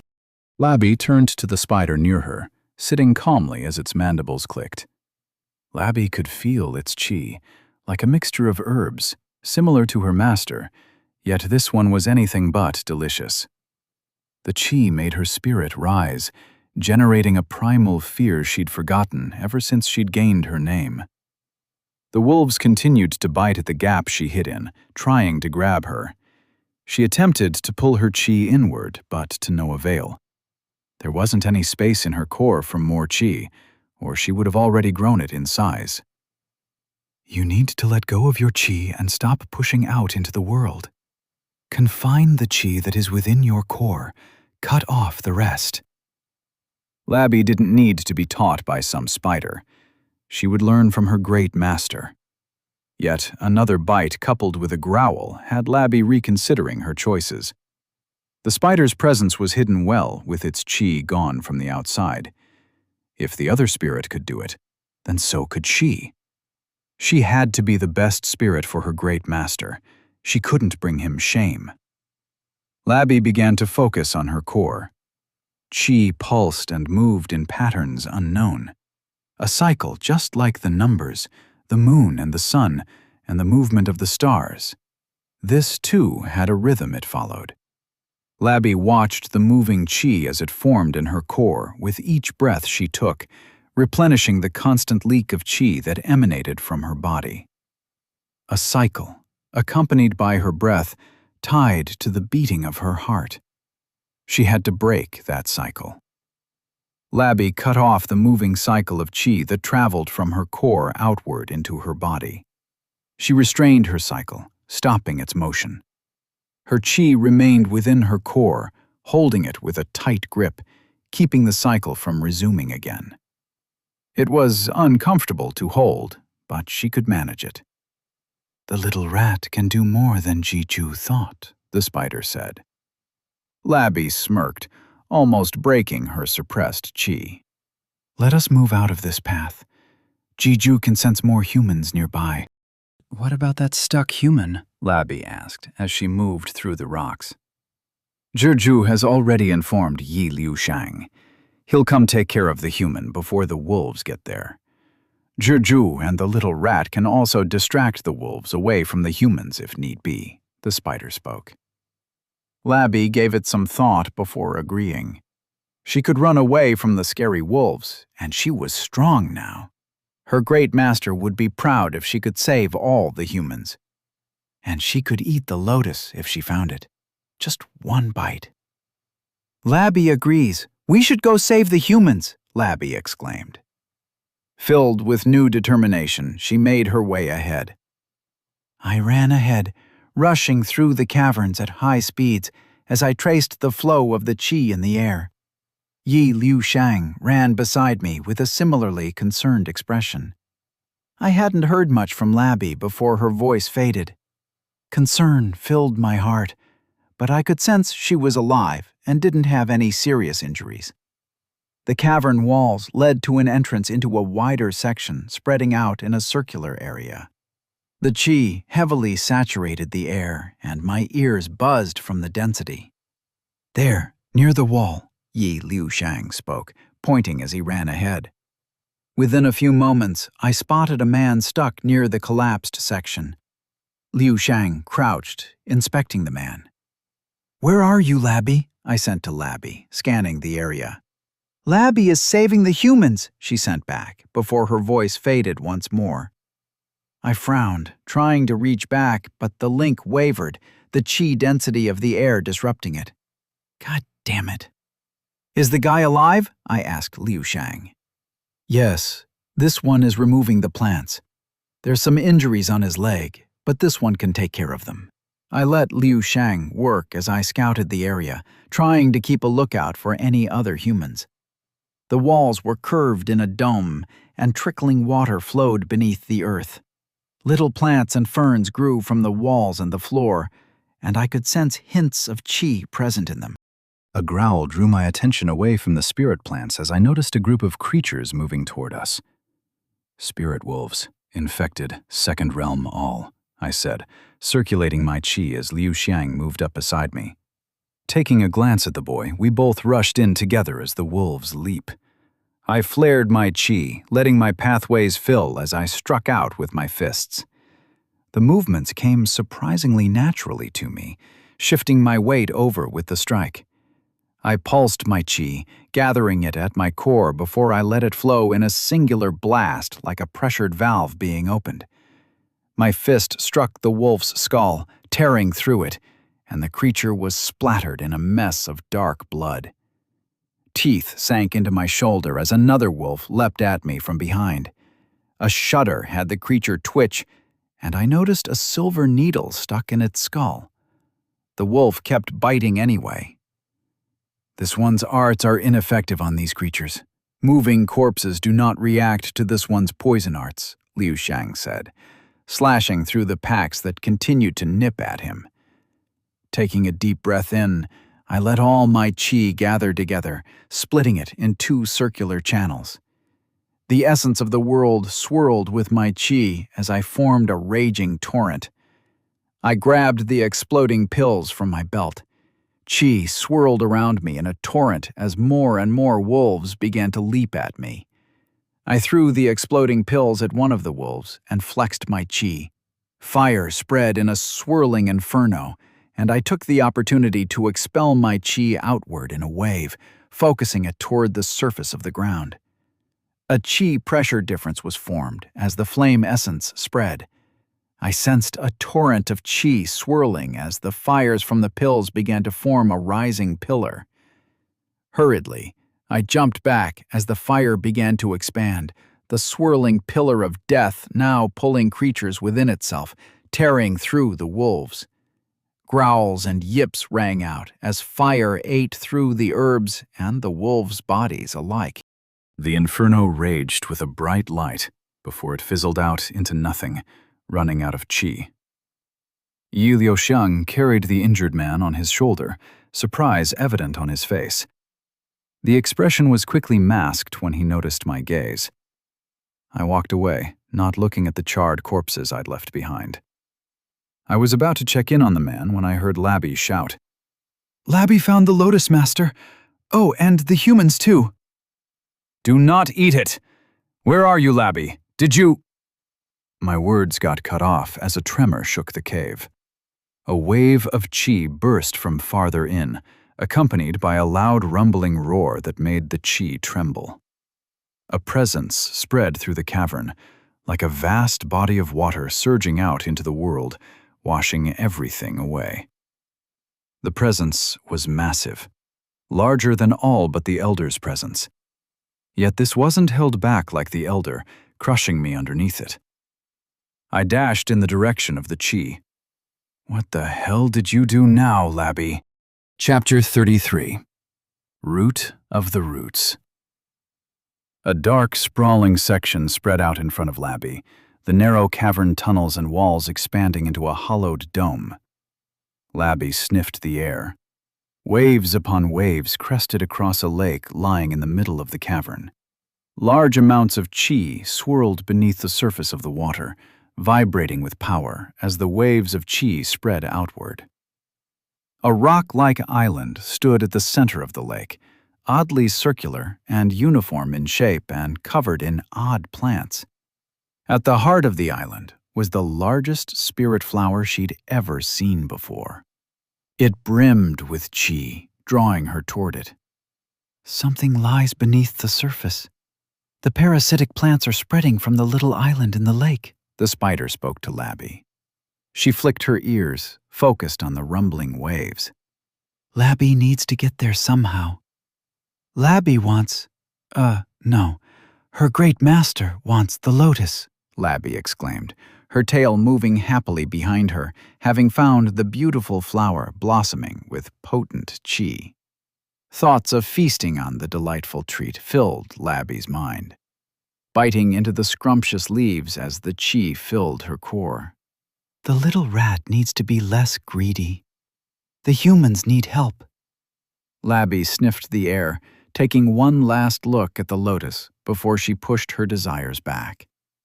She needed to make her great master proud, and couldn't do that if she kept running after spirit herbs. Turning away from the lotus and the lake, Labby began to head to where she sensed the humans. These humans, like the ones from the city and the village, held little qi, unlike her great master. It reminded Labby of herself from before she'd met her great master. The 3 humans lay near the cavern walls, tangled in roots covering their bodies that continued to drain the qi from within them. Labby inched closer, carefully touching the plant root. The plant jerked at her touch, and roots began to move toward her, trying to pull her in. "Stay back. The roots can tangle you up. Leave the humans to G2. The plant hasn't invaded their cores yet. There's hope. While G2 will try to remove the plant roots, the little rat should guide Liuxiang and her master here." Labby stared at the spider, its black eyes holding her with a blank stare. Her instincts told her to run away from the spider, from the predator that would try and eat her. She didn't like the fear that rose within her from the spirit. Labby nodded with a squeak. She wasn't the mindless rat she'd been before. Her instincts wouldn't hold power over her actions. Labby reached out to her great master through their bond. Excitedly, she sniffed the dense chi-filled air, crackling with quiet sparks, as she sent her message. A loud rumble traveled through the ground, and Labby turned around in a hurry to see water pouring out from the lake in a giant wave as the island at its core began to rise. Labby jumped back nervously when the water spread through the cavern. A sense of wonder filled her, feeling a presence so large she couldn't even begin to grasp it, like trying to see a mountain in its entirety. What? Where are you, Labby? Did you? Her great master's words were cut off as a massive presence emanated from the lake. The water swirled in a torrent and her chi crackled.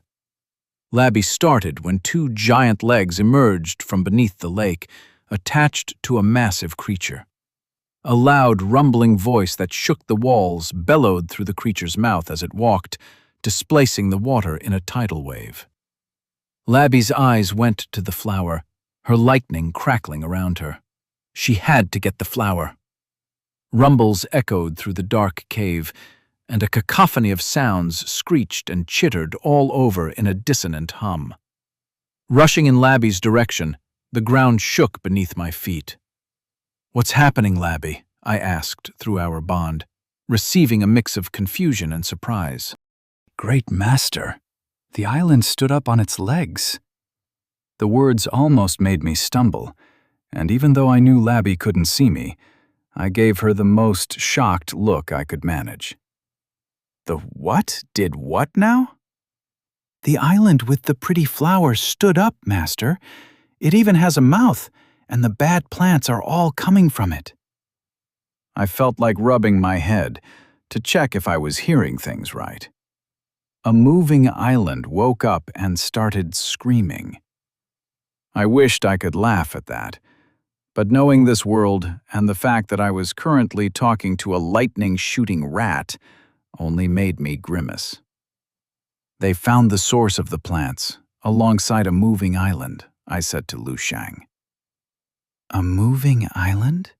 The dainty-looking boy ran across me, easily carrying a grown and well-built man on his shoulders like nothing.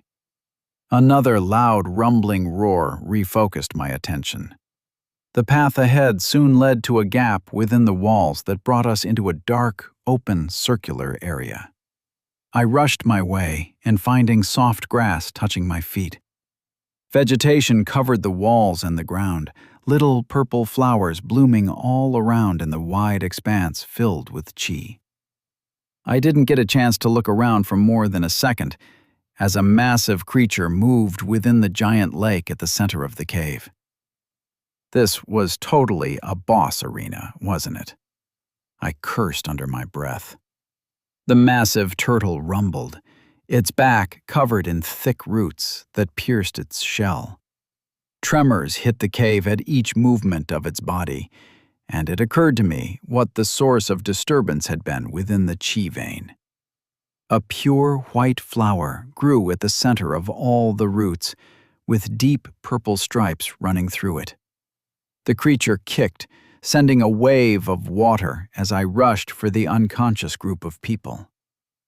"Where are you, Labby?" I sent in a panic, finding no signs of Labby near the unconscious group stuck under the roots. "Here, Great Master. Labby is getting the lotus." I turned in the direction I sensed her voice, and stared in a mixture of surprise and horror when I saw her climbing the massive turtle. The creature groaned against large roots tying it down. The monstrous turtle roared, lifting its legs in an attempt to free itself. A heavy presence spread like a wave, followed by a massive splash of water. The water swirled around the turtle, the pain distinct in its voice. "Labby, you need to come back here. It's too dangerous up there," I sent, glancing behind me to check on the unconscious villagers. Lao Shang was taking care of them, alongside his spider spirit. Guess I was the one dealing with the turtle. The ground shook as the creature turned more and more frantic in its struggle.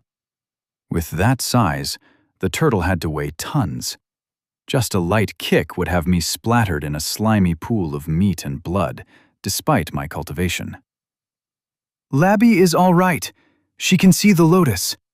And some bad black things on here. Something is wrong with the turtle, Great Master. I sensed chi swirling around the turtle in a whirlpool as water began to rise from the lake behind. Massive amounts of chi poured forth from the creature in its struggle. Shit, this was bad. The entire cave would flood like this, and those villagers were in no condition to be moved.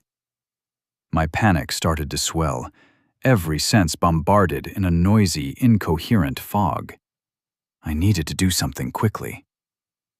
Senior, this one needs a few moments to create a formation around the turtle to keep it still. Lao Shang spoke in my mind. After my brief moment of surprise at hearing his voice, I nodded. Spirit herbs, pills. Master can give the turtle pills. Master's aura is soothing too, Labby shouted. There's no way that could work, right? A pained grunt and the rising water forced my hand. Fuck it. Time to drug my way through this boss fight. I let go of my hesitation and dashed in closer. Grabbing a handful of pills, I crushed them while guiding their essence out toward the turtle. I guided my chi, mixing it with the herbs and letting their essence form a swirling pool.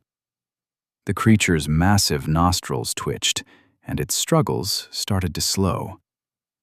Yes, good. Calm down. I moved in closer, keeping up the fragrant chi-filled spell of the pills. Now, Liu Shang. The other boy ran like a gliding wraith, his hands moving in a blur. With a crack, a needle buried itself in the ground, filled with potent chi and symbols carved onto it. More needles followed, set in the ground at specific intervals. The turtle started to move once more, smashing the ground with a stomp and shaking the ground. I sent all the essence that remained in the pills toward the creature. In a thundering rumble, the turtle took a step ahead. I froze as its massive limbs headed right at me. Fuck. Five-pronged restraint formation, Liu Shang whispered, his voice carried by the chi. Glowing lines appeared on the ground, forming a pentagon which connected the glowing needles that glowed brightly with chi. Chi swirled around the creature, pushing down as invisible walls formed along the edges of the pentagon. With a rumble and a groan, the turtle collapsed right in front of me in a plume of dust. My heart thundered. The ground trembled from the impact, and I took a step back, the rush of adrenaline filling my chest, mixing in with relief. Sensing Liu Shang walking toward me, I calmed my emotions, collecting myself. The dust cloud dissipated. I could see sweat covering his face, his movements sluggish. He looked to be dangerously low on chi. "Thanks," I said, and a light smile touched his lips. "This one could only do it due to Senior's help," the boy said with a light bow. "The formation will hold for a while, but the source will still need to be purged. This one will return to the villagers. Some of them need care, though all should survive." The great turtle lay on the ground, eyes shut, its legs sprawled. The thick flesh beneath its massive shell moved with each breath it took. I could almost sense the pain it was going through. "Master, Labby thinks the flower is eating the turtle.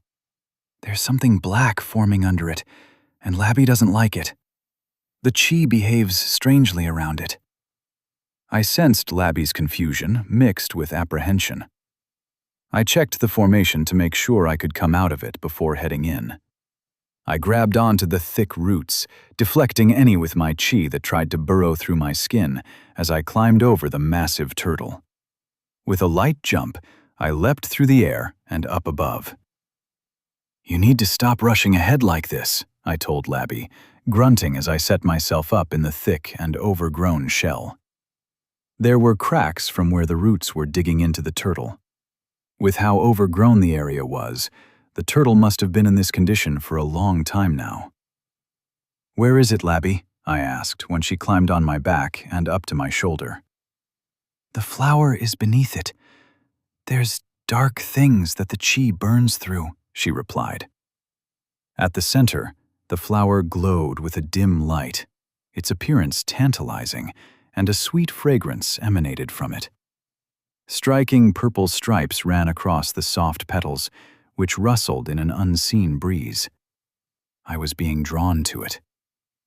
Labby crackled with sparks. I circulated my chi as the effect passed. Something was very wrong with that thing. I moved closer, lighting the roots on fire if they touched my body and flooding them with chi. I guided the chi to boil the water within the cells, melting and burning the roots from within. All that alchemy wasn't for nothing, it seems. I touched the flower lightly, shifting it to the side. A dark, pungent clot had formed beneath it. My chi burned like fire as the dark haze mingled with it, and a wave of heat poured out. I yelped in pain, letting go of the flower and moving a step back. I stared at the flower, clutching my burnt finger as a frown etched itself across my brow. Something within my mind seemed to whisper, a knowledge I didn't know I possessed. What I'd found was the anathema to my chi, to cultivation and life itself. I'd found a clot of miasma. Chapter 34. Inner World. Black, wispy smoke leaked from within the miasma and was neutralized by the chi around it within a moment, only leaving searing hot vapors that vanished. To my senses, it was like a black cloud, almost as if the color of my chi senses were inverted within the area the miasma was present. It was difficult to understand, and even more difficult to describe. There was an innate understanding in me that this was bad and extremely dangerous to play around with. I sent Liu Xiang a message. I found some miasma festering in the turtle's shell. The boy's head snapped up and his hands froze. The shock soon passed, and Liu Xiang returned his attention back to the villager. One of them was close to waking up, going by the fluctuations in his chi. "This one will join Senior as soon as the wounds have been tended to." I nodded, returning my attention to the miasma. The giant turtle's shell, mostly covered in grass and the parasitic plants, was extremely rotten, as if it had aged for centuries in corrosive acid. The shell was fractured and white, with bleak, dark gunk similar to tar sitting in a pile beneath the flower. "Great Master, what is that?" Labby asked, tugging at the clothes on my shoulder. "It's miasma." Liu Xiang had talked about it.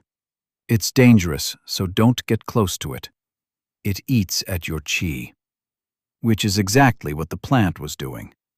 A large amount of chi was being stored in the lotus, which the plant seemed to concentrate into a denser form that traveled through the stems, feeding into the core of miasma underneath the flower. Fleshy bags had formed within it that were covered in dark gunk. From what I could tell from the shake of the bags, they looked to be some kind of seeds. Fleshy bags with chi present at their cores, otherwise filled with pungent miasma. The turtle shook below me, groaning. I patted its shell, sympathetic for the misery it must be in. "Can Great Master not help the turtle?" Labby asked, sensing my emotions. "I don't know, Labby. I don't know if I can. It's survived for so long, perhaps it can survive for a while longer till the sect arrives. The faster we move, the better its chances of survival." A conflicted emotion came from Labby. "It looks like it hurts. Labby feels bad. Can the lotus not heal the turtle? Great Master can make a pill from it and help the turtle, no?" I didn't sigh. I couldn't. Yet right now, I definitely wanted to.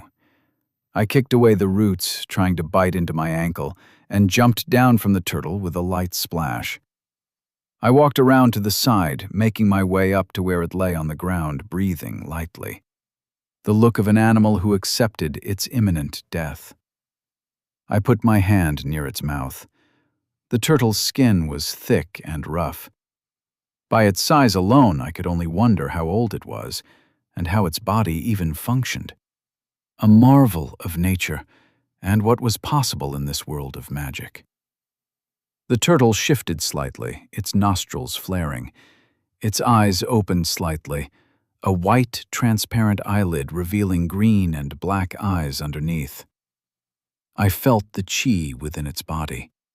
Even as it was being drained, the amount of chi this creature held was staggering. Like a blazing sun, the chi swirled within its core, burning with a deep intensity. Yet even so, that chi dimmed with each moment, being consumed by the parasitic plants. I sent a pulse of my own chi to the turtle, sensing its attention on me. "Can you understand me?" I asked. A jumble of thoughts came back and covered me, as if I was a rock on a shore bank being washed by a roaring wave. The thoughts were mostly incomprehensible, my mind failing to grasp anything from them. Yet some emotions broke through the tide and unraveled. The turtle opened its mouth, a loud, bellowing noise coming from within. I heard its call and the intent it shared from its chi. I was being invited to some place, being shown something. I stood silently before I returned a nod. Chi swirled within the turtle's core as it reached into me. A whirlpool of chi began to form, flooding through my core. Like a wave guiding me, my surroundings dimmed as I was sucked into those torrents.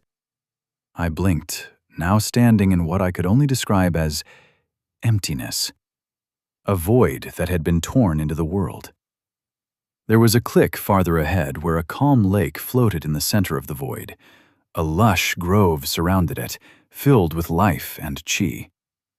That was a place of harmony and peace, and I saw a much smaller turtle living happily swimming around in the lake. Chi was everywhere here, an extension of myself. I was the chi, and the chi was me. I tried to form a whirlpool around my palm. The chi in my surroundings obeyed my command, forming a whirlpool. I urged flames and a fire inferno formed. Dissipating the mini fire tornado, I started to form some water. Water floated above my hand in blobs shimmering with chi. I wasn't supplying my own chi here. All of this, everything, it all moved as I asked it to. As if I could control the very world around me and bend it to my whims. "Great Master!" a voice spoke. I turned around to see Labby running at me through the vast, endless void. "You're here too?" I asked, voicing a pointless question. "Yes!" "How are you speaking, Labby, without sending any of your chi to me?" Her voice echoed through the world instead of being just in my mind.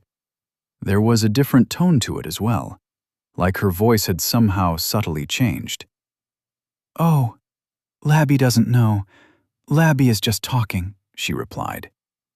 I smiled. Well, it was what it was. It might be because of where we are. The chi here obeys you as if all of it was an extension of you. I might even be able to turn into a different creature here, I muttered, and then tried to see if it worked. I swirled the chi around me, trying to form draconic wings behind my back. Until it occurred to me, I had no idea how such wings would even work anatomically, or how I was supposed to guide my chi. Changing plans, I held my arm out and decided to turn a portion of my skin into scale. The chi obliged, and the smooth skin began to turn red, forming a patchwork of scales on my arm. Awe overcame me as the area around my wrist became covered in scales. I dissipated the chi, turning it back to normal. "Oh, Then can Labby... Labby muttered something, and I turned to look at her. Chi swirled around the little rat, forming a raging torrent. Labby's fur glistened as her body began to glow. Was Labby evolving? Lunar chi pulsed around the little rat, and for a brief moment, my eyes met a young girl's. A beautiful crescent moon mark present on her face, with short, deep black hair cascading down her back. The chi dissipated in a splash as the light faded. Frustration emanated from Labby as lightning crackled around her with fury. "Labby couldn't do it," my little rat muttered. I picked her up, gently rubbing her head. I felt surprised at the raging torrent of emotions flooding me all at once. Was she trying to take on a human appearance? Labby wanted to be like her great master. She wanted to see what being human was like, Labby exclaimed, her chi bursting forth in a shower of sparks. "It's all right, Labby. I couldn't turn into a dragon either," I replied with a laugh, and sensed a mix of emotions coming from Labby. There was a chirp as a presence brushed against my mind, pulling my attention away from the frustrated rat in my hand. My eyes went to the turtle, its head peeking above the water, staring at me with two beady eyes. It chirped before its head dipped beneath the water and swam away. Curious, I started to follow. With minimal effort, I found myself walking on the water. The chi held me aloft on the surface. I made my way to the center of the lake. The water trembled as a much larger turtle surfaced from underneath, lifting me up on its back. Then it dove. I panicked when the water rushed at me, holding my breath, but I could breathe through the water somehow. "Labby, you okay?" I asked through our link. "Labby is all right," she sent back. An intrinsic feat blocked me from opening my mouth. My instincts were holding me back despite knowing that the waters wouldn't drown me. I pushed through that instinct, opening my mouth. The water rushed in and did nothing. What a bizarre experience. "Is this your inner world?" I asked the turtle, patting its back. How did I get pulled in here? This was definitely not my physical body, was it? I couldn't tell. Maybe I'd simply been removed from the physical world before being pulled in here. Did that mean an extra dimension existed inside the soul or whatever? We continued diving deeper. In the distance was a hole within the vast lake, and the water was slowly but surely draining through it. Dark mist rose from within, corrupting the bottom as the world around me started to lose its life. The turtle rumbled through the water. This was the place of the parasitic plant, huh? I approached the hole. A black seed pulsated at the core, spreading the black gunk. I could already see the vast area it had sucked the life out of within the lake.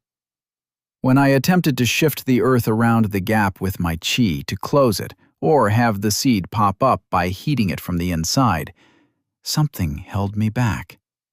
The chi couldn't reach the pulsating seed. A deep frown formed on my lips when an idea started to form within my mind. This was a seed, a plant. I could work with that. I got off the turtle's back, swimming farther down, and took a seat at the bottom of the lake, crossing my legs. Closing my eyes, let my thoughts fade as I began to cultivate. Chapter 35.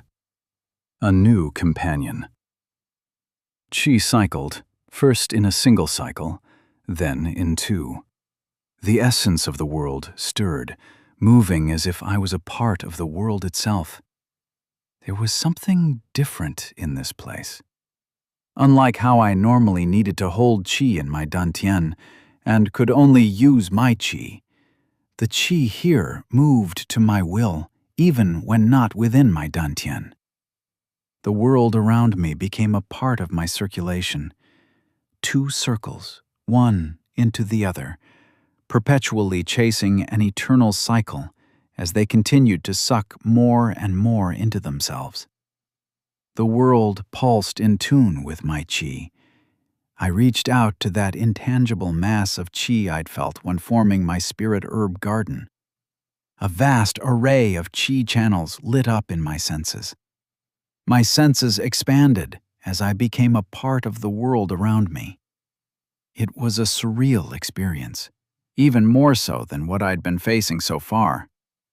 I could sense a vast cycle around me, the cycle of the world, the pulse that it took, a gentle wave stirring the pattern before settling into the comforting rhythm. Then came the crack. Dark, pungent veins ran through the world. There was a taint here, a leech sucking the life from this inner world. The parasite's roots were here. Within this world, the origin of the miasma began stepping from the abyss in front of me. I breathed out, focusing myself. There was something I had in mind. I reached out with my mind to the intangible dark roots, and then, grabbing onto them, I pulled. The world shuddered as the roots tugged on the core of this place. The qi stirred like water splashing within a rolling pot, turning turbulent. I calmed the swirling qi, focusing once more, and sank deeper into the cycle of qi within my core. It surged within me with millions of motes of qi connecting to one another in a complicated array. I was but a tiny dot within it, just a singular node attached to a big network of life. Yet something was missing. The qi didn't react to my call. It didn't move toward me. I wasn't the anchor here. The world seemed to scoff at me, shrugging me off as the qi from within me drifted deep under. A vast presence, larger than any and all I'd ever sensed before.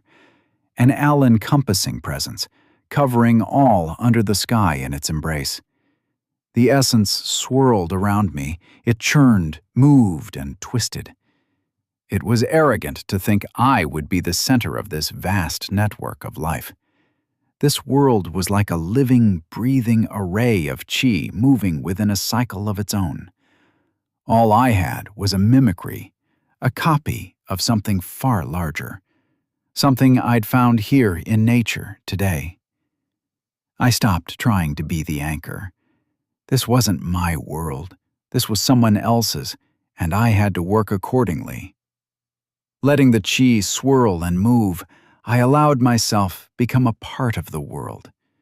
The anchors shifted, the focal points changing as the qi began to aid me once more. There were the dark roots spreading through this world, trying to taint the circulation of life. The roots shifted, pulsating like a beating heart. I guided the qi instead of commanding it, asking for its aid. The qi obliged. It plunged through the dark roots, and the miasma began to hiss. I continued pushing, beginning to pry the miasma from the world one root at a time. A hissing wave of heat began to boil the water around me. I kept going, cutting through each root, and before long, I reached the core. Reaching out, the qi sank into the seed of miasma at the core, filling it to the brim. Like an overripe balloon, the seed exploded, and the qi within released in a flood. I sensed the energy returning to the chain of life as the essence from the seed began to be channeled. The miasma surrounded me. Some of it moved into my core, being sucked in greedily. The walls of the world broke, and I felt myself plunging into darkness. Many questions filled my mind. I opened my mouth to speak when a strange dizziness assaulted me. My eyes drooped. Within my core, at the edge of my awareness, was a fuzzy shape where my qi swirled. My dantian was changing. A seed formed within my core. I jerked awake, finding myself sitting on the ground with my clothes slightly wet from the water around me. "Senor is awake? Lao Xiang asked. I blinked several times, trying to anchor myself. What happened? I asked, my memories jumbling in my head. Senior had stood frozen, and this one had sensed that Senior's spirit wasn't present. This one had moved Senior a bit, Lao Xiang said. This one must admit to being surprised. Senior managed to purge the core of the parasitic plant. This one managed to find a spirit lotus that we needed as well, the one that survived. Lao Xiang held out the beautiful lotus filled with a potent essence that tingled my nose. I nodded gratefully, then turned to the lake. Withered roots floated on the water's surface, the parasitic miasma flower now a black husk. A chirp sounded, and my eyes went to a turtle climbing out of the lake, making its way toward me before bumping its head on my leg. I stared blankly at the green eyes looking up at me. "Is that you?" I asked the turtle, receiving another chirp in reply. Huh. This was a much more normal-sized turtle now. Golden lines ran across its back, like two joint chains of swirling circles formed on them. It was oddly similar to the way I cultivated. I clutched my head, feeling it buzz. Chi thrummed in my core. My mind felt unsettled, restless almost. Senior should rest. This one still doesn't know what exactly happened. But this one has heard of trials of the spirit, where only one's mind and spirit goes through the trial and no harm falls on the body. Such trials are often taxing on the spirit themselves, Lao Xiang spoke. They also forge the spirit. Juju wants to be in one, the spider said with a chittering click. The turtle bumped its head against my hand. I gently rubbed his shell as the little guy climbed on my leg and seated himself calmly there. "Are you feeling all right, Labby?" I asked, sensing Labby stir awake. "Labby's head's spinning," she replied, squeaking as she did. I laughed, feeling oddly relieved with these two spirit animals, one of whom was likely capable of crushing me with a thought. "How did you shrink so much?" I asked the turtle. It let out a light chirp. "Not much of a talker, huh?" Spirits can change their bodies if need be. The old form was tainted by the miasma, and the spirit seems to have broken through while the corruption was being cleansed. It likely used the essence it gathered during its breakthrough to reforge its body, Lu Xiang said. Well, that was another thing right on the top of my list to look into. All the mass had to have gone somewhere. Not to mention the inner world and the changes I'd felt in my core. Far too many things needing a closer look. "What about the villagers?" I asked, turning toward where they lay. "Recovering. This one has removed the roots from their bodies and applied salves to their wounds, and moved the person from near the collapsed entrance here as well. The son of the chief is conscious. The other three are still unconscious." Well, no one died in that case. I think I could call this a successful quest. I picked myself up, carrying the turtle in my arms as I walked over to where the villagers rested. "My eternal gratitude for saving us, cultivators," the awake guy said, bowing his head low. He looked to be young, not much older than me. "It's all right. We were doing a job. Are you all right?" I asked, noticing the bombs of spirit herbs present on their injuries. "I live yet, thanks to you." I nodded, taking a look around at the moving, hacked-away tree roots. The core was gone, but the parasitic plants were still around and likely spreading. "We need to report to the sect quickly as well, Senior. The presence of miasma is concerning," Lu Xiang said, walking ahead as he picked up the unconscious villagers on his shoulder. I helped the son of the chief up, still carrying the little turtle. "You want to come with me? This place isn't exactly habitable anymore," I asked the little guy and received a little head bump. Take that as a yes. I sensed some envy from Labby as she crackled with sparks. There was a lot to be done and reports to be made, but I was glad to have gotten this over with. I smiled at the thought of being able to go through the upper floor of the library, feeling a spring to my step. There were a lot of things to research, and not nearly enough time to do them. It was time to make our way back. Chapter 36. Back to Taizhou. The trip back through the cavern was thankfully much easier. Spirits still wandered, most dead, with only their corpses being moved around. I took care of most of them without much difficulty, burning their bodies to prevent them from rising again. Exhaustion ebbed on the edges of my psyche, as if my mind had been detached from my body and didn't fit quite right yet. Which, I suppose, is exactly what happened when I'd entered that inner world for this little guy here. Carrying the villagers back, we soon found our way to the entrance and out of the vein. The first thing I felt was the stark difference in the qi present in the air. For a brief moment, a sensation oddly similar to suffocation overcame me, as if the air were too thin. It only took a couple of minutes to adjust, and I turned to face the entrance into the vein.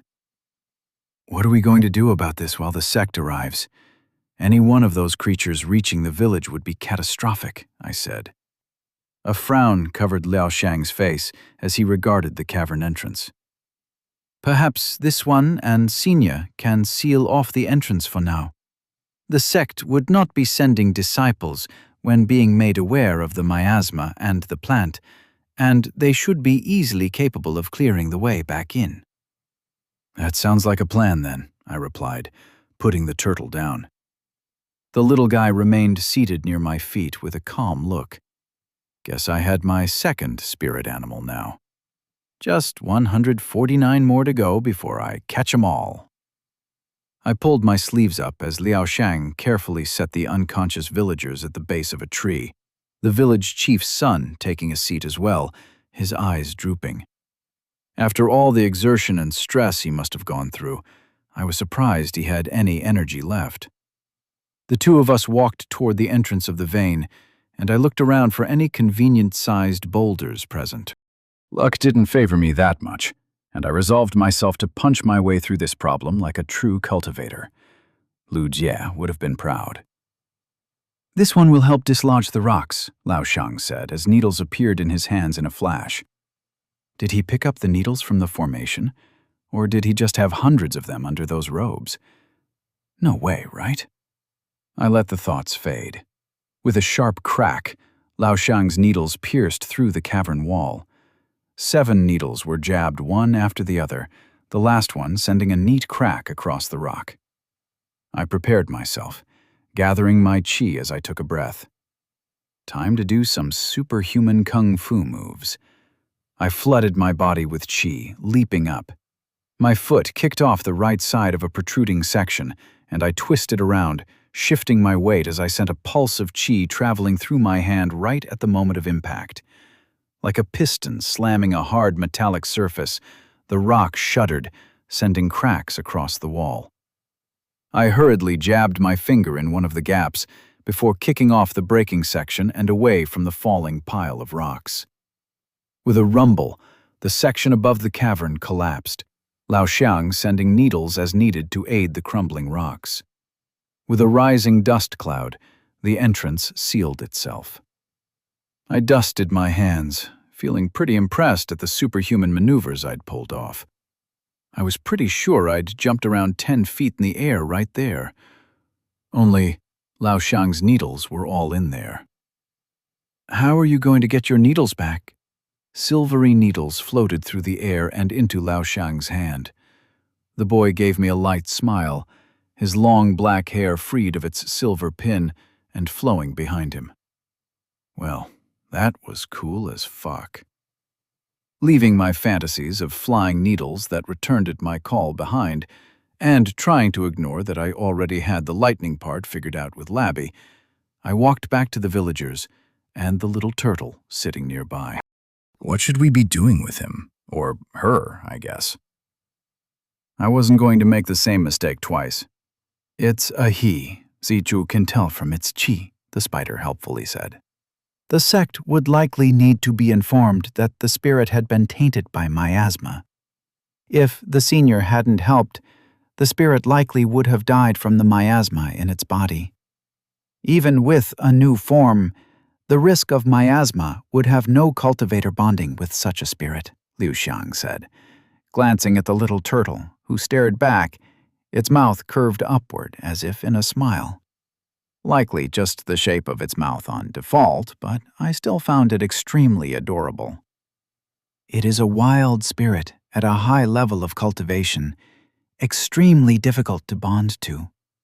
Cultivators prefer bonding to young spirits, raising them and growing with them, as it ensures the spirit doesn't run off when older.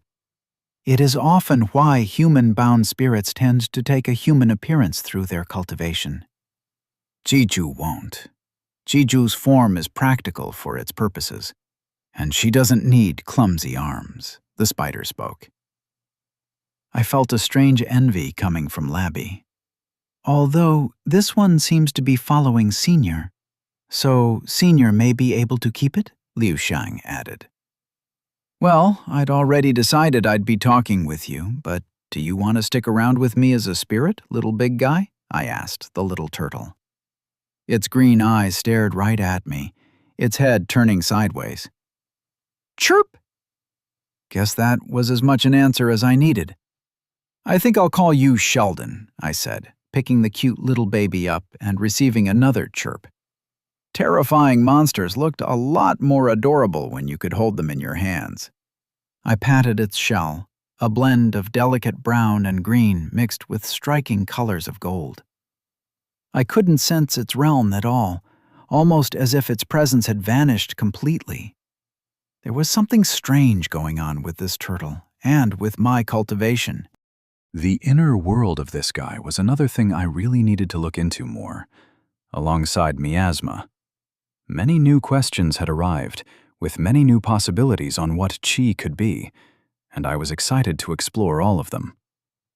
Labby will be your senior sister, Labby exclaimed to the turtle, her ears flicking in excitement and pride. I laughed out loud, unwilling to tell her that wasn't how ranks in cultivation worked. Chirp, Sheldon replied, and Labby gave a satisfied squeak of her own. I gave Lao Shang a light nod, and we headed for Taizhou. We walked briskly through the forest, the rumblings of the spirits much calmer as the lunar qi rose. The sun would soon to be setting on the horizon. The village appeared in the distance, where a crowd of people gathered, whispering. A lot more men filled the village now, likely back from their work. Their whispers reached me even from this distance, but the voices merged into a confusing static if I didn't focus. The strange mental exhaustion and overall events of the day told me I wouldn't be doing that anyway. Brother, a girl exclaimed, pushing aside the crowd to run toward us. There were a couple of men who tried to tell her to stop, but she continued on anyway, almost tackling Lao Shang as she hugged the village head's son. Yin, her brother spoke. Lao Shang let go of the man, taking a step back to give the siblings some space. You stupid, dumb, impulsive, arrogant, dumb idiot! Why did brother have to go? I was so worried, his sister said, grabbing her brother, tears streaming from her eyes. My gaze shifted to other family members rushing in, taking hold of their loved ones. I smiled, a strange sense of pride filling me at having saved the lives of these people. Labby feels nice too, Great Master, Labby told me with a squeak. They are all right and will recover soon. This one has applied some salve for their injuries. Please reach out to the sect if any issues come up with their conditions. Lao Shang spoke in his usual neutral tone. I sent a pulse of qi toward him, changing my expression to a smile. Smile, damn it, they'll get scared. The villagers bowed deeply before they carried the injured away. Lao Shang looked at me with a confused expression, and I stopped a sigh from escaping my mouth. The boy was surprisingly clueless sometimes. He did look pretty intimidating with his bland tone and pale skin, not to mention that presence of his. Even I'd felt chills when we first met, so I could only imagine the effect on non-cultivators. We should head to the chief soon and inform him of what happened, I said loudly to signal to the weeping siblings as well. I hated to interrupt their family time, but the threat hadn't been resolved, and the faster we reported back to the sect, the better. Yes, please, let us move back. My father awaits you. The girl spoke, wiping her tears and sniffing as a blush covered her face. I nodded gratefully, and we began to make our way back. Within a few moments, we'd arrived at the village head's house, and he was already rushing outside as he spotted us. "Chen, you fool!" the man exclaimed, quickly turning to us with a deep bow. I cannot thank you enough for your kindness, cultivators. Our debt is eternal to you. May the heavens bless your path. He spoke with a wavering voice. His daughter soon joined in, alongside his son. It's all right. We should head in. There's a few things you should be aware of, I said. Taking a seat within the home, and I setting Sheldon down, I began to summarize the events. The village head's expression ranged from a series of shock, disbelief, and muted surprise. I cannot be grateful enough for your arrival, cultivators. This village of Taizhou has been saved by the two of you, he said with a bow. I scratched my nose, slightly embarrassed. I am aware this cannot nearly express our gratitude for your actions, but please, take this as a gift from this poor man. I would be ashamed to not give anything in return for all that you've done. He picked out a shimmering lotus, still curled up with its petals in a bud. The flower will blossom when imparted with enough qi. This one thinks Senior should have it. It would aid Senior's alchemy, Lao Xiang spoke. I glanced at him for a brief moment before nodding and accepting the flower. I could almost feel Labby drooling from our bond. Thankfully, she wasn't actually drooling and making a mess. Thank you, I said, and the man's eyes widened in surprise. What, saying thank you was such a big deal, huh? I will leave you to tend to your son and return to your duties. We must hurry back to inform the sect as well, I said, getting up to head out. This village will remember the favor, cultivators. I will remember it too. There was a gathering of people standing outside the village chief's home. The group bowed deeply, and I noticed some to be the family members of the injured villagers. Thank you for bringing father back, a boy shouted, his eyes heavy with beady tears. An odd emotion filled my chest. Thank you for bringing my brother back. For bringing all of them back, the people said, all bowing deeply. I didn't say anything, didn't even know what to say. This gratitude wasn't something I was used to. I was just doing what I would have done regardless of where I'd been. Yet, in a world like this one, a cultivator had no need to show such kindness. Within a world ruled by power, the voices of the powerless meant little. Senior and this one accept your thanks, Lao Xiang replied with a nod. The people give one last bow and began to head back to their homes. The village will remember your favor, cultivators. I bid you a quick journey, the head said. Before long, we were rushing across the landscape. Thanks for replying to those villagers, I said, looking to Liu Shang as his long black hair flew behind him, free of its ties. He almost looked pretty for a guy. I was glad Yan Yun wasn't around to start the beginning of another love tale. This one could tell Senior felt lost. It is a small matter. We should hurry back to the sect, Liu Shang said, running ahead of me. I sped up, following behind. Zhuzhe still wanted to eat that bat, the spider said, and a small laugh from Liu Shang reached my ears. So, he can laugh then. Labby can laugh better, Labby exclaimed. Chirp! I smiled, patting my little turtle, dashing through the open fields as the sun set on the horizon, leaving Taizhou behind. The full moon shone with a light glimmer in the sky above. Chapter 37. Blossoms of the Moon. The way back felt like a completely different path as night approached. The dying light of the sun gave way for the rising full moon shining brightly up above, soaking the lands in lunar chi. Coming in from the outside at night, the flickering, almost invisible layer of chi that surrounded the sect was visible. The ward meant to keep wild spirits away